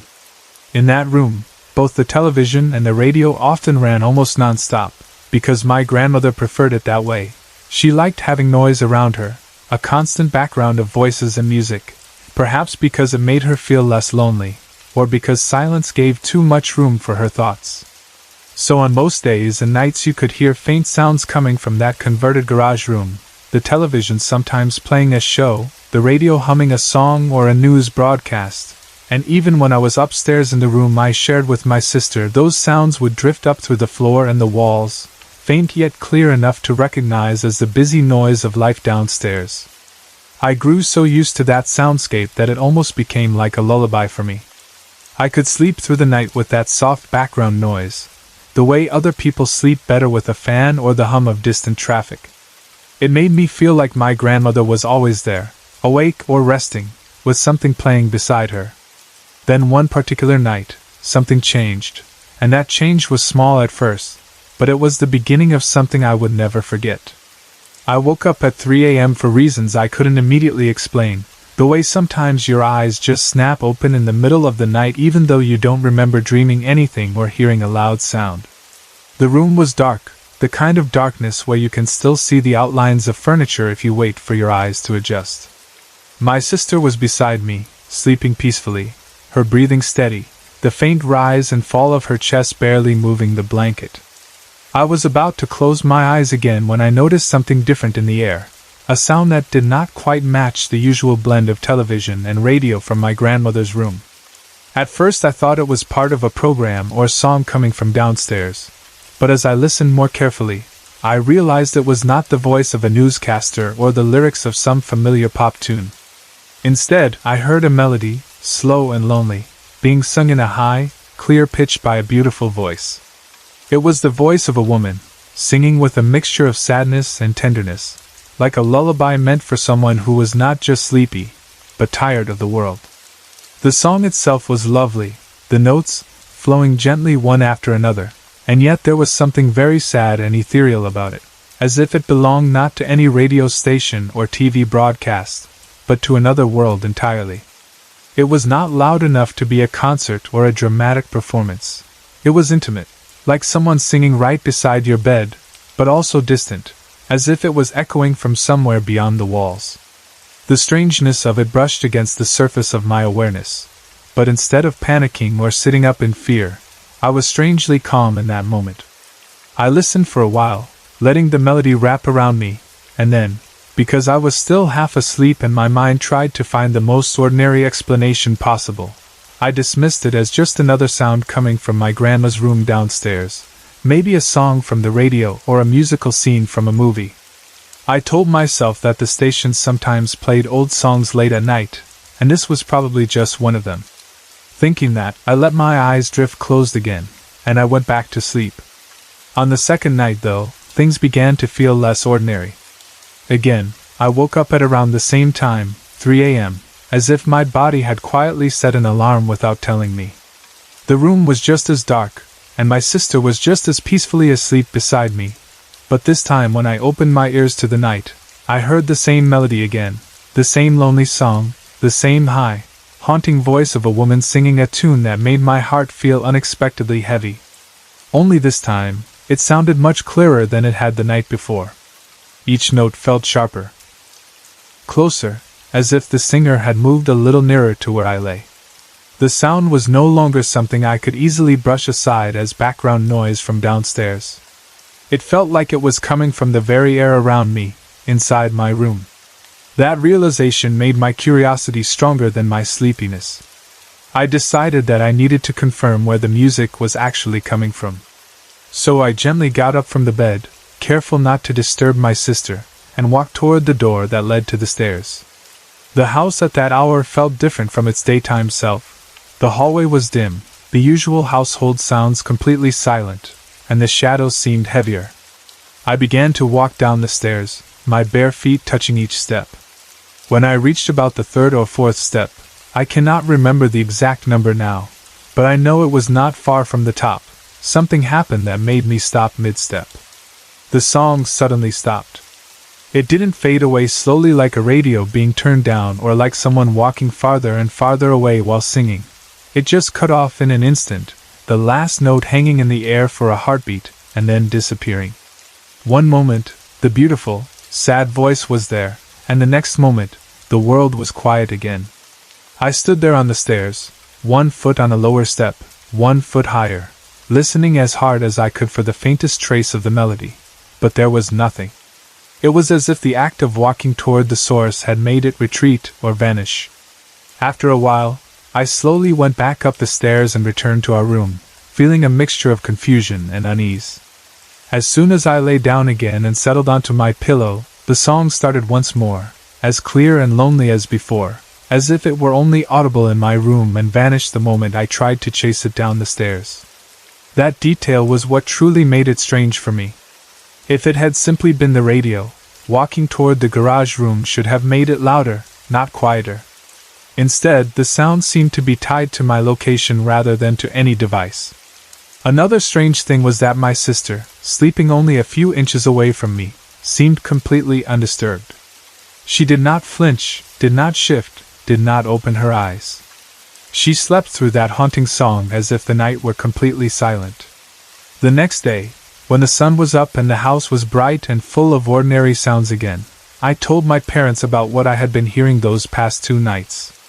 I described the melody as best as I could, told them it happened at exactly the same time both nights, and explained how the sound stopped the moment I stepped down the stairs and started again when I went back to bed. They listened carefully, and I could see from their faces that they were concerned, not only because the story was strange, but because they knew our grandmother believed in many things, and maybe this could be connected to something beyond the usual. They did not laugh or tell me I was imagining things. Instead, they decided that they would sleep in our room that night with me and my sister, just to see if they could hear it too or at least be there with me if it happened again. On the 3rd night, their decision turned out to be important, because the event repeated itself in a way that made all of us feel deeply uneasy. Once again, I woke up at 3 a.m. The lonely lullaby played in the air, wrapping its notes around the room like a sad, invisible ribbon. But this time, instead of just lying there listening, I did something different, something that even now I am not entirely sure why I did. Perhaps I was afraid of forgetting the song, or perhaps the beauty of the melody had wound itself around my heart so tightly that I wanted to remember it clearly when morning came. Whatever the reason, I started humming along with it. I sat up on the bed, my body upright while the others lay down, and I began to hum softly to the tune of the lonely lullaby, copying the rise and fall of the notes as best as I could. I was fully aware of what I was doing. I was not sleepwalking or unconscious. I was awake and trying to capture the song in my memory. But from my father's point of view, the scene must have looked very different and quite creepy. He woke up in the middle of the night to see his child sitting on the bed in the darkness, humming a strange, unfamiliar melody with a serious expression. To him, it must have looked like I was in some kind of trance, connected to something he could not see or hear. In his worry and fear, he reached out and tapped me hard on the arm or shoulder and shouted, "Hoy!" to snap me out of whatever he thought I was in. His shout woke my mom as well, and she sat up, alarmed. They both looked at me with concern and a little fear, thinking that I might have been taken over by something or that I was not fully myself in that moment. I quickly explained to them that I was not possessed and not in a trance. I told them I had simply decided to hum along with the melody because it was so beautiful, and I wanted to remember it clearly in the morning. I tried to describe how the song made me feel, how it seemed sad but comforting at the same time, and how it always came at the same hour. They listened, still unsettled, but they could tell from my eyes and my voice that I was fully aware and present. We did not sleep very peacefully after that interruption, but eventually the night passed and another day came. On the 4th day, however, something unthinkable happened, something that made the previous 3 nights feel like warnings or signs instead of just strange occurrences.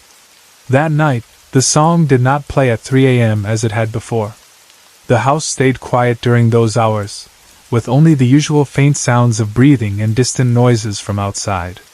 For a moment, I thought that maybe whatever it was had stopped visiting, that the strange lullaby had finally ended. But just before sunrise, at around 5 a.m., my uncle suddenly started calling out urgently to my dad from downstairs. The tone of his voice was filled with panic and desperation, and it cut through the early morning stillness like a knife. I immediately rushed to the stairs, my heart pounding, and as I looked down, I saw an image that remains burned in my memory. My father was carrying my grandmother in his arms, and she was wide-eyed and frozen. Her body looked stiff, her eyes open but unseeing, her face locked in a terrible expression. My uncle, who had been staying with her in that converted garage room, said that she had choked and stopped breathing. There was no time to think about songs or theories. In that moment, all that mattered was trying to save her. They rushed her to the hospital as fast as they could, leaving the house in a hurry while the rest of us followed later or waited anxiously for news. She was confined in the ICU, surrounded by machines and doctors and nurses, fighting for life in a cold, sterile room that smelled of medicine and metal. For 3 days, her sons and the rest of our family watched and waited, hoping for a miracle, praying that she would open her eyes and come back to us the way she had after her previous strokes. But her body had already gone through so much, and this time, recovery did not come. After 3 days, her sons decided, with heavy hearts, to let her rest.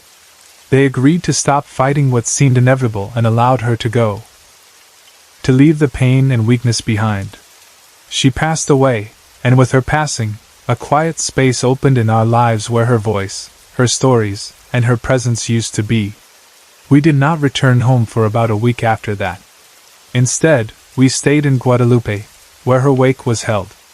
During that time, the house in Cavita stood empty, holding its memories and its secrets. The wake was filled with relatives, friends, prayers, flowers, candles, and all the rituals that come with honoring someone who has lived a full and complicated life. People told stories about my grandmother, about her faith, about her strange experiences, about the ways she had helped others, and about the times she had warned people of things they did not see coming. I thought about the song, about waking up at 3 a.m. to a lonely melody sung by a beautiful but sorrowful voice, about how it had come 3 nights in a row, each time clearer and closer, and then stopped on the 4th night, just before my grandmother died. After the funeral, life continued in its strange, hollow way. I am still living in the same house in Cavita now, and although I have become more aware of the presence of unseen beings around me, I no longer fear them as much as I did when I was younger. I accept that there might be things and entities in our home that we cannot always see, things that move quietly through our spaces. But I tell myself that as long as they do not harm us, I can learn to live with them. The walls of the house no longer feel as eerie to me as they once did. They feel layered with memories of my grandmother, my family, and the years we have spent there. And yet, up to this moment, there is one question that still lingers in my mind whenever I remember that lonely song in the night. Was the death singer a banshee? In some stories and beliefs, a banshee is a spirit that appears or sings when someone is about to die, especially someone in a particular family line, and its cry is said to be a sign of an approaching death. I cannot say for certain if what I heard was exactly that, or if it was something else entirely, a guardian, a mourner, a guide. All I know is that for 3 nights at exactly 3 a.m., I heard a beautiful, sorrowful song, one that seemed to come from nowhere and everywhere at once, and on the 4th day, my grandmother left this world. Whether that singer was a banshee or some other spirit, I still do not know, but I will probably keep wondering about it for the rest of my life. This is based on my own experience, something that happened to me in my own room, with my own furniture, in a place where I always thought I was safe. And I still find it hard to believe sometimes, even though I know deep inside that I was awake, and that I really saw what I saw. I want to start by saying that I am really not into supernatural things. I do not go looking for ghosts. I do not enjoy scaring myself on purpose. I do not sit around trying to summon spirits or anything like that. In fact, I do not like ghost stuff that much, especially if I am alone at night. I am the kind of person who will turn off a horror movie halfway and switch to something funny if it gets too intense. But at the same time, I have always liked hearing stories about strange things that happen to other people. Maybe because when it is someone else's experience, it feels safe to listen and imagine, while telling myself that it will never happen to me. I also got kind of obsessed with reading urban legends, those stories that people pass around, stories that might be true or might be made up, but always have that creepy twist at the end. I would read them online or in books and then tell them to my friends, and we would laugh or shiver and say, "What if this happened for real?" For a long time, for me, ghosts and strange things stayed in that category. They were stories, interesting to listen to, fun to share, but not part of my actual life. I felt safe behind the wall of, "This is just a story." After this incident, though, I can say that there are things in this world that cannot be explained, no matter how hard we try to use logic or excuses. And sometimes those things show up right where you think you have control, like inside your own room.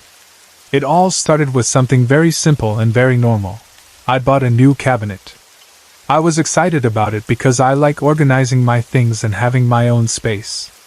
The cabinet was not some old antique from a scary movie or a second-hand piece from a strange place. It was just a normal cabinet from a normal store, something many people would have in their homes. I had been using it for almost 4 months. In the beginning, everything was ordinary. I arranged my clothes and other belongings inside, folded them neatly, hung what needed hanging, and closed the doors with that small sense of satisfaction you feel when your things are in order. There was nothing strange about it, nothing that made me feel uneasy. It stood there against the wall like any other piece of furniture, just part of the background of my room. For those first months, I never once thought that this cabinet might become the center of a story I would not be able to explain. But things changed slowly, and then suddenly, when it began to open by itself. To understand why this bothered me so much, it might help to know a bit about me. I am a very private person. I like my space to be mine. I do not like anyone messing up my things or going through my stuff without asking. My room is like my little world, and I feel calm when everything is in its proper place. I am not saying my room is always perfect, but usually I know exactly where my things are, and I like my cabinet doors closed, not hanging open carelessly. So when I started noticing that my cabinet door was open when I knew I had closed it, it bothered me immediately. The first time it happened, I came back to my room from somewhere else in the house. I am sure that before I left, I had closed the cabinet door, because that is just my habit. But when I walked in, I saw the door slightly open, not wide, but enough that it was obvious. My first reaction was irritation, not fear.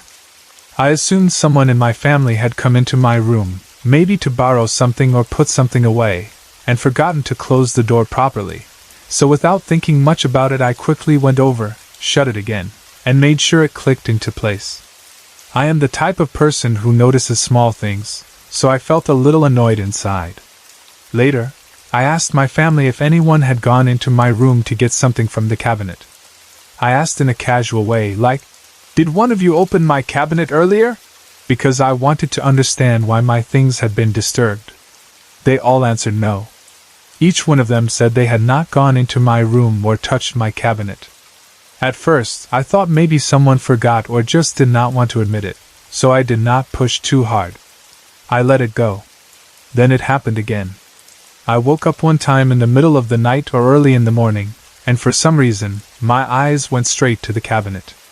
The room was quiet and dim, but I could see enough to notice that something was off. The cabinet door was open again. It was the same feeling, that small shock in my chest, followed by irritation and confusion.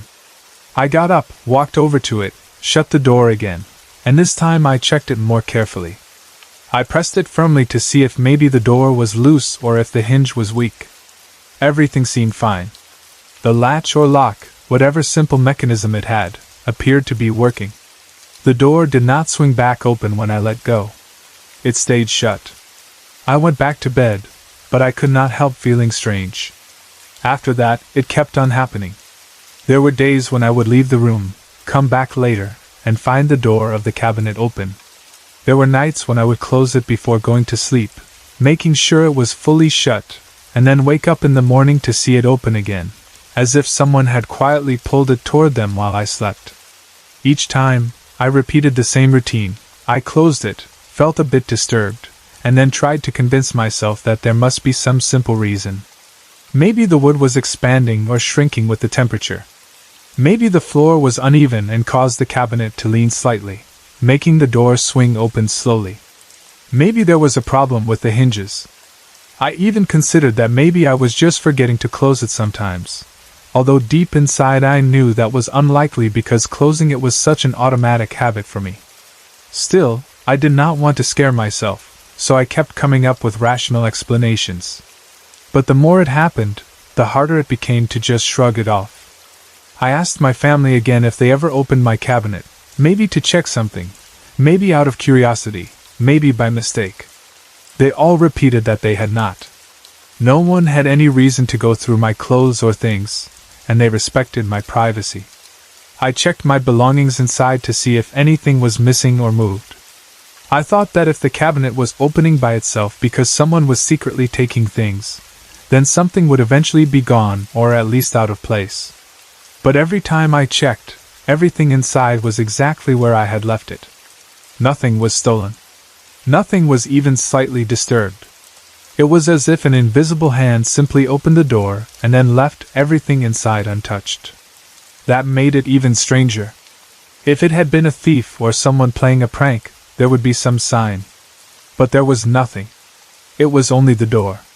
As the days passed and this kept occurring, my feelings changed from simple annoyance to something heavier. At night, before going to bed, I found myself staring at the cabinet, my eyes fixed on the door, watching for any hint of movement. I would lie down and pull my blanket up, but my mind would stay awake, thinking, "Is it going to open again?" Sometimes I closed my eyes tightly and tried to force myself to sleep, so I would not have to see it happen if it did. Other times I stayed half awake, listening to the quiet of my room and waiting for the faint creak of the hinges. The cabinet, which had been just a normal object in my room, slowly became something I was always aware of, even when I tried not to be. The more I thought about it, the more tired I became. I got tired of asking myself the same questions. I got tired of wondering if I was just imagining things. I got tired of closing the door again and again like some strange routine.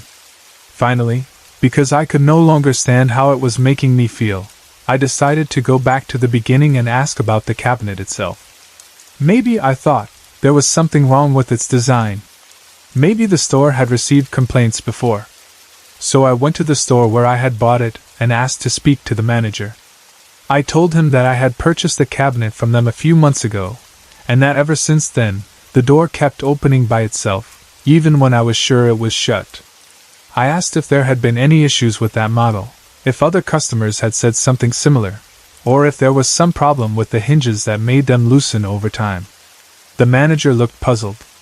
He checked whatever records he had, asked a few questions about how I was using it, and tried to come up with some normal explanation.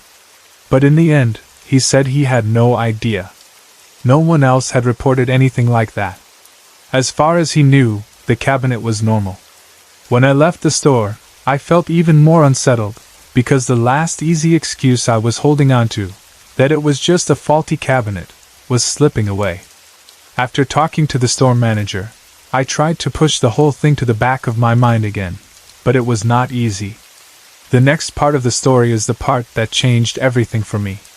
One night, I was lying in my bed as usual. The lights were turned off, but it was not completely dark in my room. There was enough faint light coming from outside or from small gaps so that I could still see the shapes of my furniture and recognize the outline of my cabinet. It was not pitch black, so I knew that if someone stood up in my room, I would be able to see at least their silhouette. I lay there, trying to fall asleep, my body tired but my mind wandering as it usually does at night. Then it happened again. I heard the sound of the cabinet door. It was that familiar slight creak, the sound of wood and metal moving, the noise I had heard so many times before without seeing what caused it. My heart started racing. At first, I did not move. I just listened. The sound continued, the soft but clear noise of the door opening. And then, for the first time, I saw something step out. The doors of my cabinet were opening again, but this time I was not just seeing the open door. I was seeing something else. From inside the cabinet, from that space where I kept my clothes and belongings, there came out a figure, a black silhouette of a man. It was not a vague shadow you could easily wave away as a trick of the eyes. It had a clear shape. He was tall, taller than the cabinet itself, with shoulders that looked broad in the dim light. His body was completely dark, as if he were made of pure shadow, and yet he had the outline of a person. He stepped out of the cabinet like someone stepping out of another room. He did not crawl out or float. He simply emerged, smooth and solid. I could feel my whole body go cold. It was like every part of me froze in place. I do not know how long I stared, but in that moment, time felt like it stretched. I could tell that he was facing me. I could feel his attention on me even though I could not see his eyes. That was another strange thing. I could not see any details of his face. It was just dark, completely dark, with no visible features. But I knew, in that deep, instinctive way you know when someone is looking at you, that he was staring straight at me. I wanted to scream, or run, or reach for the light switch, but fear pinned me down. I could not make my voice work. I could not make my limbs move.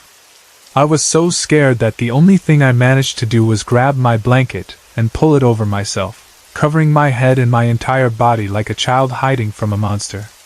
Under the blanket, my heart pounded so hard that I could almost hear it in my ears. I squeezed my eyes shut, even though it was already dark. I started to pray deeply, with every bit of faith I could find in my frightened heart. I did not recite anything fancy. I just silently begged for protection, for whatever it was to go away, for this not to be real. I prayed and prayed, holding onto my blanket like it was my last shield. At some point, I must have fallen asleep, not because I was calm, but because my body was so exhausted from fear and tension that it just shut down. The next thing I knew, it was morning. Light was coming into the room, and I was still on my bed, my blanket tangled around me. For a moment, I lay there trying to remember everything that had happened. Then I turned my head toward the cabinet. The doors were open. They were not just slightly ajar. They were clearly open, like someone had once again pulled them outward.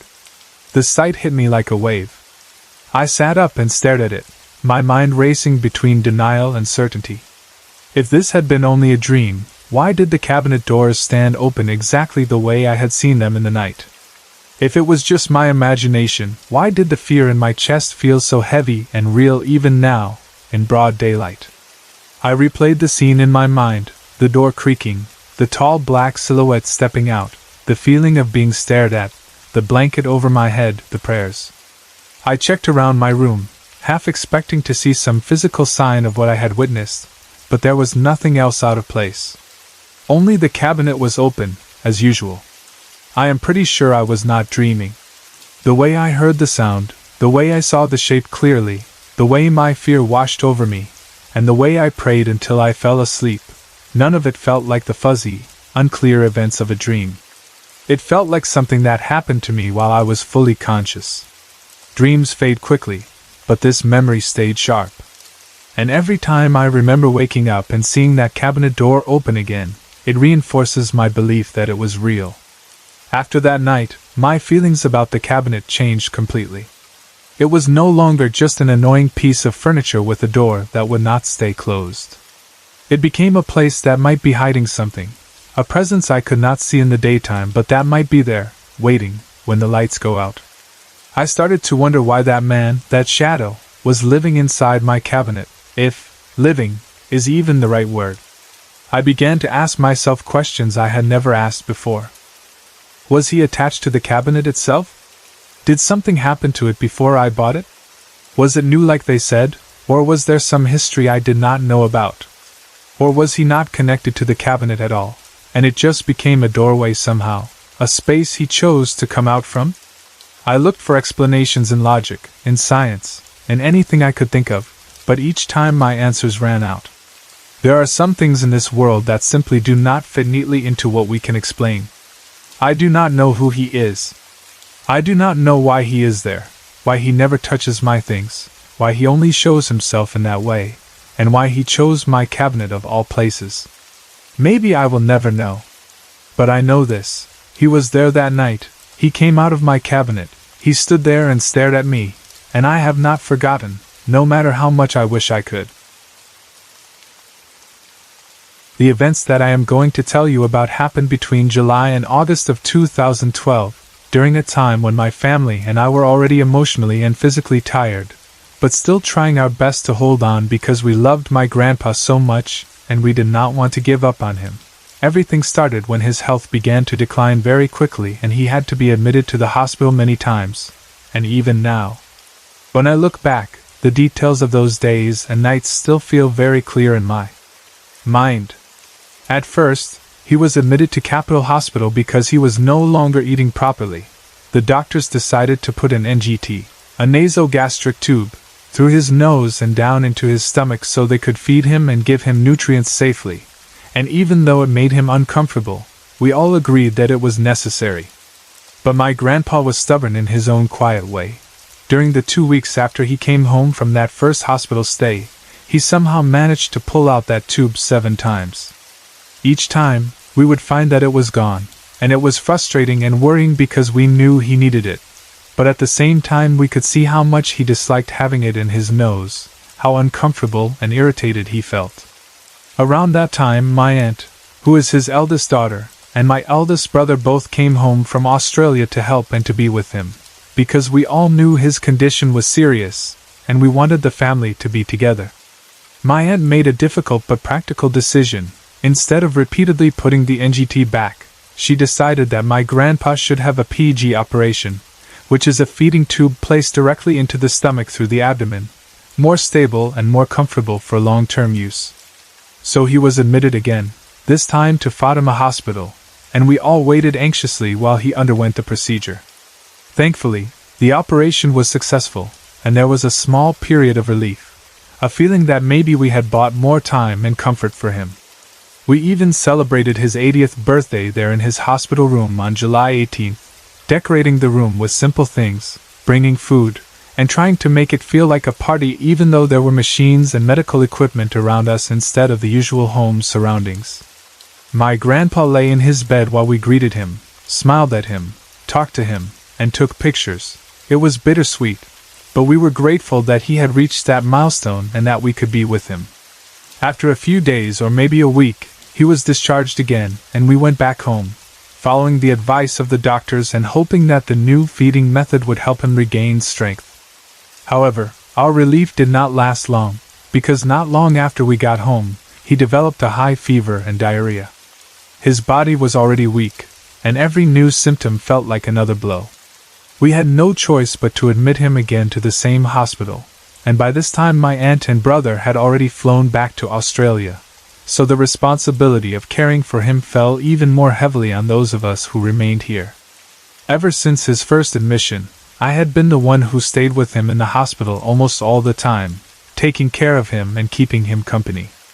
I was there 24/7 whenever he was confined, sleeping in the same room, watching over him, talking to him, calling nurses when needed, and doing my best to keep him comfortable. It was exhausting, but I did not mind because he was my grandpa and I loved him dearly. There was one particular night that stands out clearly in my memory, a night when he did not sleep at all. I sat there looking at him, observing every movement, because something about his behavior was so unusual that it stayed with me long after that night. He was lying on the hospital bed, weak but awake, and he started raising his right hand toward the air, as if he was reaching up to someone or something. As he raised his hand, he said, "You're too high," in a soft but clear voice, and then he would wave goodbye. He did not do this just once. He kept repeating the motion, lifting his hand, saying those words, and then making that small wave, over and over again.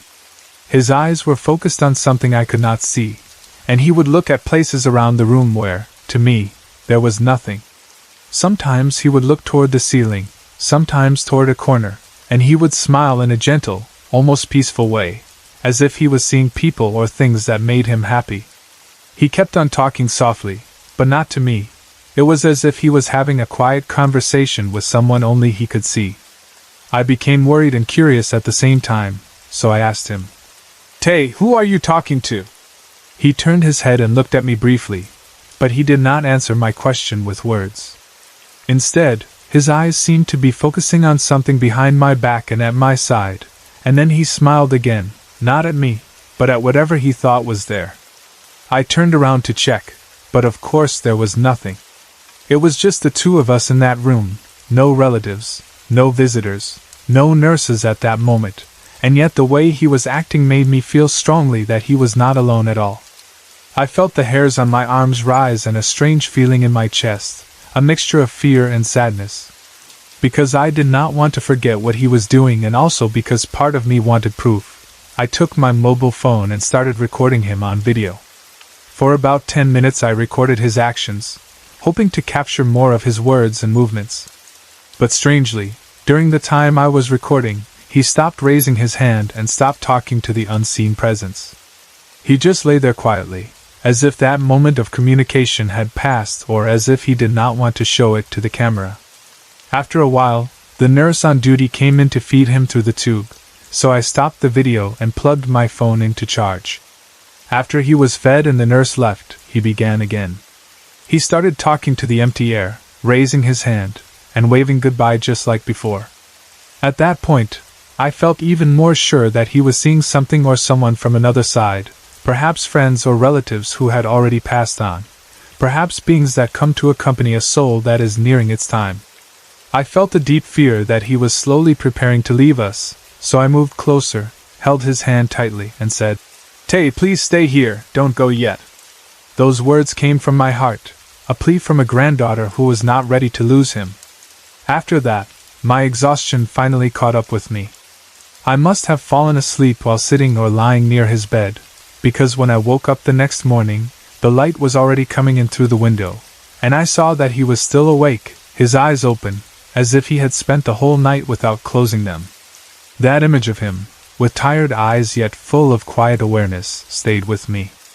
After about 6 more days at the hospital, we were able to go back home again. The doctors had given us clear instructions.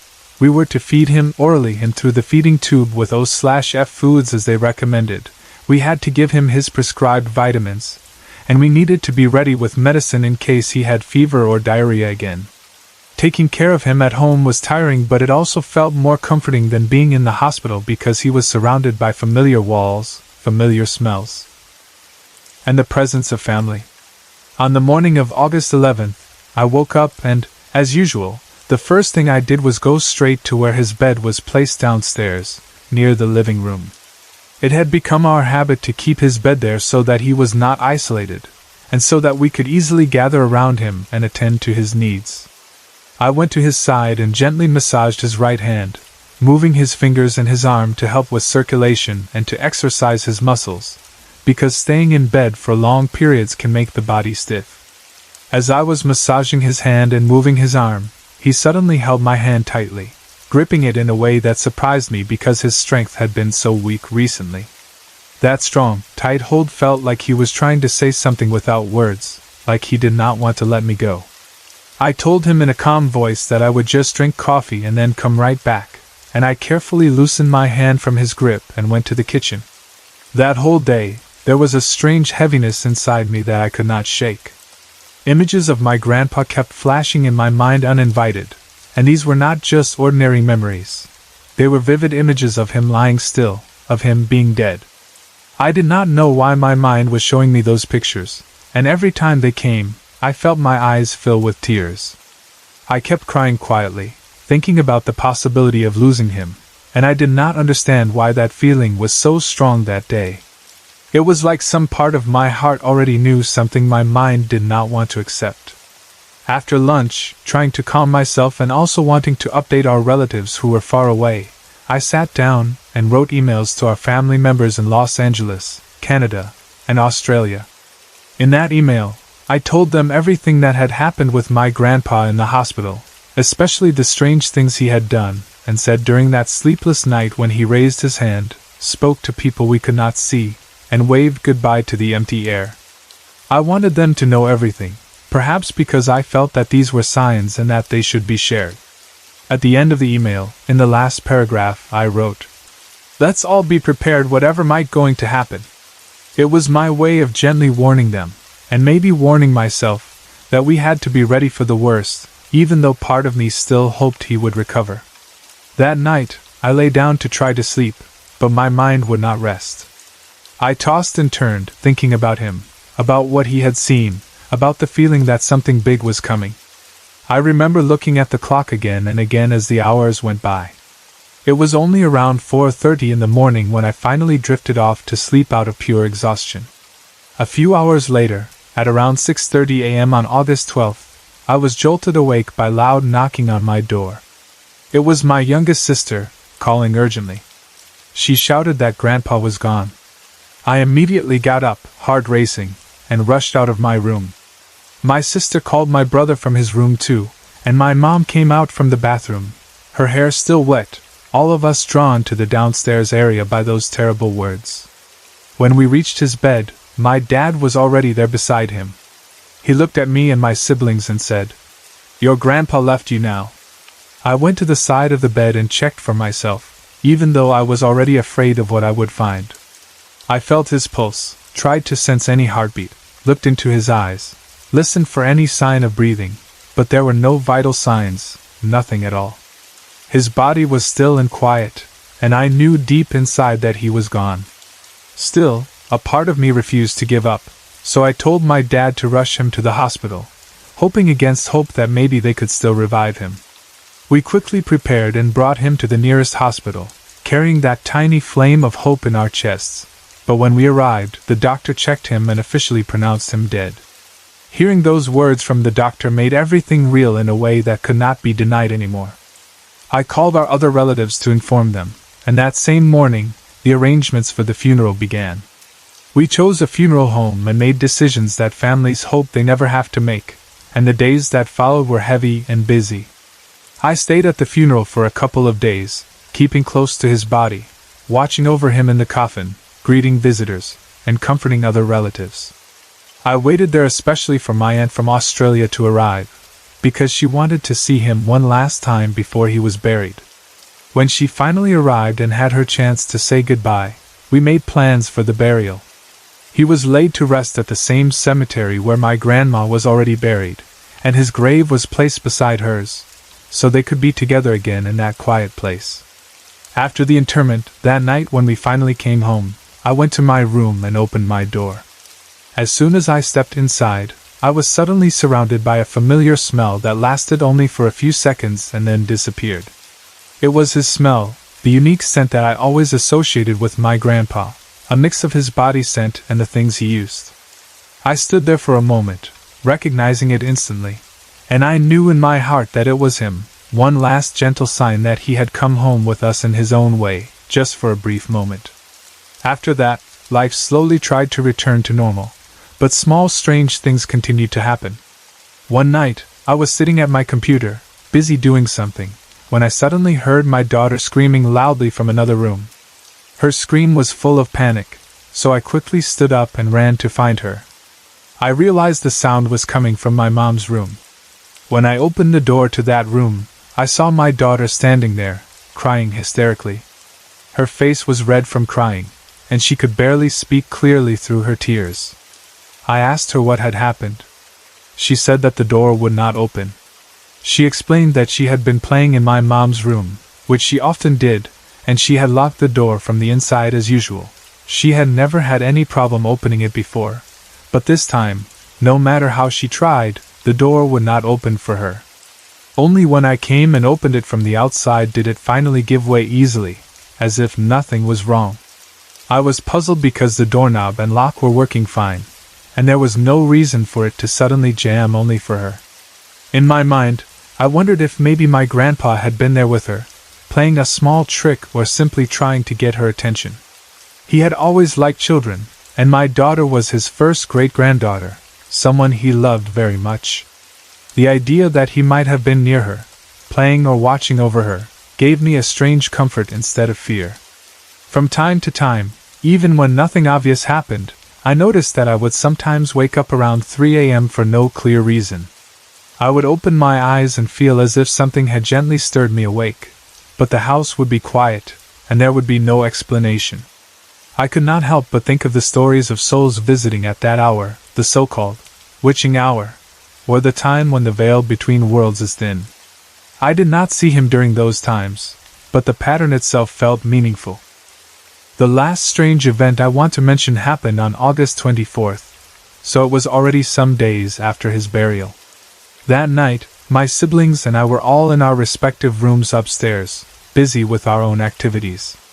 My mom was not at home at that moment. She was outside with my aunt, visiting someone. My dad, on the other hand, was at our store, managing things as usual. We have employees who work for us in the store, and they always have permission to come inside the house to eat or have coffee whenever they need to, as if they were part of the family. That night, one of our male employees came into the house alone to eat dinner. The only light that was on inside the house at that time was the one in the kitchen. The rest of the downstairs area, including the living room, was dim, with light only reaching it indirectly from the kitchen. While he was eating or moving around, he happened to look at the reflection on our 42-inch flat-screen TV, which was turned off. In the reflection on the dark TV screen, he saw someone sitting on the chair in front of the TV. It was the same chair where my grandpa used to sit when he was alive, his favorite spot in the living room to relax and watch television. The employee stared at the reflection, surprised, and then he peeked sideways to see if the person in the reflection was actually there in real life. When he looked, he saw my grandpa sitting there on the chair, smiling gently, just as he used to do. The employee later told us that he blinked his eyes, thinking maybe he was just tired or imagining things, but when he opened them again, my grandpa was still there, sitting and smiling. It was not just a flash or a trick of light. He had enough time to see him clearly and recognize him. Then, at that moment, my sister came in through the front door. As soon as she entered, the presence was gone. My grandpa was no longer in the chair. The reflection on the TV showed only the empty room. When the employee told us what he had experienced, he was pale but also respectful, and he did not sound like someone making up a story. Hearing that, along with everything else that had happened, the things my grandpa saw before he died, the way he waved and spoke to invisible visitors, the strange heaviness in my heart the day before he passed, the smell I recognized when we returned home after the interment, the door that would not open for my daughter, my sudden awakenings at 3 a.m. All of it together made me feel that my grandpa had indeed stayed close to us for a while after he died, checking on us, visiting his favorite places, and letting us know in quiet ways that he was still watching over us, even from the other side. One night in July 2012, my dad picked me up from Capitol Hospital because my aunt had advised me to go home and rest since the next day my grandpa was supposed to be discharged. And at that time I remember feeling both tired and relieved because I thought the hardest part was already over and that we would finally bring him home for good. So when we left the hospital and rode together on the motorcycle, I was not expecting anything strange or frightening to happen. It was around 8 in the evening and we were traveling along the long highway intersection of G. Araneta Avenue. The road stretched ahead of us with streetlights shining here and there, cars passing by on both sides, and the familiar noise of the city surrounding us.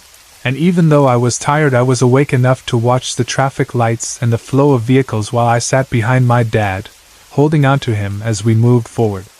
When we approached the intersection, the traffic light turned yellow, that in-between moment where you either slow down or decide to pass before it turns red, and my dad chose to speed up a bit so we could cross the line and not get stuck in the middle of the road. It seemed like a normal decision, something drivers do all the time, and for a second everything felt perfectly ordinary. But then, in only a few seconds, everything changed. To my horror, as we passed through, we were bumped by two other motorcycles at almost the same time. One came from behind us, and the other one was taking a U-turn. I still remember the way it all happened so fast that my mind could barely catch up, the sudden impact from behind, the shock of the hit, and the feeling of losing balance for a moment. From the corner of my eye and then directly behind us, I saw the woman who was on the motorcycle at our back fly forward onto the street, her body lifted from her seat and thrown onto the ground in a way that made my heart stop, and the other motorcycle tumbled, rolling and twisting on the pavement.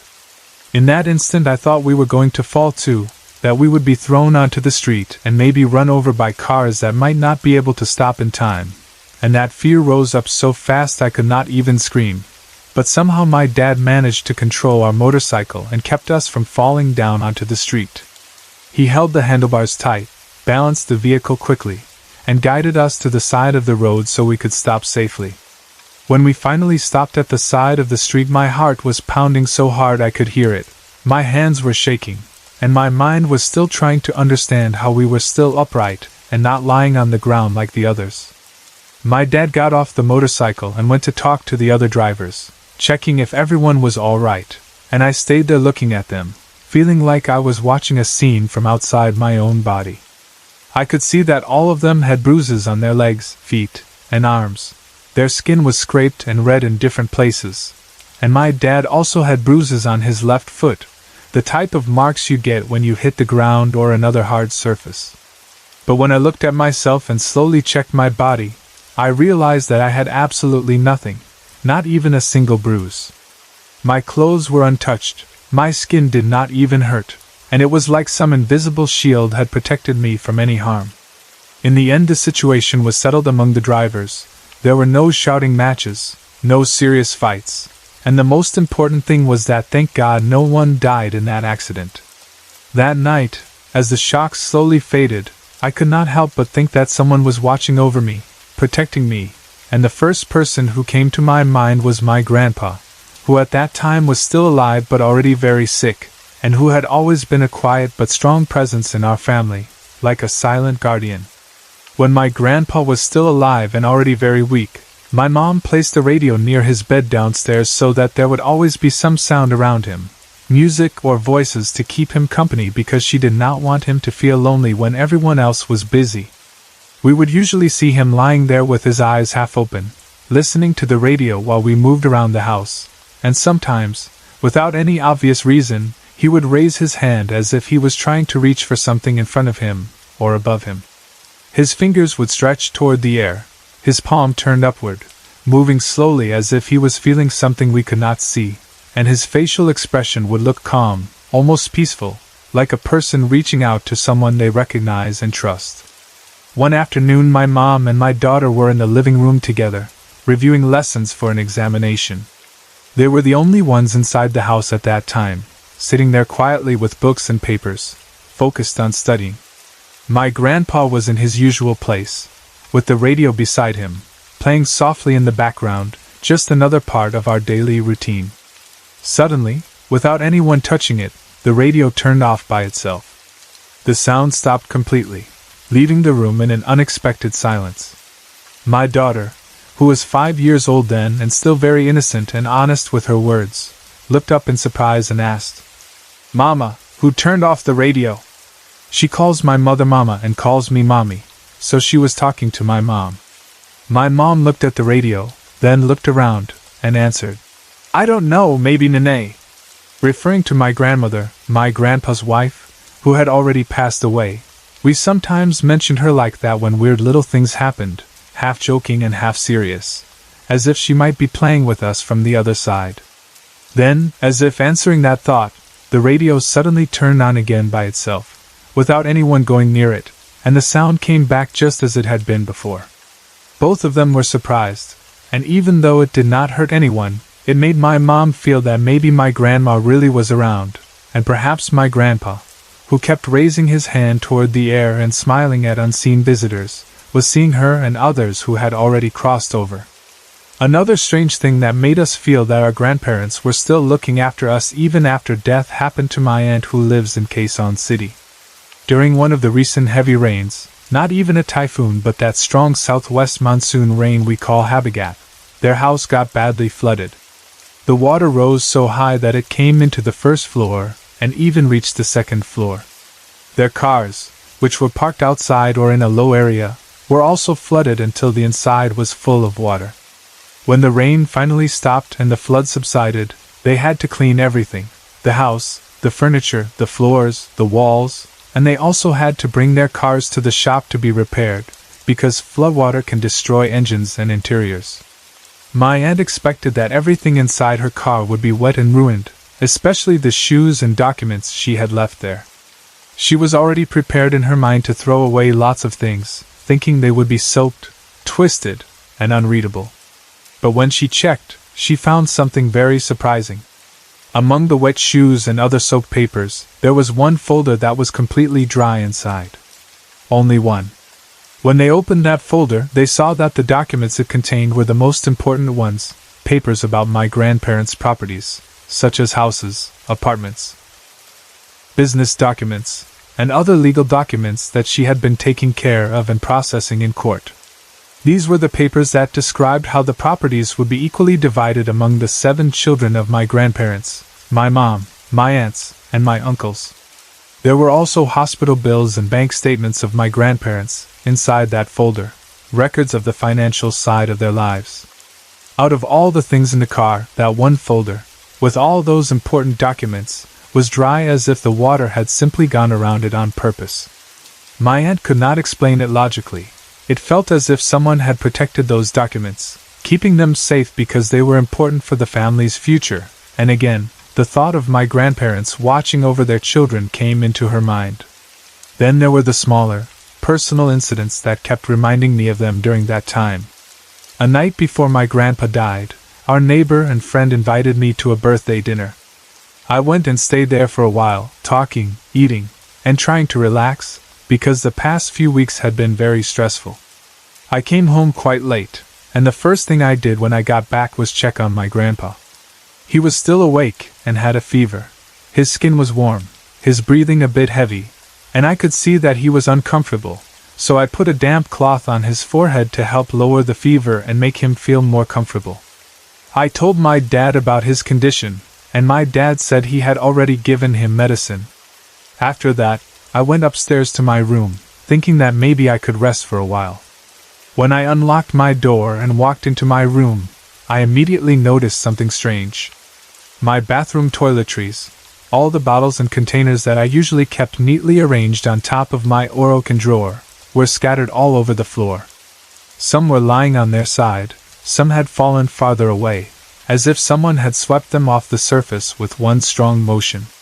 I froze for a moment, wondering how that could have happened, because I always make sure they are properly positioned and stable.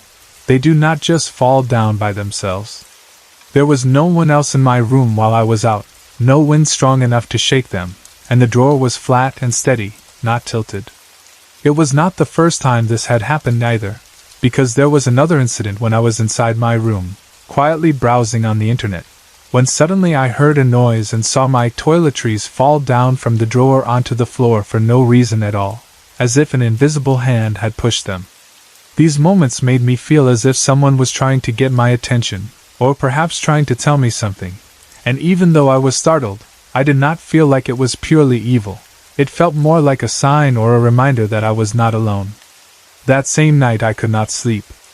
My body was tired, but my mind kept running, thinking about my grandpa, about his condition, about all the strange signs that had been happening around us lately.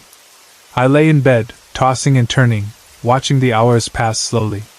Each time I checked the clock, it felt like only a few minutes had gone by, but then somehow it was already 4:30 in the morning when I finally drifted off into a light, uneasy sleep. At around 5 a.m. my mom woke up suddenly, not because of an alarm or a sound, but because she smelled something very familiar and unexpected. She smelled a specific powder scent, the fragrance of a powder that my aunt from Australia had given her. It was a special powder that she really liked, but she had not used it yet. She had put it away inside her cabinet and kept it there, unopened. So when she smelled that powder so clearly, as if someone had just applied it nearby, she was confused and wondered how it was possible. The first person she thought of was my grandma on my mother's side, and she remembered that this powder scent was her favorite. It was a smell that reminded her of her mother, a smell she associated with warmth and care.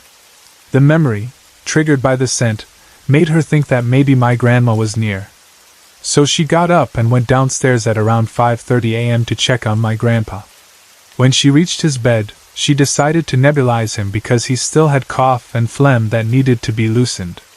She prepared the nebulizer and placed the mask gently on his face, letting the mist flow into his lungs. While she was doing this, she noticed something that broke her heart. She saw that my grandpa was crying. Tears were rolling down from his eyes, not because he was in noisy pain, but in a quiet, emotional way, and there was something in his expression that looked like sadness mixed with acceptance. My mom spoke to him softly and said, "Tay, I will go to the market in a while to buy fruits and vegetables for you. I will just take a shower and prepare myself. Wait for me, okay?" She was trying to reassure him that she would come back, that she was not leaving him for long.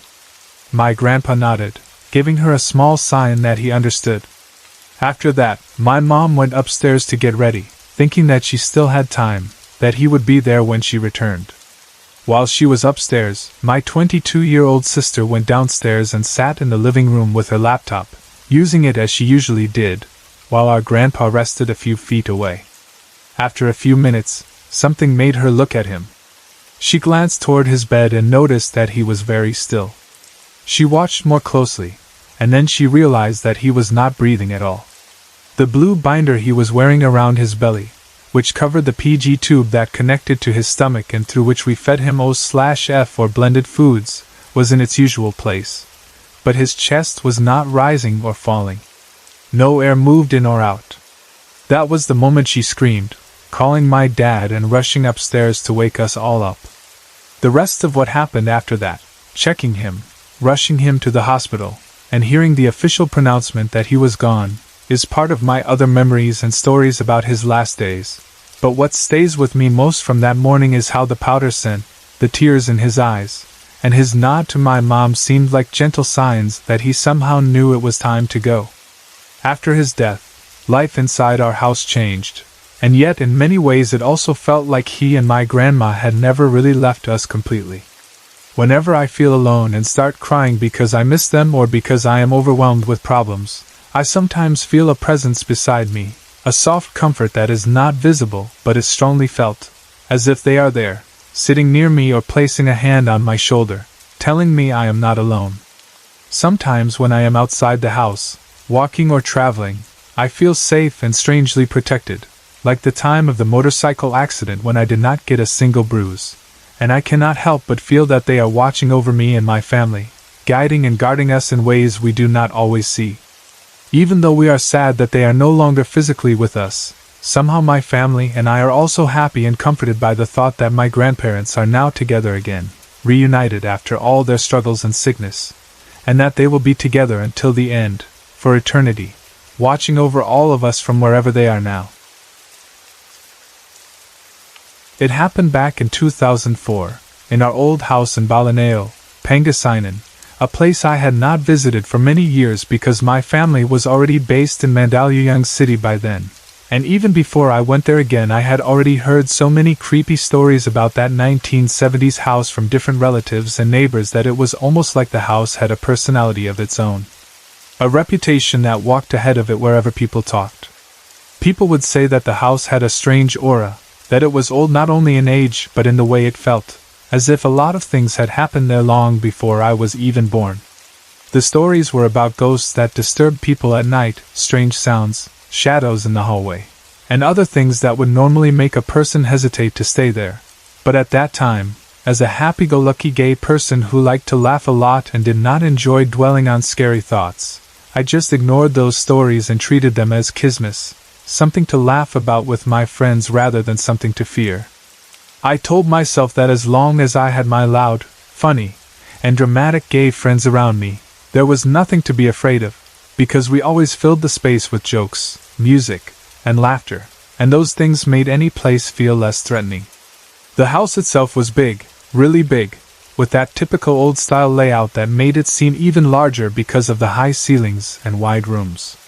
It was old, built in the 1970s, and you could see that history in its wooden floors, the way the walls were arranged, and the kind of windows it had. Since it was so spacious and my family did not need all of it, we rented out some of the rooms, so there were tenants staying there as well. In front of the house there was a commercial area where small stores and bars had been set up, so there were always people going in and out, working, drinking, talking, and making the place look lively. From the outside, with the lights of the bars and the sound of music and laughter, you would not think it was a creepy house at all, but inside it was a different story.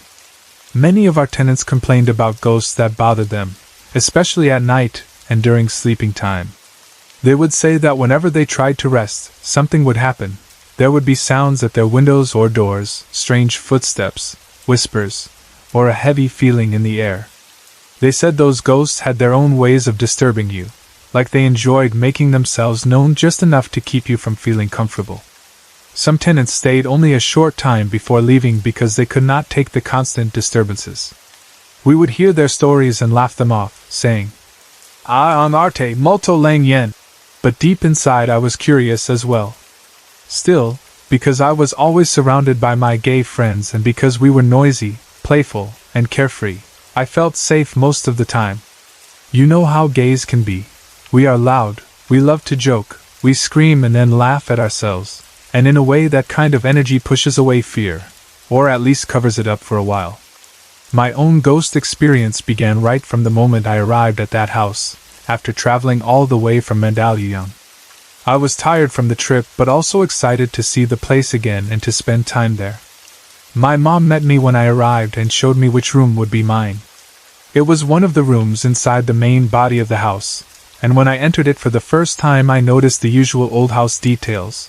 The wooden floor, the window with glass that looked like it had been there for decades, and walls that seemed to have absorbed many years of stories and emotions. After my mom showed me the room and gave me a few reminders, she left me alone so I could rest. I put my things down, lay on the bed, and tried to relax, telling myself that finally I could take a nap after the long travel. I was just about to close my eyes and drift off to sleep when I suddenly heard a sound, like something small hitting the window from the outside. It sounded exactly like small stones being thrown at the glass of the window, a soft but clear tapping that you cannot mistake for anything else. At first I thought maybe it was just some kids playing outside, or maybe a tree branch hitting the glass by accident, so I did not react too strongly. I tried to ignore it, and closed my eyes again, thinking that maybe it would stop if I did not give it attention. But as soon as my eyes closed and I started to relax, the sound came again. It was the same tick-tick of something small touching the window, not too loud, but loud enough to disturb me. This repeated several times. Every time I tried to fall asleep, the sound would happen again, as if it knew I was about to drift off and did not want to let me. The more it happened, the harder it became to sleep, and my irritation mixed with a strange feeling of unease. I decided to check the window from inside the room, so I sat up and looked. The window faced a wall outside, a blank wall that overlooked the neighbor's old Spanish-style house. There was no open space where someone could easily stand and throw stones. There was no one outside that I could see, no kids, no branches swaying near the glass, nothing that could explain the sound. Still, the tapping continued off and on, and I could not find any reason for it. Later on, when I heard my mom and my aunt talking together, I found out something that made that sound even more unsettling. They were talking about a ghost that lived in the house, a spirit that had a habit of throwing little stones or making sounds at the window of a room whenever it wanted to disturb someone. They said that when you hear that stoning sound at your window for no reason, it means the ghost does not welcome you in that room, or in that house, like a way of saying, "You're not welcome here." When I heard that, I felt a chill inside me because it matched exactly what I had experienced. That was when I truly accepted that there was a ghost or some presence in that house, not just stories people made up.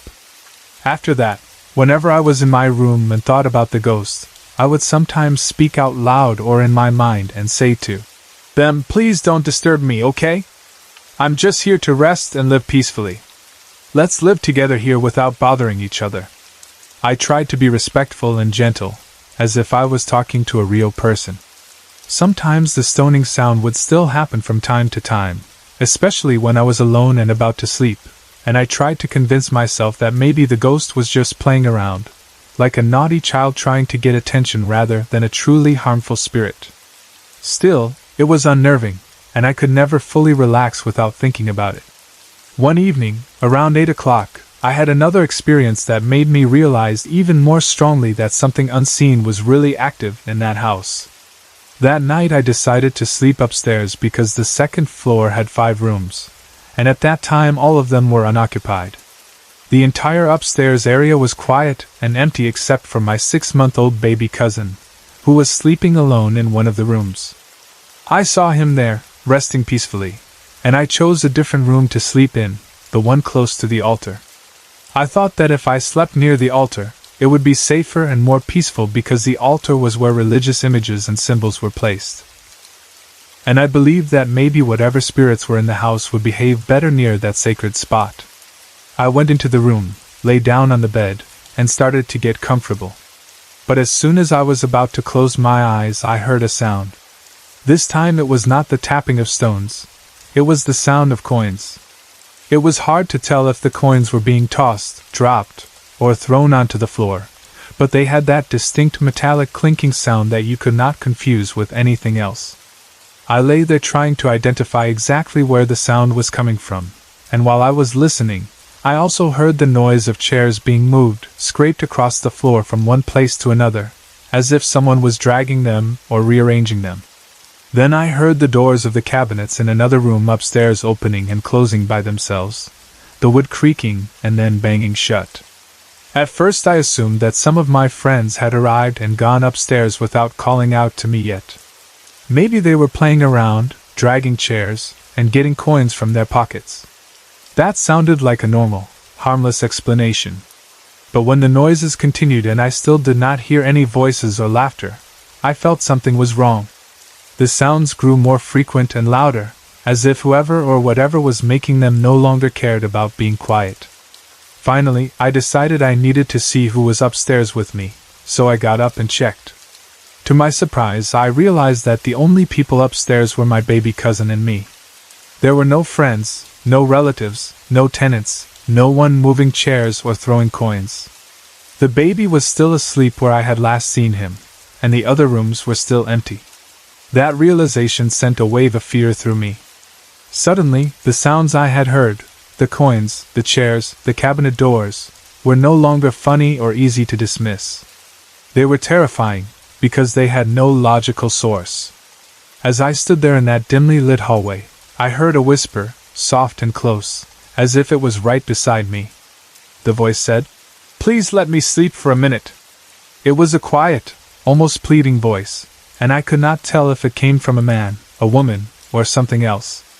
The words themselves were simple, but hearing a disembodied voice like that in an empty part of the house, with a baby sleeping nearby, was enough to send my fear to another level. Instead of calming down, the situation only became worse. The sounds upstairs continued, the feeling of not being alone grew stronger, and every little noise made me jump. In the end, I decided that I could not stay there any longer.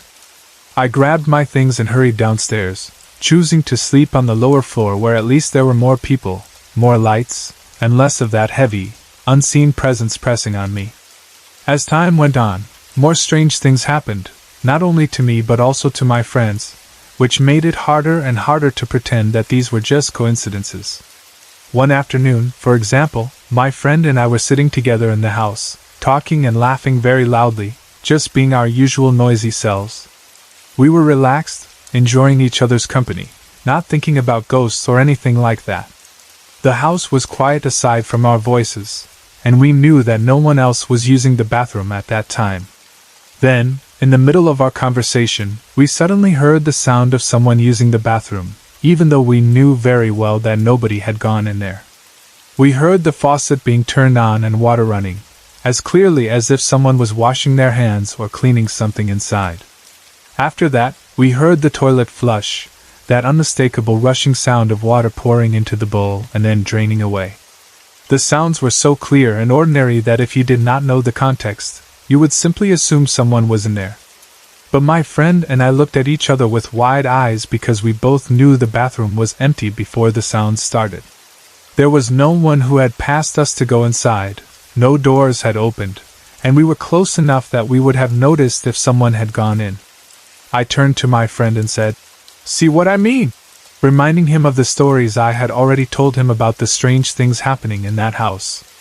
The realization that we were hearing an unseen person use the bathroom was too much for both of us, so instead of staying there to investigate, we did what came naturally when fear hits. We ran as fast as we could away from that area. We ran, laughing nervously and screaming at the same time, until we reached a part of the house where we felt less threatened. But out of all the strange happenings in that house, there is one that I consider the scariest of all, the one that still makes my skin crawl whenever I remember it. It was around 2 in the morning, one of those late hours when the world is quiet and most people are already asleep, and my gay friends and I were on our way home from our gimmicks, our night out. We had been to a party, probably had some drinks, laughed a lot, and we were all tired but still in a playful mood as we approached the house. One of my friends, however, did not come home alone. He brought with him a guy he had met at the party, someone he had connected with and decided to bring back for some private time. When we arrived at the house, I saw my friend and this guy go toward the darkest part of the garden, an area where the light did not reach very well at night, hidden a bit from view. It was obvious what they were planning to do, and as a friend I teased him but also felt worried. I called out to them loudly, half joking and half serious. Bakla ka, iling multoing me bisita, nagagalit, magtabi ka. Meaning, you silly, the ghost does not like visitors, it gets angry. You should say excuse me, make room. I was trying to remind him in a playful way that the spirits in the house might not appreciate what he was about to do there, especially in the dark garden where the energy already felt heavy at times. They disappeared into the dark part of the garden, and we gave them some space, assuming they would do their sensual session, and then go back inside. We were used to this kind of thing, so at first it felt like just another naughty moment in our circle of friends. After some time, their private session seemed to be over, and the guy my friend had brought was about to leave. It was at that moment, when things were supposedly going back to normal, that something truly eerie happened. Out of nowhere, we heard the voice of a woman singing, like a lullaby being sung softly to a child. The voice was clear, gentle, and close, as if the woman was standing right in front of us even though we saw no one. The melody had that soothing quality of a song meant to put a baby to sleep, but instead of calming us, it sent a wave of cold fear through our bodies because it did not belong in that situation, in that place, at that time. At first, I tried to ignore it. I told myself not to react, because I did not want my friend and his guy to get scared even more. I thought that if I pretended not to hear it, maybe it would stop, or maybe they would not notice. But then my friend looked at me with big, frightened eyes, not even blinking, and asked, "Naranig mo yun?" Meaning, "Did you hear that?" His face showed pure fear, and that told me he had heard the same thing I had. In that instant, I knew we were not imagining it. The voice was not just in my head, it was real, and we had both heard it coming from nowhere. My mouth went dry, and even though I wanted to say something, no words came out. The fear was so strong that instead of talking, we both reacted the same way. We ran. We ran as fast as we could away from that dark garden, rushing into the house until we reached our room upstairs where the others were already sleeping. We woke up our other gay friends, shaking them, talking over each other, and telling them what had just happened, the singing, the lullaby, the way the voice seemed to be right there in front of us with no body attached to it. We expected them to be shocked or to scold us for waking them up, but instead they just looked at us with a mix of amusement and annoyance and said, "Ian, makakati kasi koe, ion na naya ing me bisita," which roughly means, "See, that's what you get for being too lustful, she doesn't like it when there are visitors." For them, it was already a known rule of the house, something they had accepted. The spirit, especially that female presence, did not like strangers being brought into the place for intimate reasons, and when it felt disrespected, it would let you know in its own scary way. Hearing them say that made me feel both scolded and strangely confirmed. It was as if they were saying, "We told you so, the ghost here has its own boundaries." After all these experiences, the stoning at the windows, the coins and chairs and cabinet doors moving upstairs, the bathroom being used by an invisible presence, and the lullaby in the garden, I could no longer just laugh off the stories about our old house in Balanao. I still tried to live my life in a happy and light-hearted way, surrounded by my loud and loving gay friends, but deep in my heart I knew that something else lived there with us, something unseen that watched, listened, and reacted when it felt disturbed or disrespected. And even though I did not always talk about it, I never forgot the feeling of those nights, the mix of fear, curiosity, and awe at the idea that in that old 1970s house, the living and the dead were sharing the same space, whether we liked it or not. After we saw the woman in black in our music room back when we were still in junior high school, my friend and I could not keep the experience to ourselves for very long, so we started telling a few of our close classmates about it, speaking in low voices during recess and lunch breaks, watching their faces carefully to see how they would react. And at first only a handful of them believed us, while others just laughed nervously or said that maybe we were only imagining things because we had been staying late at school and were probably tired. Of course, teenagers talk a lot, and stories travel faster than we expect, so before the month ended almost everyone in our class had already heard about our encounter with the woman in black, how she appeared near the window in the music room, how she seemed to be watching us with an expression we could not fully describe, and how the entire room suddenly felt colder while she was there. Some of our classmates asked us to tell the story again and again, adding their own reactions, asking small details like what she was wearing exactly, how her hair looked, whether we could see her feet, or if she made any sound, and soon the story became one of the main topics whenever we had free time. The more we talked about it, the more our curiosity and fear mixed together until it felt like our school, which had always been noisy and familiar, had started to hide a different face that only appeared when classes were over and the sun had gone down. The boys in our class, especially those who liked adventure and scary stories, became very interested in the idea of finding out for themselves if what we saw was real or if the school really had ghosts roaming around at night. They started joking that they wanted to hunt ghosts inside the school, but as the days went by, the jokes slowly turned into a real plan. They said they wanted to confirm if our story was true, to prove to themselves and to others that we were not just making it up. Little by little they organized their ghost hunting mission, choosing a date when most of us would still be in school for our periodical examinations. They decided that, after the exams on the last week of the month, they would stay in the area and then sneak back into the school at night. They invited some of us girls to join them, saying it would be more fun and exciting if there were more of us, and at first a few girls, myself included, said maybe we would go, but as the actual day approached, our courage shrank and our fear grew, and our yes turned into unsure silence. According to the boys' plan, everyone who was joining the ghost hunt should meet at around 7 in the evening outside the school, near the back of the science building, because that part of the campus was a bit hidden and they did not want the guards to see them gathering in one big group. They counted themselves and said that, including the girls who had been invited, there were about 16 students who were supposed to go that night, a mixture of juniors and a few seniors who had heard about the plan and wanted to tag along. When the night came, the boys arrived at the meeting place one by one, checking their watches and looking around, trying to act brave even though most of them secretly felt nervous. 7 o'clock passed, then 7:30, and still no girl appeared. They waited until 8 in the evening, peeking toward the street from their hiding place, hoping that even just one of the girls would show up, but none of us came. The air was starting to feel cooler, the sky darker, and the noise from the nearby houses and small stores began to fade as people went home to sleep.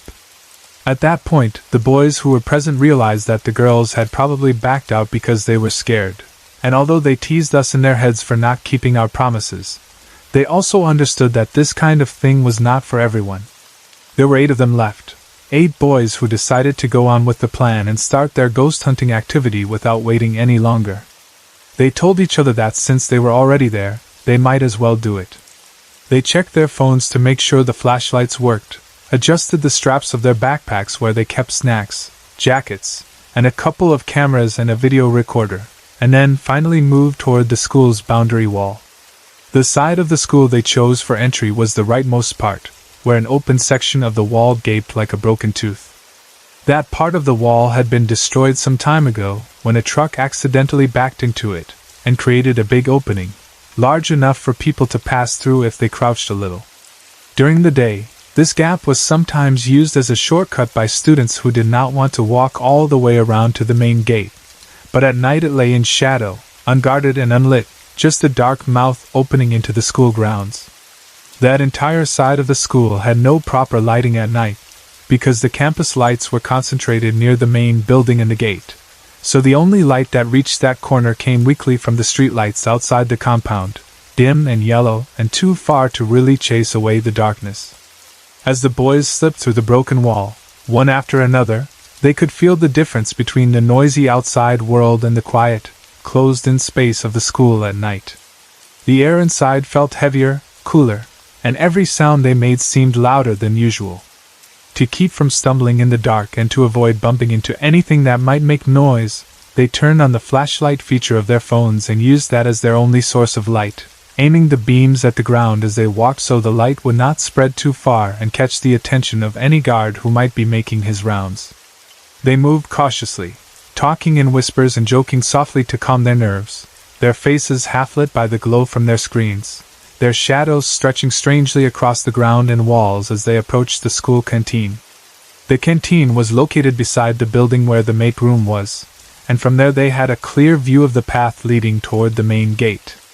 There was a lamp post along that pathway, casting a more solid circle of light on the ground, so they knew that if anyone came from that direction, another guard or a late passerby, they would see them and could quickly hide or run the other way. They stood there for a moment, catching their breath, scanning the surroundings to make sure they were still alone. One of the boys, who tended to be more observant than the others, lifted his gaze to the second floor of the mate building and, to his surprise, noticed a figure standing outside the mate room. Because of the distance, and the way the light from the corridor reflected off the glass, he could not see the face clearly, but he could see enough to tell that the figure was wearing what looked like their school uniform, a blouse and skirt that made him think of one of the girls from their class. Immediately he assumed that maybe some of the girls had actually come after all and had simply chosen to go in directly instead of meeting them at the science building. Excited by the thought that they would not be the only ones doing this crazy thing, he whispered to the others that he could see someone upstairs and that it might be one of the girls who had gone ahead to start the hunt without them. Hearing that, the group suddenly felt a mix of relief and excitement. If a girl had been brave enough to go inside first, they could not let themselves look less brave, so they decided to run toward the stairs that led up to the mate room. They hurried along the path, their phone lights bouncing up and down, their footsteps echoing on the concrete, until they reached the stairway leading to the second floor. Once they started climbing, the earlier bursts of energy faded and their nerves returned, so as they approached the landing they slowed down, taking each step more carefully. They agreed quietly to move closer to the mate room door without making much noise so they could surprise their female classmate. As a prank, thinking it would be funny to appear suddenly behind her or beside her and shout, making her scream and laugh. But when they finally reached the second floor and walked down the short corridor to stand right in front of the mate room, they were stunned to find that there was nobody there. The hallway was empty, the room door was closed, and the only sound they could hear was their own breathing and the faint humming of the electric lights. There was no sign of any girl, no footsteps walking away, no door closing in the distance, nothing. It was as if the figure they had seen just moments before had simply dissolved into the air. The realization sent a wave of cold fear through them, and they looked at each other with wide eyes. Before they could fully process what they had just discovered, they suddenly heard the sound of a piano being played somewhere nearby, the notes echoing through the building in a slow, eerie way. The music did not sound like a full song. It was more like a few keys being pressed, one after another, in a pattern that made them think someone was sitting alone in the music room. The sound of the piano at that time of night, in a building that was supposed to be empty, made their fear spike. Some of them instinctively covered their mouths with their hands to stop themselves from screaming, because they knew that if they made too much noise, the guard would definitely notice and they would get caught. Their fear was confirmed when they heard heavy footsteps on the ground floor and the hurried movement of someone running toward the building. It was the guard, responding to the sound of the piano, thinking perhaps someone had broken in. As soon as they realized this, the boys panicked but tried very hard to control themselves, forcing their legs to move quietly as they quickly ducked under the stairs to hide. From that cramped, shadowy space beneath the steps, they watched the guard rush up the stairs past them, his flashlight sweeping the walls and floor, his keys jangling at his side as he headed to the second floor to investigate the source of the piano music. The moment the guard turned the corner and disappeared from their view, they took the chance to escape. They slipped out from under the stairs and ran in the opposite direction, away from the MAPE building, toward the back part of the campus where our classroom building stood. Their hearts were pounding, their breaths coming in short, rapid bursts as they ran. But when they finally reached the stairs of our building, they allowed themselves to slow down and sit down for a while to calm themselves. They sat on the steps that led to our classrooms, their backs against the cool cement, trying to steady their breathing and slow their racing hearts. When they finally felt a bit calmer, they remembered the reason they had come in the first place: to hunt for ghosts and capture proof on camera. They pulled out the small video recorder and cameras they had brought. Em and Raj were the ones who had volunteered to be in charge of the equipment. Em took the video camera, checking that it still had enough battery and that the tape or memory card was working, while Raj prepared one of the digital cameras, making sure the flash and recording functions were set properly. The others stood around them, some glancing nervously toward the dark hallways of the senior classrooms on one side and the junior classrooms on the other, half excited and half worried about what they might capture if the stories about the school ghosts were true. Once the devices were ready, they began recording. Em turned on the video camera and started filming the corridor and doors around them, while Raj held the camera ready to take pictures or videos whenever something seemed unusual. They spoke softly to each other, making small comments for the recording, saying things like, "Okay, we're here in the junior building, we're trying to see if there's anything." Trying to sound brave but unable to completely hide the nervous tremble in their voices. After a short discussion, they decided to split into two groups to make better use of their limited time. They knew they could not stay too long, or they might actually be seen by a patrolling guard or a teacher who lived nearby. So Em went with 3 other boys and stayed on the floor where the senior classrooms were, while Raj took the remaining 4 boys and stayed on the juniors' floor where our own classroom was located. Em and his group held the video camera and began walking slowly along the senior hallway, moving from one end to the other, panning the camera from right to left and then back again, capturing the classroom doors, the windows, the bulletin boards, and the empty corridor. They tried different angles, occasionally stopping near a classroom door to see if any shadows or strange reflections would appear on the glass. They walked from right to left, past the stairs, then turned back and went from left to right, repeating this several times. At first, nothing seemed to happen. The hallway felt empty and quiet, and the only sounds they could hear were the distant hum of the electric lines, a dog barking somewhere outside the campus, and the soft squeak of their shoes on the floor. As the minutes passed and nothing out of the ordinary appeared before their eyes, they started to get bored and restless. Some of them began to think that maybe the stories were exaggerated, that the ghosts did not want to show themselves, or that they had simply chosen the wrong night. Em kept the camera rolling anyway, trying to stay focused, although his hand had started to lower a bit as his attention drifted. Then, just when they were starting to think about maybe going back down to rejoin Raj's group, Em noticed something on the camera screen. A small, pale shape flashed across the frame, moving quickly toward the stairs that led up to the next level. He quickly lifted the camera and aimed it more carefully in that direction, and in those brief seconds he caught what looked like a white figure running lightly toward the staircase going up. It was not completely clear, like a person standing in front of them, but there was enough form and movement to make them all freeze in place. Em whispered to the others that he had seen something and replayed the last few seconds on the camera screen to show them. They all leaned in close, squinting at the tiny screen in the dim light, and there it was, a faint, white shape, like a person dressed in something light-colored, darting toward the stairs. Their earlier boredom vanished and their fear returned full force, mixed with a kind of adrenaline rush. Driven by curiosity and the desire to see more, they decided to follow the white figure.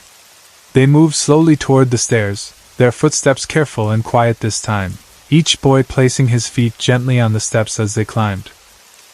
Afraid of both making noise and seeing something they could not explain. As they neared the top of the stairs, the air around them felt colder, like a chill that had nothing to do with the night breeze. When they reached the landing and looked ahead, they saw a figure of a girl standing near the top, facing the opposite building on the other side of the open space. Her back was to them, and she seemed to be looking out over the campus, her posture calm and still. Because of her height, her hair, and the way her uniform looked, M thought she resembled Chalk, a sophomore girl he had a crush on at that time. Chalk was known for her long hair, and the way she often stood near windows between classes, looking outside. The resemblance was so strong that M felt a strange mix of fear and excitement. For a moment he thought it might really be her, and his mind tried to come up with possible explanations. Maybe she had also joined the ghost hunting plan, maybe she had a different schedule and had only arrived now, or maybe she had her own reason for being there. He and the others did not approach her right away. Instead, they quietly observed her from a short distance, watching how she stood there motionless, her face turned away, her hair falling around her shoulders. M, gathering his courage and wanting to prove to himself that she was a real person and not something else, softly called her name. Chalk? His voice trembled slightly, but he managed to speak. The girl did not turn around. He called her again, a little louder this time. Chalk, I call be a yen? Hoping she would react, maybe laugh at them for being scared. But before he could call out a third time, the girl suddenly vanished right in front of their eyes. One moment she was there, solid and still, and the next moment there was only empty space where she had been standing. There was no movement of feet running away, no sound of a door opening, no shadows moving on the walls, nothing. The spot where she had been was now completely empty. The boys stared at the blank space, their minds refusing to process what their eyes had seen, and then, almost at the same time, they were hit by a single, overpowering feeling. They needed to get out of there. Without saying a word, they turned and ran down the stairs as fast as they could, their shoes pounding on the steps, their breaths coming in sharp gasps. They rushed back toward the juniors' floor where Raj and his group were supposed to be, their legs shaking and their hearts pounding as if they had just run a race. When they reached our classroom area, they found Raj and the others gathered near our room, pale and visibly shaken. Raj was holding the camera with both hands, staring at the screen with a disturbed look on his face. When M and his group approached, still out of breath, Raj told them that he had captured something on camera, something none of them had seen with their naked eyes while they were walking along the corridor. As they were comparing experiences, a sudden blast of very cold air passed through the area where they were standing. It was not just the usual coolness of night, it felt like a pocket of icy wind, the kind that raises goosebumps along your arms and makes your neck hairs stand on end. They all felt it at the same time, and it made their skin crawl. That was the final sign they needed. They decided that they had seen and felt enough for one night. Without even fully discussing it, they all agreed it was time to go home. They turned off their devices, shoved them back into their bags, and began to make their way down the stairs and toward the back of the campus, doing their best to move quickly but not so wildly that they would attract attention. They tried to control their urges to run and scream, reminding each other to stay quiet until they were safely outside, but every small sound made them jump. One of them, Mike, who was chubby and not very athletic, had a hard time running because he could not easily carry his own weight in such a hurried and frightened state. His breathing became heavy, and he lagged behind a little. But when they passed by the back of the MAPE building, the same area where they had earlier heard the piano and seen the figure at the second floor, his fear gave him an extra burst of energy. He suddenly ran faster than he thought he could, desperate to get away from that part of the school as quickly as possible, and the others later joked that the ghosts had given him the power to sprint.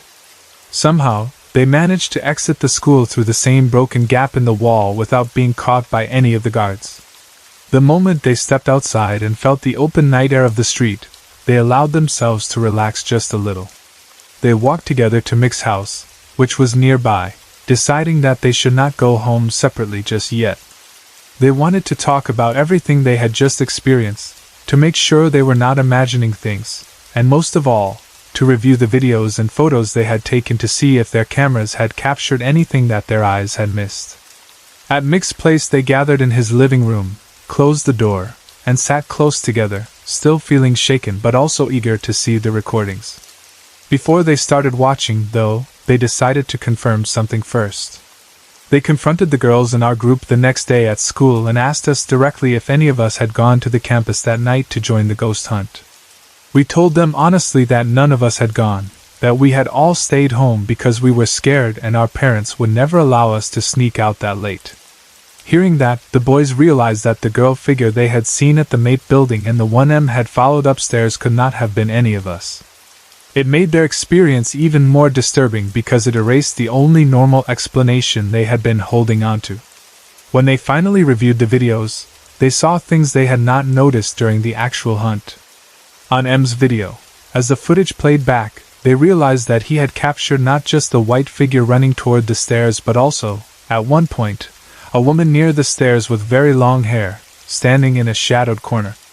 She appeared for only a moment in the recording, and M admitted that he had not seen her at all with his own eyes while he was filming. She was just there on the screen, faint but unmistakable, long hair, pale outline, standing in a place where none of them had been.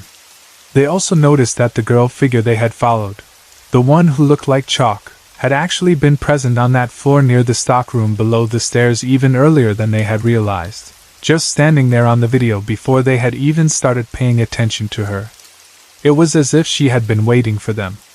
On Raj's video, the discovery was even more chilling. As they watched the footage he had taken outside our classroom door, they saw the clear form of a man standing just beyond the threshold. The man was wearing a barong, the traditional formal garment of Filipinos, neat and familiar, like something worn during ceremonies or important occasions. But the most terrifying part was that the man had no head. His body stood there, solid and upright, his hands at his sides, the details of his barong visible, yet above his shoulders there was only emptiness. None of them had seen him when they were standing there taking the video. They had only felt the coldness and the strange heaviness in the air. To see that headless figure on the screen later, after the fact, made all of them feel sick and terrified. They did not know why he was there, why he was headless, or why he appeared only on camera and not to their naked eyes. We brought these stories and the videos to our class advisor, thinking she would either scold us for sneaking into the school or laugh at us and say that we were just letting our imaginations run wild. Instead, when she watched the recordings and listened to the boys' detailed retelling of what had happened, she looked genuinely shocked and disturbed. She admitted that she had always felt that the school might have unseen residents, especially because it was old and had gone through many events and generations of students, but she had never had such direct evidence before. She told us that it was not impossible for such entities to exist in our school, that sometimes spirits remain in places that were important to them, or in places where something tragic happened. Still, even she could not explain why the boys had not noticed some of those entities while they were walking around, why the camera had caught a woman near the stairs and a headless man in a barong standing outside our classroom door when their own eyes had seen nothing but empty corridors. We were left with more questions than answers. Why were those spirits there on that particular night? Why did they show themselves in that way? And why did the headless man choose to appear only in the video, as if he wanted to be seen but not directly confronted? Even now, when we talk about those days, we still wonder about those questions, and the memory of that ghost hunting night remains one of the clearest, strangest, and most unforgettable experiences of our high school life. Back in the 1990s, when I was still very young and did not really understand what graduate school or a dissertation was, my mother was working very hard on a laboratory experiment for her PhD dissertation in a government research institution under the University of the Philippines, in a quiet suburban town about an hour and a half away from Manila. And during that time she experienced something that stayed very clear in her memory, and later became one of the first ghost stories she ever told me. About her own life. This research institution was known in the campus as one of the most haunted places, and that reputation had been there long before my mother started working there. The whole university itself was already full of scary stories because it was located at the foot of a mountain, with many trees, long dark roads, old buildings, and corners where students and staff claimed to see strange things or feel strange presences. But this particular building where my mother worked had an extra level of creepiness because of its isolation from the main campus. It was about 10 minutes away from the central area of the university, set apart from the busy buildings and dormitories, almost like it had been quietly placed in the middle of nowhere to keep it separate from everything else. Around the building there were wide, open fields where corn and other crops were planted, some of them regular crops, and some of them experimental farms where researchers tested different varieties of plants. When my mother described it to me, she said that in the early morning and late afternoon you could stand outside and only see rows and rows of green plants stretching out in all directions, bending slowly when the wind passed through them, and beyond those fields were patches of tall cogon grass, almost as tall as a person, moving and whispering with the wind so that they looked like living things breathing around the building. During the day this scenery could seem peaceful and even beautiful, but as sunset approached and the light turned orange, and then slowly faded to gray, the same fields and cogon grass started to look different, empty and a bit threatening, like they were hiding secrets and shadows in between the leaves and blades. My mother's building itself was not very big, but it was serious and quiet, with long corridors, several laboratories, a lobby near the entrance, and different rooms for storage, offices, and equipment. Because it was far from the main campus, after office hours it became very silent, and once the other staff and students went home, whoever stayed late would often feel as if the whole building and all the land around it were watching them, especially when they had to walk down the empty hallways alone or pass by rooms with the lights turned off. At that time my mother was deeply focused on her dissertation, so she often needed to stay late to finish her experiments, and one of the places she frequently used was a special room beside her laboratory called the cold room. The cold room, as the name suggests, was a refrigerated space where samples had to be stored at low temperatures so they would not spoil or change. She told me that the cold room was not very big, but it was cold enough to make you shiver if you stayed inside too long. The walls were lined with shelves full of trays, bottles, and flasks, each one labeled carefully with the names of experiments, dates, and codes. The air inside smelled faintly of chemicals and metal and that clean but sharp scent of cold storage, and the white light overhead made everything look even more pale and distant. For my mother, this room was a very important part of her daily work because it was where she kept the liquid samples she needed for her research, each one representing many hours of preparation and careful measurement. One evening, as the day was coming to an end, she found herself once again alone in the laboratory. It was nearing 6 o'clock in the evening, and the light outside the windows had already turned a soft, fading color, the kind of light that tells you night will arrive very soon. Most of her colleagues had already packed up and left, and she could hear only the faint hum of machines and the distant rustling of leaves outside. She checked the time and decided to call it a day, because she knew she still had a long trip back home and she needed to rest for the next day's work. On the lab bench in front of her was one of her important experiment samples, a liquid solution placed in an Erlenmeyer flask, the kind of glass container with a wide base and a narrow neck that you often see in science classrooms. She had labeled the flask clearly with her handwriting, including the date and the experimental code, because she knew that in a crowded cold room, it would be very easy to lose track of which sample was which if you were not careful. She did not want to waste all the effort she had put into preparing that liquid, so she wanted to make sure that when she came back the next morning, she would find it right away and continue her experiment without any confusion.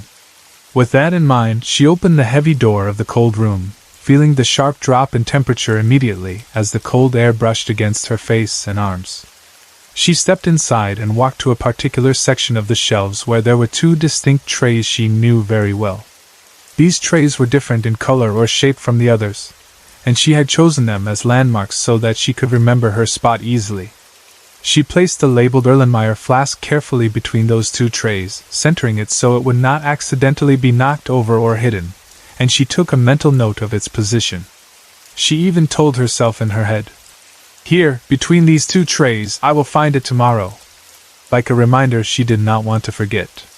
Then she stepped out of the cold room, closed the door, turned off the lights in her lab, gathered her things, and left the building to go home, walking through the nearly empty lobby, across the darkening fields, and toward the road where she could catch a ride back to the city.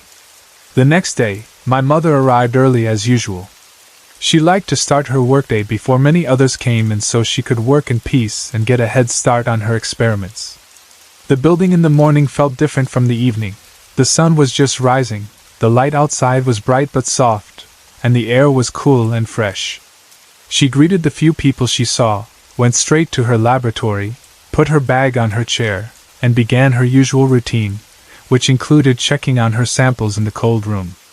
She opened the cold room door, stepped into the chilly air, and walked directly to the spot where she had placed her flask the day before, between the two distinct trays, expecting to see it right away. But when she looked at the space between those trays, the flask was not there. At first she thought she must have looked too quickly, or maybe her eyes had not adjusted yet to the light inside the room, so she blinked and leaned closer, scanning the shelf more carefully. Still, she did not see the labeled flask. The place where she was sure she had left it was empty.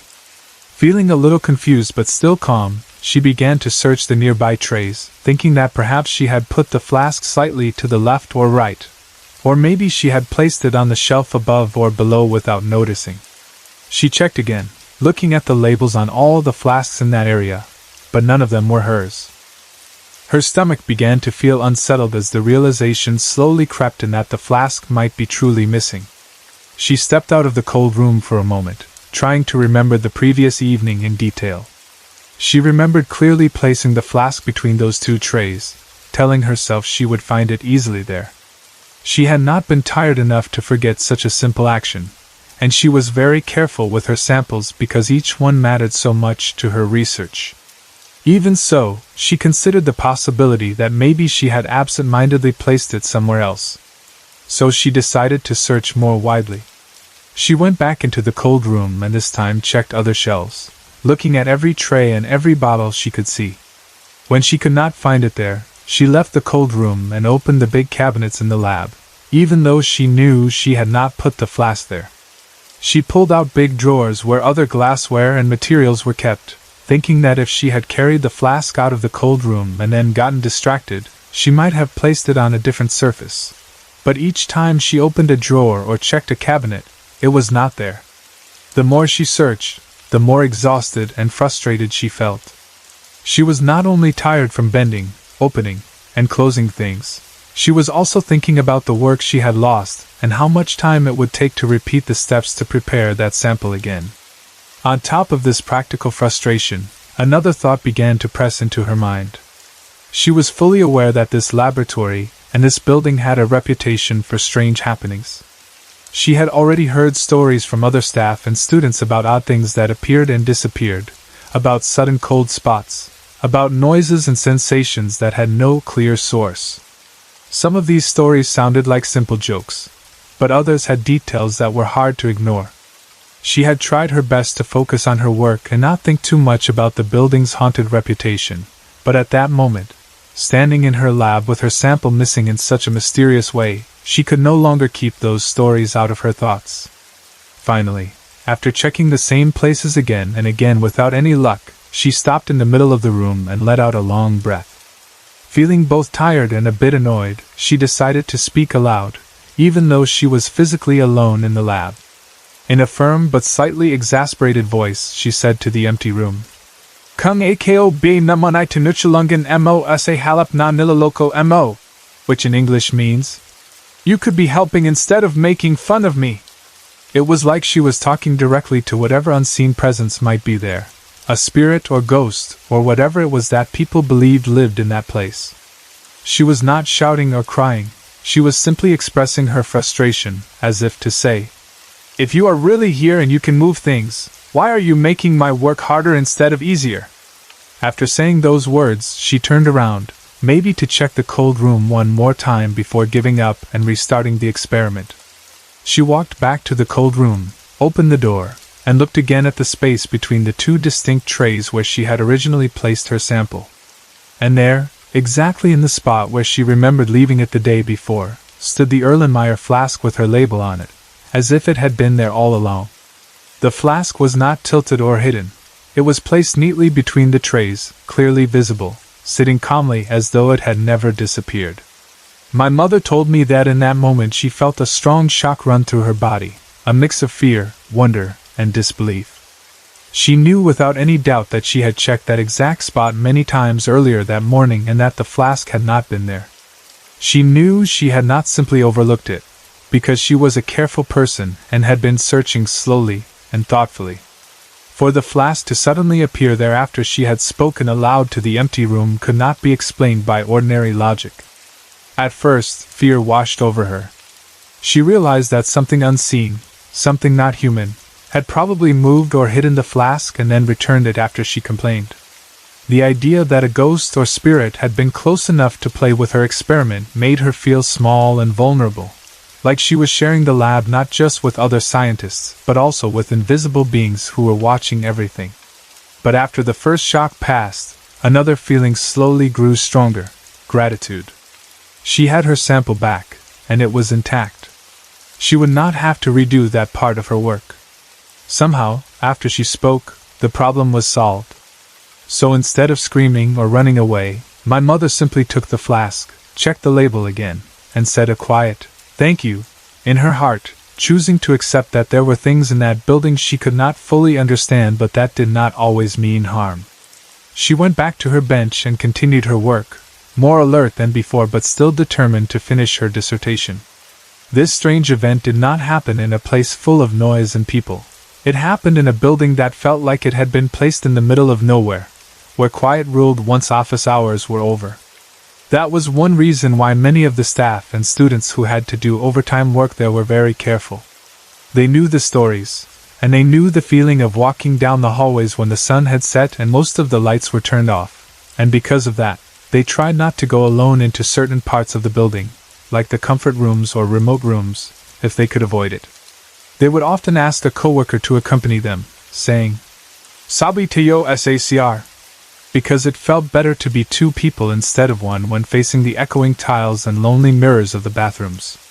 My mother also told me that one day, in the lobby of that research building, a 7-year-old boy, the son of one of the researchers there, was waiting for his father. Children sometimes came to visit when their parents could not find someone to watch them at home. This boy was sitting or standing quietly, looking around the lobby with that open, curious way that children often have, when he suddenly told his father that he could see various people walking around.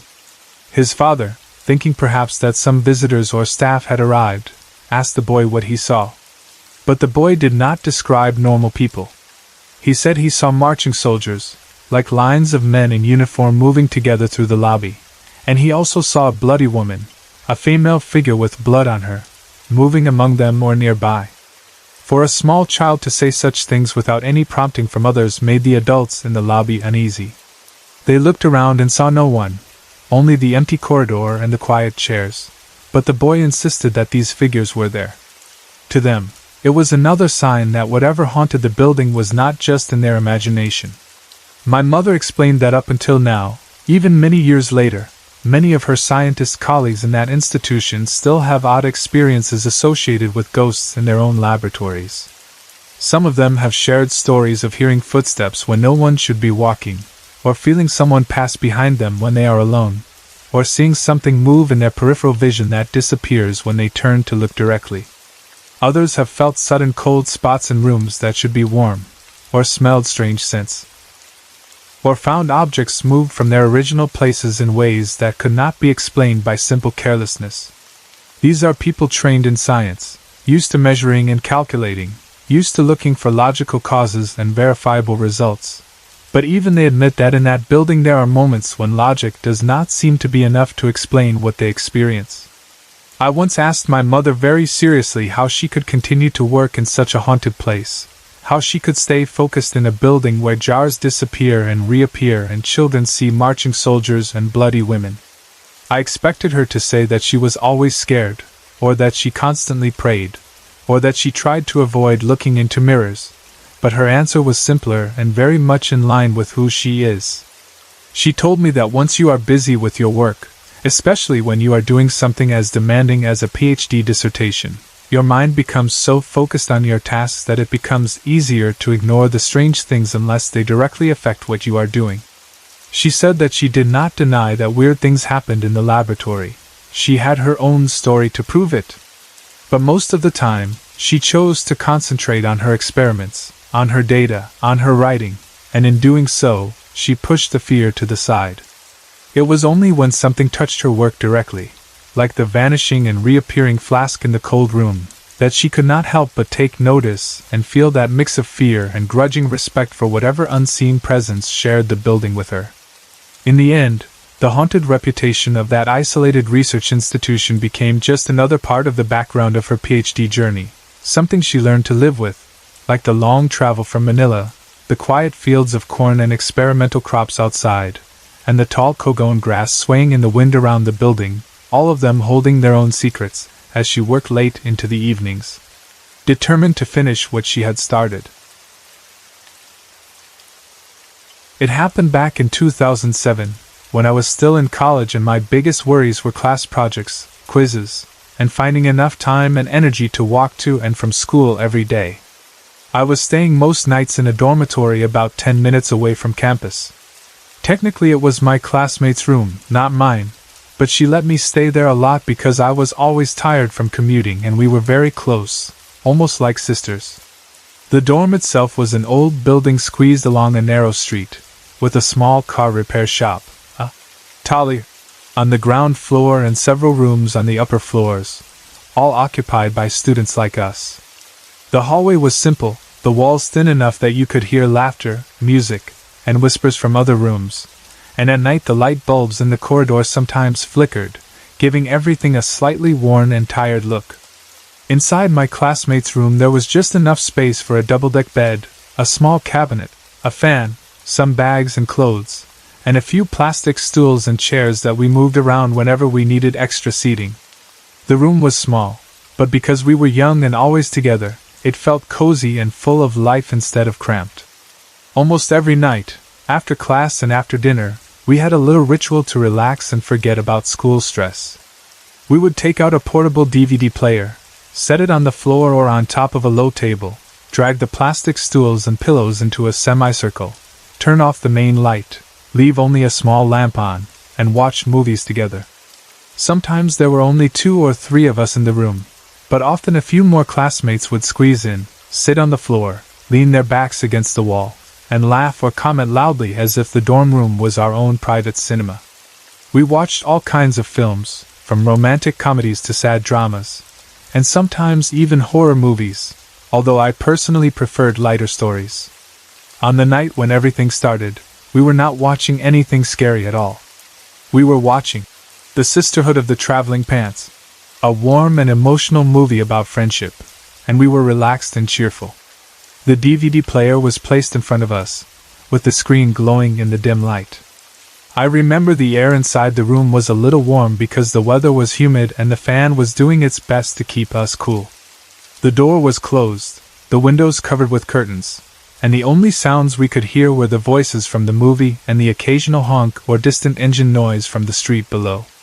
There were no open windows or strong gusts of wind, no fans blowing directly at the furniture, nothing unusual at all. One plastic stool was positioned a little away from us, near the side of the room and closer to the door, and used at that time because everyone already had a place to sit. We were focused on the movie, watching one of the scenes where the characters were talking about their lives, when something small but strange happened. Out of the corner of my eye I saw that plastic stool move. It was not a big movement, just a little shift, like someone had nudged it. It slid slightly across the floor, enough that its original position changed. At first I was not even sure if I had really seen it, because I had not been looking directly at it. I blinked and turned my head to check, and at the same time I noticed that some of the other girls were also turning their heads and looking at the stool. Our eyes met, and for a few seconds nobody said anything.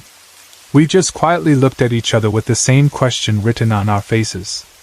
Did you see that, or am I imagining things? We tried to convince ourselves it was nothing. Maybe someone's foot had accidentally touched the stool earlier, and it only moved now. Or maybe the floor was slightly uneven and it slid because of the vibrations from the talier downstairs or a passing vehicle. Our minds started to come up with any possible normal explanation, because the idea that it had moved all by itself was not something we wanted to accept right away. We went back to watching the movie, though our attention was no longer as complete as before. The laughter on screen sounded a little distant now. My eyes kept returning to the stool again and again. Everyone's body felt a little stiffer, our backs straighter, as if we were preparing ourselves for something we hoped would not happen. Then, just a few moments later, while our eyes were still half focused on the screen and half on each other, the plastic stool moved again. This time it was clearer, slower, and more obvious. It did not just shift a little, it slid more noticeably across the floor, as if a pair of invisible hands were pushing it toward the door. There was no one near it. All of us were seated in front of the DVD player, and no one had their feet stretched out far enough to touch the stool. There was no strong breeze, no one else in the room, and no earthquake or shaking that could have caused the movement. For a split second, silence filled the room. Then everything exploded. We started screaming and shouting all at once, our voices mixing into a high, panicked noise that was much louder than anything from the movie. Some of us jumped up from our seats, some grabbed each other's arms, and some pulled their legs up, as if protecting themselves from something crawling on the floor. The movie kept playing, but nobody cared about it anymore. Our hearts were beating fast, our hands were trembling, and the small dorm room that had felt cozy just minutes before suddenly felt tight and shadowy, like anything could appear from any corner. Fear in a small group is contagious. As soon as one person screams, everybody else feels their own fear grow bigger. We all started talking at the same time, trying to explain what we saw or asking if the others had seen it too. Deep inside, every one of us already knew the answer, but we still asked anyway, hoping someone would say, "No, it was just this or that, don't worry." But nobody did. The movement was too clear. With our panic overflowing, one of us suggested that we pray. It was very common for us to turn to prayer when we were afraid, and many of us carried rosaries or prayer cards in our bags or pockets.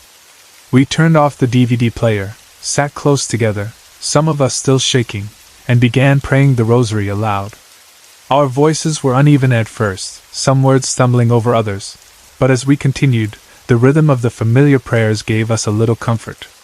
We held our rosaries tightly, felt the small beads beneath our fingers, and tried to focus on the words while our minds still replayed the image of that plastic stool sliding by itself across the floor. The fear, however, did not disappear completely. We were paranoid and jumpy. Every small sound made us flinch. The fact that it was already past midnight made everything feel worse. Outside the dormitory room, the hallway was dim, and beyond the building, the dead-end part of the street was quiet and dark. Our dormitory stood at the end of that street where there was little traffic at night, and because of that, the area outside felt almost cut off from the rest of the world after a certain hour. We could not bring ourselves to open the door and step out, because the idea of walking into that dark corridor, knowing what we had just seen inside the room, was too terrifying. We felt trapped, too scared to stay, too scared to leave. So we stayed inside. Huddled together, praying and talking in whispers, sometimes laughing nervously to try to lighten the mood, waiting for the night to pass and for the first light of morning to give us courage again. Eventually, exhaustion started to creep in. One by one, we fell into shallow, uneasy sleep, waking up every now and then, listening for more strange sounds, then falling asleep again for a few minutes. None of us rested properly that night. When morning finally came and the light outside became bright and ordinary again, we felt a mixture of relief and lingering nervousness. As soon as we were all more or less awake and ready, we went to the other rooms in the dormitory to find our friends and neighbors and tell them what had happened. We could not keep the story to ourselves. We needed to share it and hear what others thought. So we gathered in the hallway and in one of the rooms, talking about last night in animated voices, describing the way the stool had moved, how frightened we were, and how we had prayed afterward. We expected them to be surprised and maybe tease us a little, or say we were watching too many movies. Some of them did laugh nervously, but then something unexpected happened. One of the girls from the room beside ours listened to our story with a serious face, and when we finished, she said that she and her roommate had also experienced something strange in the dormitory, and it was not just once. She shared her story with us, and as she spoke, the excitement in our group changed into a deeper kind of uneasiness, because it meant that whatever was in the dormitory had been active even before our experience with the stool. She told us that one morning, very early, she was getting ready for school. Her roommate had already gone ahead, so she was alone in their room. She had already dressed in her uniform, fixed her hair, and gathered her books and bag. Before leaving, she locked their door carefully, turning the key and checking that the lock had clicked into place. Satisfied that the door was secured, she walked down the hallway to go toward the stairs. As she passed near the bathroom, she suddenly heard the sound of a toilet flushing.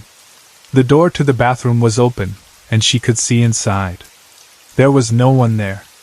The sound of the flushing echoing in the empty bathroom made her skin prickle.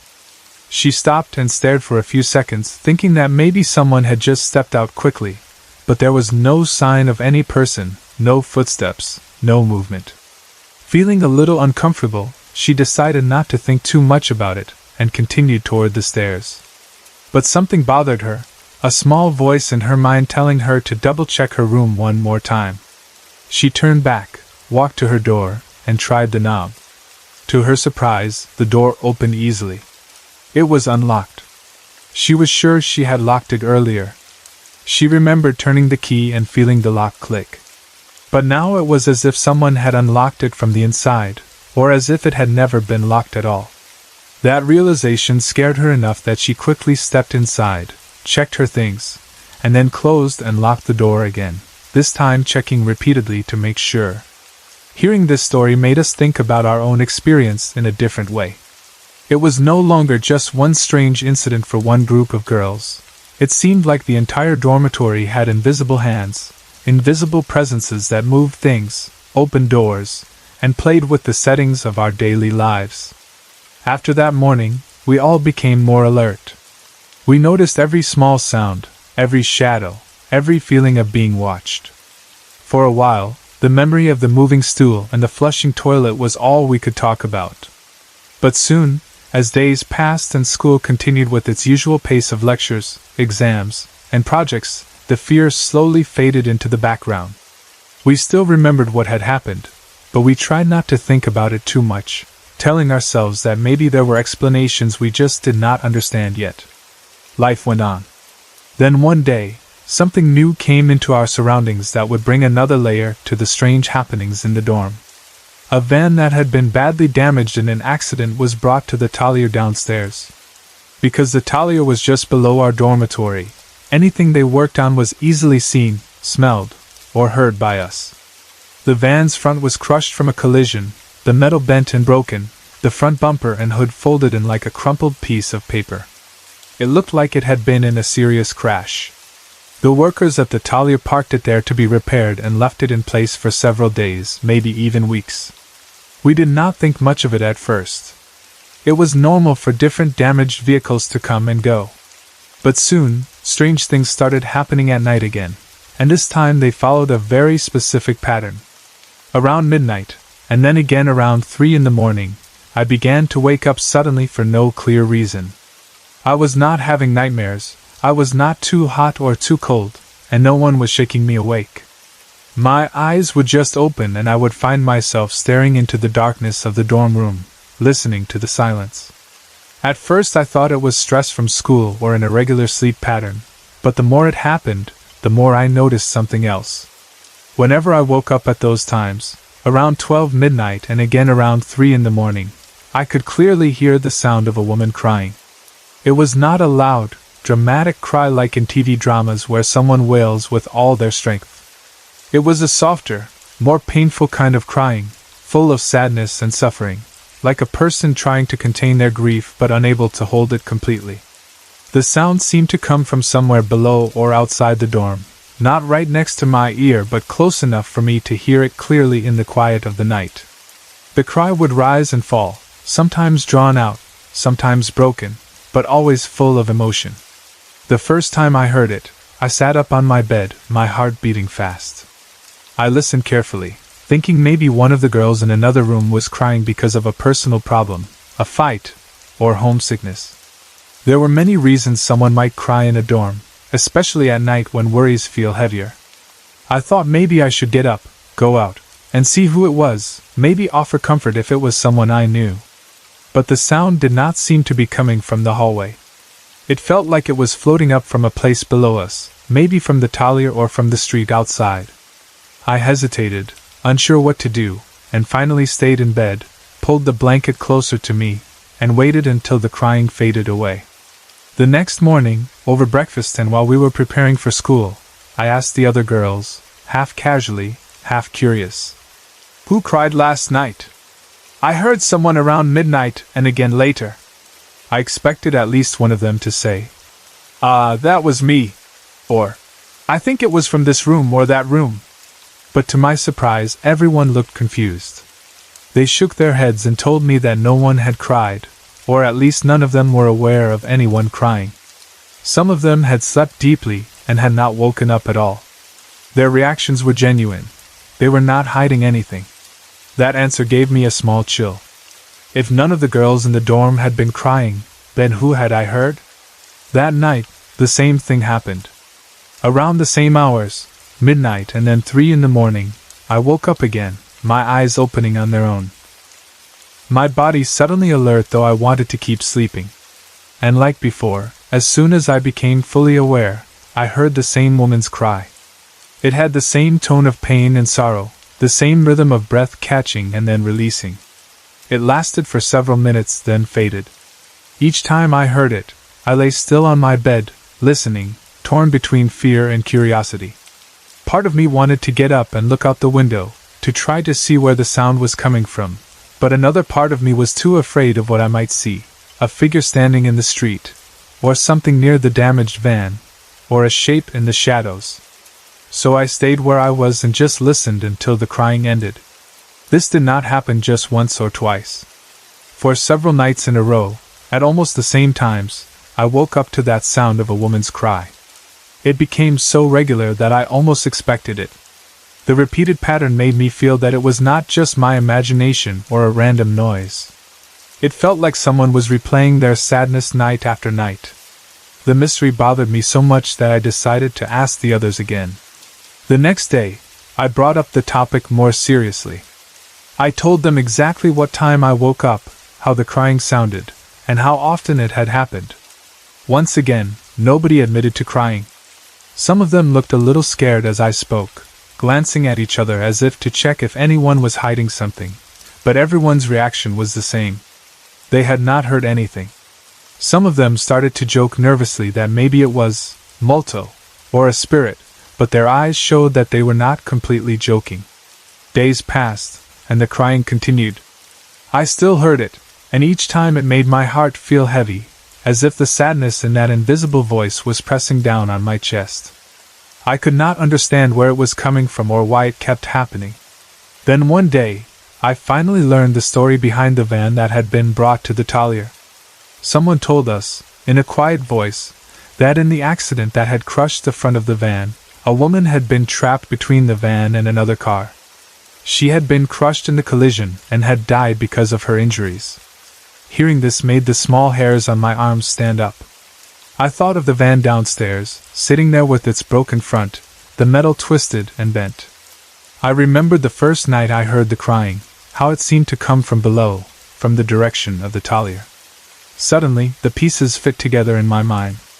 The woman whose life had ended in that accident, whose body had been crushed between the van and another car, might be the same one whose voice I had been hearing at night, crying in sorrow or confusion, not yet fully aware that she had died.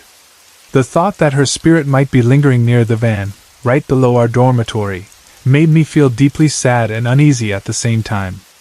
I learned later that I was not the only one who had heard her. Some neighbors on the other street also said they had heard a woman crying at night, around the same hours, and they too could not trace where the sound came from. Knowing that other people outside our dorm had heard it too confirmed that it was not just some trick of my mind or an illusion caused by being half asleep. Something real, though invisible, was making that sound. After some time, the Talia finally finished whatever they needed to do with the damaged van. One day we came back to the dorm and noticed that the van was gone. It had been brought away, either to another place or to a junkyard. That night, when I went to sleep, I did not wake up at midnight. I slept straight until morning. The next night and the nights after that, the same thing happened. I slept normally, and there was no more crying. The strange pattern of waking up to the sound of a woman's sorrowful voice stopped completely once the van left Italia. It was as if her spirit had been tied to the vehicle or to the place where it had been parked, and when it was moved, she either followed it somewhere else or finally found peace. The absence of her crying brought relief, but it also left a quiet feeling of sadness in my heart. I found myself silently hoping that wherever she was now, she was no longer in pain. However, just because the crying stopped did not mean that all the unusual happenings in the dormitory ended. The toilet began flushing by itself every now and then. Sometimes the bathroom door would swing a little, even when there was no wind and no one nearby. Doors that we were sure we had locked would be found slightly open. Small items like combs, pens, or hair ties would disappear from where we had left them and then suddenly reappear in the same spot hours or days later, as if they had gone on a short, invisible trip. At first, every new incident would cause a little panic. We would talk about it, compare stories, ask each other if anyone had played a prank. But as these odd events kept happening again and again, they became part of the background of our lives in that dorm. We got used to double-checking our keys, saying short prayers, and telling whoever or whatever was there not to bother us. Some girls started to sleep with their rosaries under their pillows or with small religious statues near their beds. Others tried to ignore the strange things, pretending nothing was wrong even when they clearly felt nervous. Eventually, the accumulation of all these experiences became too much. My classmates, together with the other girls in the dormitory, began to talk seriously about leaving. Their families were also becoming worried as we shared more and more stories during phone calls or visits home. Even though the rent was affordable and the location was convenient, no one wanted to live in a place where they did not feel safe at night, where objects moved on their own and invisible hands turned locks and flushed toilets. Little by little, they made arrangements to transfer to other dormitories or boarding houses, even if it meant paying more or walking farther. The room that had once been full of laughter, movie nights, and whispered secrets started to empty out. Bags were packed, clothes folded, and small decorations taken down from the walls. The sound of rolling luggage and footsteps on the stairs replaced the sound of giggles and movie dialogues in the evenings. The last days in that dorm were filled with mixed emotions, relief at leaving behind a place that had frightened us so many times, and nostalgia for all the good memories we had also made there. When we finally left, we did not hold any big ceremony or anything like that. We just said goodbye to the rooms, to the thin walls that had heard our stories and cries and laughter, and walked out into the daylight with our bags on our backs. Sometimes, when I look back on those days now, I remember not only the fear I felt when I saw that plastic stool move by itself or when I heard the woman crying at midnight, but also the way those experiences made me believe that there really are things in this world that cannot be easily explained. They also taught me that places can hold the emotions and histories of the people who pass through them, and that even in the middle of an ordinary college life, with exams and assignments and movie nights, the boundary between the seen and unseen can become very thin, especially in an old dormitory above Italia with a broken van and a story of a woman whose last cries seemed to echo in the air until, at last, she was gone.